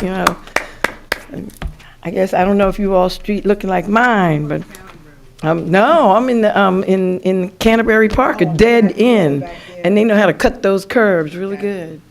Who takes care of Bay Street, the station? Like the salting and I the, think we do. We have an agreement with Transit. does we have a New Jersey contractor. Transit do it? I think we, right. We have a Mayor, if I may. Yes, We have Madam we Clerk. have a contractor, Counselor Williams, Angels Landscaping, Oh, and they yeah. take care of the deck. I'll speak to you offline, but, yeah, a couple of people almost slipped and, Gotcha. Okay, moving along, please. 17, that was 16, 17. We are, All right, we have to 17. number, Resolution authorizing the renewal of the fair and open gotta township have an elevator elevator. maintenance contract. There was an initial 2-year contract with 2 separate one-year options. We would like to exercise our first option to renew in an amount not to exceed $90,000. Question? Counselor Toller. Just curious, because this is from 2021. Do we need to rebid this? No, the contract was for 2 years with 2 additional 1-year options. So this allows us to exercise the option for the last year. I just, Carney is not spelled right. There's no E in Carney. Okay, I didn't do it, but. Okay. And now we're up to 18. number 18. Mayor, I believe that was your resolution, number 18? Yes, the resolution is to appoint 3 individuals to the Civil Rights Commission. Civil Rights Commission has lots and lots and lots of vacant seats. These individuals have requested that they be appointed. They are very much looking at it. I ask that we have their information, but I don't see it. Maybe we weren't able to get that. Whatever happened with... Madam Mayor? Yeah. May I? I just wanted to state that Mr. Porro is on LTAC as it is, so he doesn't wish to be on the Civil Rights Commission at this moment. So the other 2 should be fine if we can just make that adjustment to remove that name off of it. Okay, because I just got these requests like 2 weeks ago, but that's good information because I've been holding back, and I don't know, maybe we should have this discussion as a group when someone's already on one committee or commission. Generally, there was a feel before that we would try to see if there were other people that we could get involved, but depending on where people want to go. But I'm fine with that recommendation, Councilor Toller. Mayor, Yes. I wanted to just confirm, because I think we have been getting some the VI or information from the clerk. I think the last time I saw was maybe about a month ago. And so I do actually have a couple of other names that I'd like to recommend for the next time. But have we gotten any more volunteer interest forms in the last month? Maybe a handful, less than 3, since the last memo. Thank you. Yeah, I did. I can look at the, Yeah. I can give you this information tomorrow if you need it, but Sure. it's less than 3 since the last time. I appreciate you sending them to us. Thank you. So can I make a motion to, Second? oops, to go home? I'll second it too. I'm sorry. Okay. You got a second? We're going to vote? Okay. We're going to Voting vote on the Civil on Rights putting these individuals on Civil Rights Commission. Can we wait until the next time so we can appoint a bunch of people at once? Well, since these are already here, I would just, because there's work to be done, and I think they'd be very helpful. I know they seem very, very anxious to get started, so I don't see the downside of it. It'll give them some good news, right? Madam Clerk. Deputy Mayor Anderson? Yes. Counselor Birmingham? Yes. Counselor D'Amato? Yes. Counselor Lockman? Yes. Counselor Toller? Yes. Counselor Williams? Yes. Mayor Baskerville? Yes, thank you. Next, please. Oh, yes, Counselor Toller. I'm sorry, Madam Mayor, I know we said we were going to come back to number 2. Number 2, yes. Before we get to 21 and 22 that Yes. was given to us tonight. Yes, okay. Another question. I'm just curious what we spent in 2024 on HVAC maintenance. And the bottom of this agreement, where after it says, "Now therefore be it resolved," it says that we are entering into a 2-year thing, and I think we should make that a 1-year with the changes that are going to be coming in the very near future. I understand HVAC is something we're going to have. But I just think we need to take a look at that 2-year and make it a 1-year. And I also would be interested to see what the costs were for 2024, because this is asking for $150,000 not to exceed. I'm just curious what we spent last year.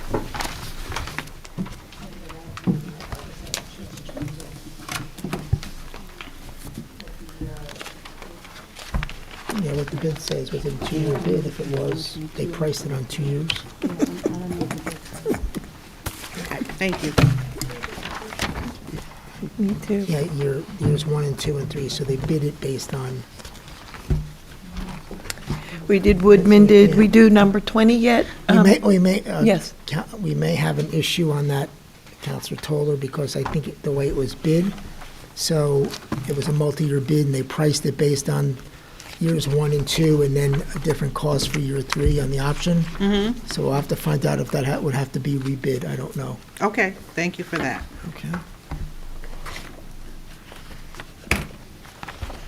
Number 20? Okay, I'm sorry. What number are we on? Yes. Counselor Lockman? Okay, 20 is the 5G ordinance. I had spoken with Mr. Garcia. What we need to do is just touch base with the Essex County to make sure that they understand the ordinance, because some of these 5G installations will be on county roads. Called over yesterday. Yeah, okay. So you're waiting till you're back. I will Yeah. update you as soon as I hear Thank back you. from Mr. St. John. Thank you for all the work that you did with that. Okay, we're up to 21 now? Okay, I'm going to ask Mr. Primavera to come back up. He's a busy man tonight. And he can address 21, 22, and 23. Which version? So 21 is the replacement of our compressor truck. It is a 24-year-old vehicle. It is on borrowed time. We were planning to put in the capital budget to replace it next year, but because it's continually broken down, and every time it breaks down, we have to customize parts for it because there are not crossover parts available for this vehicle anymore. So it being down for months at a time, it causes us more time to do the job because we have to, jockey equipment back and forth. This vehicle carries all our pumps, our saws, fittings, shoring for the guys for sitting, make sure to ensure that the hole is secure, that they get into, that the walls aren't falling on them. Having that all on one vehicle reduces the time and impact of the utility to the public and the time we are on the road. Will you be needing another vehicle in the near future? So yes, as the email said, we will be replacing 2 more vehicles after this. We also have a 2008 backhoe. The floor had to be reinforced recently because the floor is rotting out on that. Since we are looking to do this truck this year, we plan to put in the capital budget for next year to replace that backhoe. And then after that, in 2026, we will be looking to replace a 2004 dump truck. And then once we do that, our fleet will pretty much be resolved and we won't have to do any more upgrades for a while. So over the next 3 years, you're talking about almost $1 million in vehicles, give or take. Pretty close to that, yes. But again, these vehicles are essential dump trucks. We have 2 dump trucks to haul material to and from the job site. Again, having 2 reduces the amount of time because we can jockey them and continue to work while one is going to dump or be loaded to bring material back for us. We have the 2008 backhoe is a dedicated jackhammer. Montclair has very thick roads. A lot of the roads were concreted I believe it was post-World War II as a job incentive. So there's not only about 1.5 feet to 2 feet of asphalt, but then you have to get another 1.5 feet to 2 feet of concrete with rebar. Having our guys hand jackhammer that would cost time and energy, and these guys wouldn't even be able to perform the work by the time they were done breaking the road up. So that eases the burden on them to be able to perform the repairs on the utilities themselves. And our guys would be using this vehicle, we don't have to go out? Oh no, our guys use this vehicle, yes. We do, there are times we do call on contractors, but that is for extreme situations that is out of our scope of practice. You mean this brand-new truck can't do it? Oh, it's gonna do 95 to 99% of the work. Thank you, Counselor Lockman. I was just wondering, do we ever share equipment with neighboring towns or borrow their equipment? No. We use them all the time and they're not sitting Our idle? backhoes and trucks are running probably 3 to 5 days a week. We are Okay, using thank our you. equipment. Okay. Manager?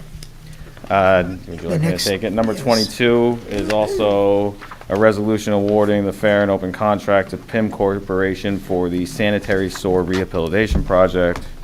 Actually, nope, that's a typo on this one. This was supposed to be for the sewer line. This is supposed to go to Spinello Companies for $973,819. As we discussed before, this was the project that went out to bid last July and came back at $2.5 million. We got it to come back this time with the proper bid spec at $973,819. So we essentially, by, rebidding this project, we save the township about $500,000. If that's the one you Yes, just. Counselor D'Amato? So the low bid last time was 2.5 million. Yes, and the high bid we only had two bids. The low bid was $2.5 million, the high bid was $4.5 million. And that was because it was there was a new engineer and they didn't understand the bid spec we wanted. Oh, okay. And so by us putting it back with Suburban, it saved us about $1.5 million. And these are paid out of the utility budget? Yes, these are paid out of the utility SOAR capital budget, yes. And between these two, so we have 3 miles roughly of relining, which is a lot. Cleaning, cammering, lining, and recammering, yes. Okay. And then how many chimneys? How many? We are doing, I believe it's around 12 manhole chimneys we're gonna do. These are all on the high water table section, so around Edgemont Pond. Yeah. All around that is gonna be redone, and then down in the Anacog Brook section, we have high water table there, a lot of I&I there, so we're gonna do those manholes also. And they're being cemented or grouted, Yes. not replaced? No, what they're doing is they're just taking essentially a grout spray, and they're spraying the inside of the chimneys. A lot of the chimneys in Montclair are brick. Yeah. So they are very porous and allow a lot of water in. So these areas have high water tables. We eliminate the I&I by doing this. But they're not just being lined, that spray is like structural? Yes. Okay. It's reinforcing also. All right. You have a list of the areas that you're talking about? Yes, I can get that for you. Yeah, I'm just curious. Thank you. No problem. Anyone else? Yeah. Thank you. Executive session. Thank you very much.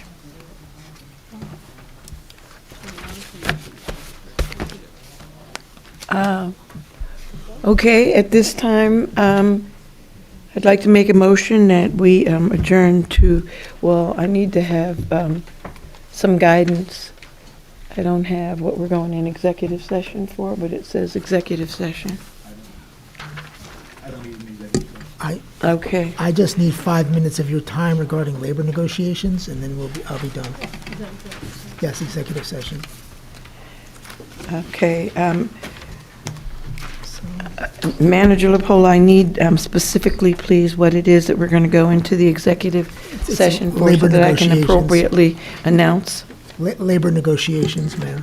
Is that sufficient, or Yes. do I need to talk about what type of labors, between who and who? The PBA negotiations. PBA labor negotiations. Okay. At this time, I'd like to make a motion that we adjourn to the executive session for PBA labor negotiations. I'd like to ask, please, that any members of the public or any members who are not directly necessary in order for us to have this discussion, to adjourn from the chambers. We anticipate that this will take, how long, Manager LaPola? 5 minutes. 5 minutes, and Famous last words. after that, we'll return to the chambers. Possibly longer. Is there a second, please? All in favor? Aye. Any opposed? Thank you.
Thank you. At this point in time, I'd like to make a motion for us to exit the executive session meeting. All in favor? Aye. Any opposed?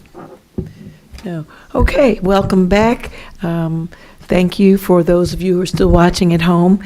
And now we have a couple of items that we're going to discuss, so I'm going to ask Councilor Lockman. Yes. So I'm just trying to move things along with respect to our organization and how we're acting as a council. So I had asked everybody to pick what the first, second, and third choices, I guess, to act as a liaison to the various boards, commissions. And I heard from most people. I didn't hear from you, Dr. Baskerville, or are you? Yeah. So if you don't mind, it's not something you have to do right now, but if you could go over that and select your first, second, and third choice. I picked, I don't know but I know what they are. I couldn't find it, yeah. And I guess at some point I feel like there are certain committees and commissions that are listed as active when they're not really. And I'm wondering if we want to take a look at those that I've listed and see if do we want an Arts Advisory Commission, for example. I don't know, they've been kind of semi-defunct. The Montclair Community Intervention Alliance, I understand now what that is, and that's okay. And the Senior Citizens Advisory Commission is listed there, but that's definitely defunct. And I would have issues about the Landlord Tenant Advisory Committee. I feel like they've kind of, in my view, overstepped their mission by getting a little bit too involved rather than just providing information to people who come to them. They get actively involved in talking to the, I guess it's pretty much tenants, about how to move forward with actions with landlords. And I read the resolution that appointed them, and I really think that they're overstepping their mission. And I think that now that we have TOOM, the Tenants Organization of Montclair, maybe that's the best private group to handle landlord-tenant issues rather than having a town representative doing it. I personally think that they should be decommissioned, but that's just my view. Anyone else want to? Yeah, I'd like to respond. Thank Yes, you. Councilor Toller. The Arts Advisory Committee, I would like to see that kind of meshed into the arts and maybe cultural arts committee. We have a diverse community. We have many holidays and celebrations that residents like to celebrate.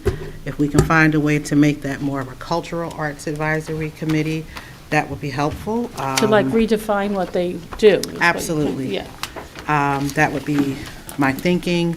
I do have some things saved because I know that there are a couple of townships that actually run these type of committees, and I'm happy to share it with the council to see if this is something we think we want to bring to the table.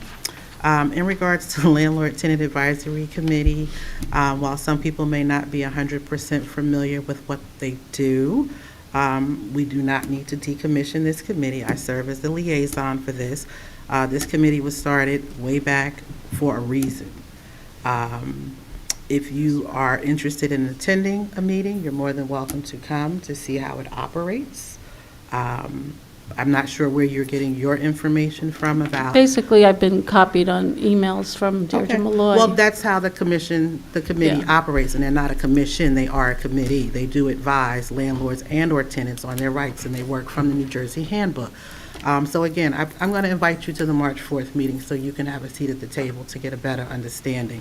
Because to not know and then say you want to decommission something because you don't know is a little unfair. We're losing tenants on a weekly basis. That's something you wouldn't know because you're not talking to them.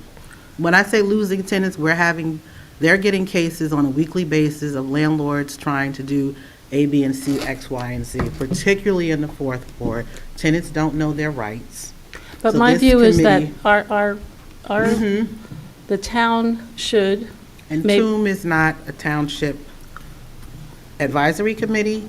TOOM can't do the same things that landlord tenant advisory committee can do. We've tried to work with TOOM in the past and asked them to come in, but for whatever reason, they wish to remain their own entity, nonprofit, if you will.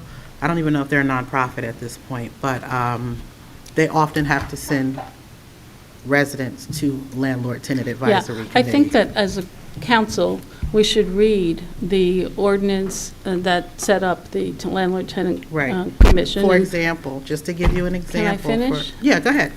And understand what their brief is, and then see if, in our opinion, like my opinion is that they're overstepping and they could get the town in trouble with representing like what, you know. They don't overstep. So could we develop like an ad hoc committee or something and let folks that want to discuss this? We can do that, It's but not it's not a personal. Why do you problem. say that? Well, and you can- haven't attended one landlord-tenant meeting, No, so but I don't know where you're getting your feelings from. told you. Reading emails is one thing. Actually coming to a meeting to see how it operates is something very different. You might I think the learn beauty of this group is that we're all coming from different perspectives, and each one of us are entitled to have our own feelings on a matter.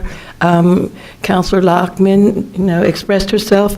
You expressed and you invited her there. Now, March 4th, I'm very 7 p.m. limited. Let me just share with you, and you help me here. So I know it used to be a place where if a landlord or a tenant were having some type of dispute and they weren't ready to go get legal assistance or go into the courts, Right. you would invite the landlord in, Yep. you'd invite the tenant in, and it was more like Mediation. civil mediation. Correct. And it would often save people money. Now, that is totally different from what my personal opinion is, what TOOM does. They advise people on rent control, and they do a lot of wonderful things and help people out, but I don't know them to do this. Now, I appreciate the fact that you took the time to read what's in their papers. I don't recall what it said in there. And if it says something different than, what I recall has been going on forever, we should look at what it says. And then we have a choice of either making what's in writing match what's, or do something so that we're all, Yep. yeah? Okay, that sounds good to me. Okay, Deputy Mayor? No, the only thing I wanted to add is I looked at I think the resolution that established the responsibilities and the role of the LTAC was last amended in 2022 or 2021. And I think, I've also asked, like, I know that they have an intake system, and that's great, they have a good process. I just would like to know a little bit more, because I've been included on some of these emails, and I'm not saying anything bad about the people who are serving on the committee. I just think that it would be worth us as a council just looking at, not just that committee, but all the committees. Yeah. Because my understanding is that they were actually they're explicitly not supposed to do mediation. Yeah. That's actually in the resolution, Yeah, so. and a lot of it, times have changed. There's a lot of availability for our website to give information to tenants if they needed to know. And that's apparently what the Landlord-Tenant Commission is supposed to be doing, is providing people sources to help them, not going in there and mediating between the landlord and the tenant. They're not actually mediating. You just said Yeah, they're mediating. no, I It's a use that informal word, and mediation. I'm not, Again, I if don't you- know. If you Okay. really, really, really It's been a wanted to know minute how since I've been there. I landlord-tenant don't know. works, you would Yeah, I haven't come read to a what you meeting, did because either, so I working on appreciate it. emails is not going to get it. You have to actually see how it operates for yourself.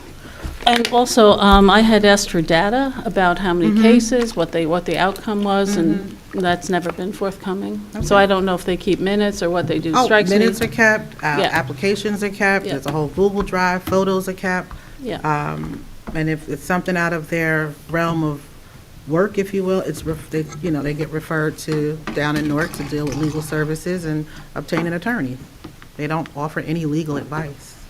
I like the idea, right, of us reviewing the committees and actually seeing Yeah, what's we in can writing. review them and- all, yeah. absolutely. But to decommission because we don't know just sounds a little, Anyone else want to Bananas. speak on that matter or move on to something else quickly? Let's see, was it, oh.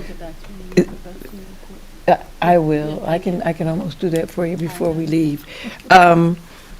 It's about 11:30, so can we adjourn, or does somebody have something that really needs to be done right now? Yes, Mayor. Madam Clerk, sorry about that. Deputy Mayor. I wanted to just provide a very quick update to the public about where we are with the with the permanent town manager search. I just wanted to share that we've been really busy as a council in the last few weeks interviewing, and we are inching very close to making an offer to one of the finalists. So we'll be sharing a little bit more in the next few weeks, I think.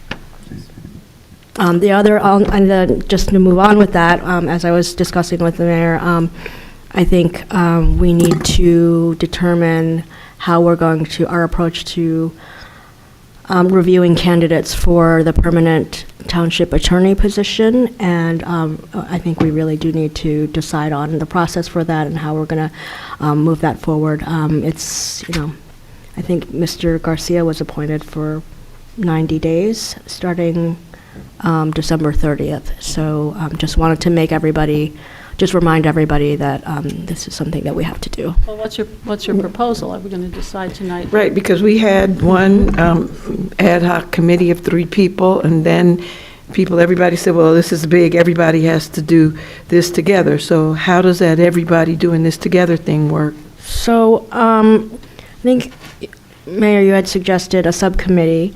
I think my suggestion is that we have, I believe there is a general consensus, and please correct me if I'm wrong, that we want to go ahead and look for an in-house permanent municipal attorney. So my suggestion is that we all provide a list of individuals among the resumes that we've gotten for in-house, and decide who we want to bring in for an interview. If we want to have a subcommittee to perform the interviews, we could do it that way, and give everybody else a chance to, speak to the candidates themselves. Or we can just, I don't know, How about if we do top 3? Everybody put in top 3 to come in.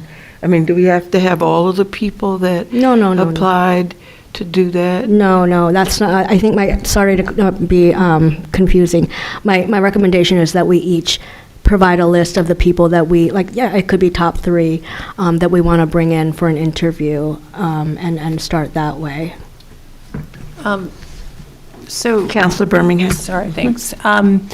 So just thinking about how difficult it was to get us all together to be interviewing for the manager position, how much time it's been taking, in terms of just, I think it's 8 out of 10 of the last weeknights we've been in meetings, I feel like. I'm okay with, I know we broached the subcommittee. I would be okay with that, for people to do a first pass of as long as I don't have to be on it. No, but in all seriousness, I do think that might be an efficient way if there were 3 people, but I don't, if there are more than 3 people, if it were 2 and 2, I don't know, but I do feel like all 7 of us is a difficult thing to harness. Very difficult. On this end, Councilor Williams and Councilor Toller, and then on this end. No, just want to thank everybody that came out to the town. No, I'm sorry, sorry. but we're happy that you want to thank them. 11:30. If we're just trying to figure out really quickly how we proceed with something that is a matter of urgency, and that's the permanent position. I would endorse a strategy where it was an ad hoc of 3. I think we could be a little bit more nimble if we did it that way. I have trust in all of you.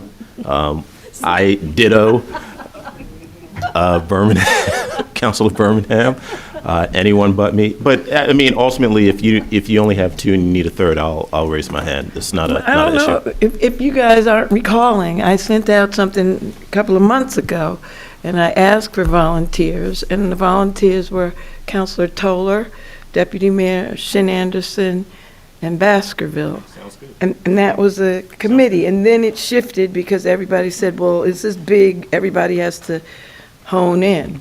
I'm still very interested. I don't know about the rest of the ad hoc team.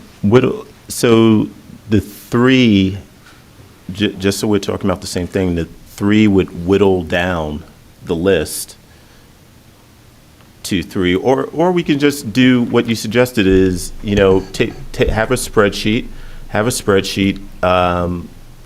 rank them, and then those will be the three. Whoever gets the top, those would be the three that we bring in. Well, Councilor Williams, my idea, and I think this is consistent with what Councilor Birmingham was suggesting, was that all seven of us, as Mayor Baskerville suggested, give their top three candidates among the resumes that we currently have. And those top three would be everybody's choices for bringing somebody in for an interview. And then having this ad hoc subcommittee actually do the interviews. That's my suggestion. So is that I'm open consistent to with- whatever's going to get the process done. Was that's what you were thinking?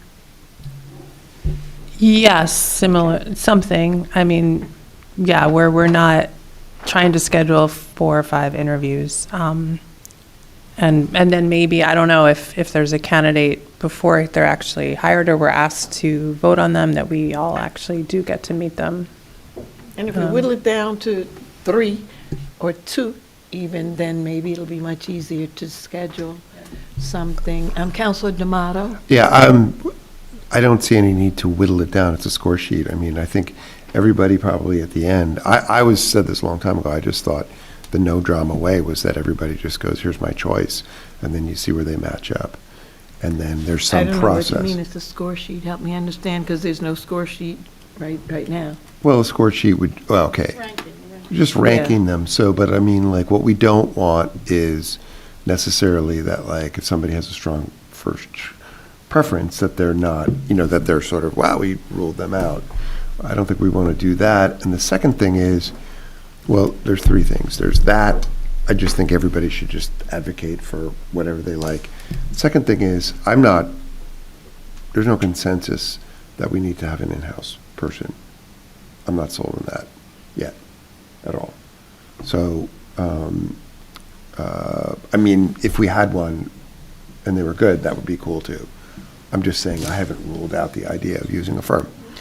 And the third thing is that if we do interviews, I think a way to do it is to just do them on Zoom and record them.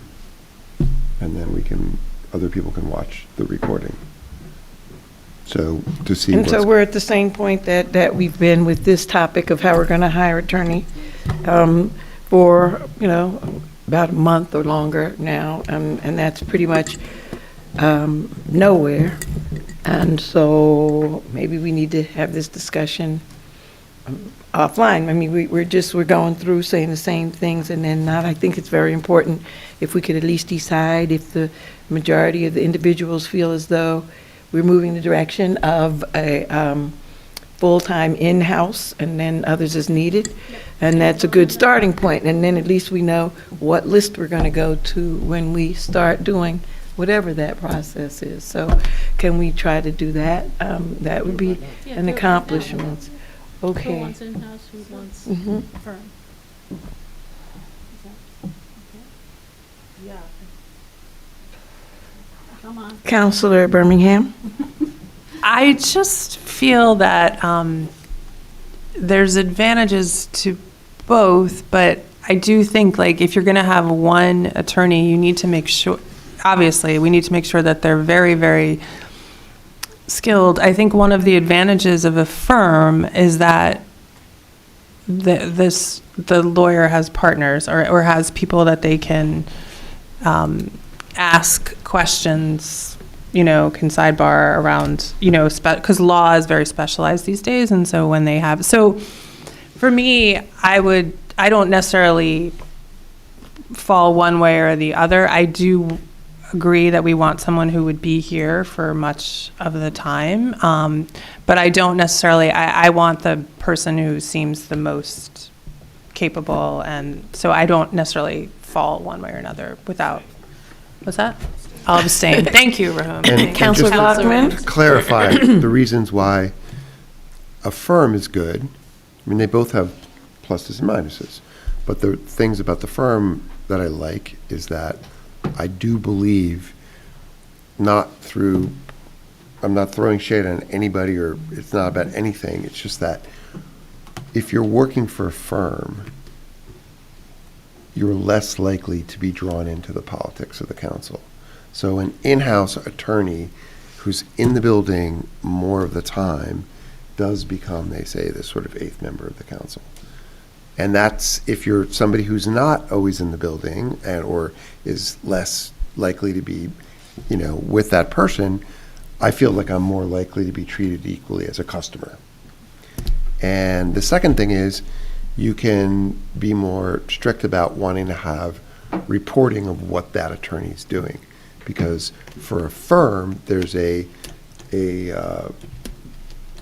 custom, I mean, just the way they do business is that this, here's the bill, and you can see in increments of an hour or 15 minutes what, they should be taking notes. Here's what I did. Here's who I talked to. This is what's going on. This is what my work product is. And at the end of the month, you can say, oh, well, this is what they were up to. Whereas with an in-house attorney, and again, it could be great, you kind of never really know what's going on. And B, if, you do have to worry about them getting sucked into the drama and the interpersonal stuff. Councilor Lockman? I was just wondering, so if you haven't, like the attorney extensively reports to the council, right? But doesn't he really report to the manager? No? No. So he's in the office all day and he's not reporting to the manager? Huh? No? I mean, they have a working relationship, Yeah. that's, but, yeah. Not that? Okay, all right, just was curious about that. And we write the parameters for, how we want that Yeah. relationship to be. I guess I've always, I've done both in my career. Have just outside counsel that you work with all the time, and then have in-house attorneys. And in reality, it just depends on the person. So I'm kind of on the fence about it, quite honestly. I could see it both ways. I think Councilor D'Amato makes a good argument about the person might be a little bit more neutral if he was from a firm. But I don't know. I can't say. Deputy Mayor? What was your opinion? I'm Councilor, sorry. the You were in-house. Yeah. Mhm. Councilor Williams? In-house. Councilor Toller? I could go either way. I'm more partial to in-house. I do understand Councilor D'Amato's thinking, because Board of Ed uses firms, and we see the bills that come in, so it's a nice tracking system.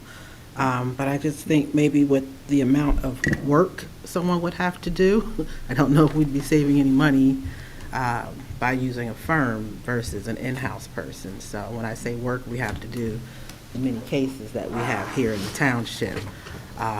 So I would probably lean more towards in-house. All right, so you got your 4 votes for in-house. So what's next? Then pick something. What? What? She said in-house. Oh, I'm sorry, I thought you did. Did you say in-house? It's getting late. I didn't actually give a comment. First of all, I'd just like to reply to the part about somebody being pulled more into whatever's going on, because I think that's a matter of integrity. And I think that integrity can come from anyone. And I don't think whether you're with a firm or whether you're, not with a firm makes you any more or less likely to, be a person of good character and good integrity and focused on what your job is. And I think it's up to us to lay out what our expectations are. So if we expect that someone's going to come in and work X number of hours or be available by beeper or whatever, so that we need them, then I think that we just have to be very clear about what our expectations are. And so I definitely would prefer to have someone in-house, just because I like the fact of having someone here to help, and you don't have to call them and they're somewhere else and they're only doing X number of hours today, or, you know, whatever. I would like to know that somebody's going to be available. And in a very similar way that I want to know about an engineer, and that's going to be another discussion, because we haven't resolved that yet either, but I'm for the in-house. So now, are we going to try to figure out what that looks like moving forward? Deputy Mayor, okay. No, I was just saying, I thought a while back we had already established the committee. We had. And I thought We it was had. going to be myself, you, Deputy Mayor, but then the Deputy Mayor, did you not say you would let Councilor Loftman do it? I mean, because of your time constraints or what have you? Maybe we can. Talk off on, okay, Okay. all right. So then I'd like to make a motion that we adjourn the meeting. All in favor? Aye. Any opposed? Have a good evening.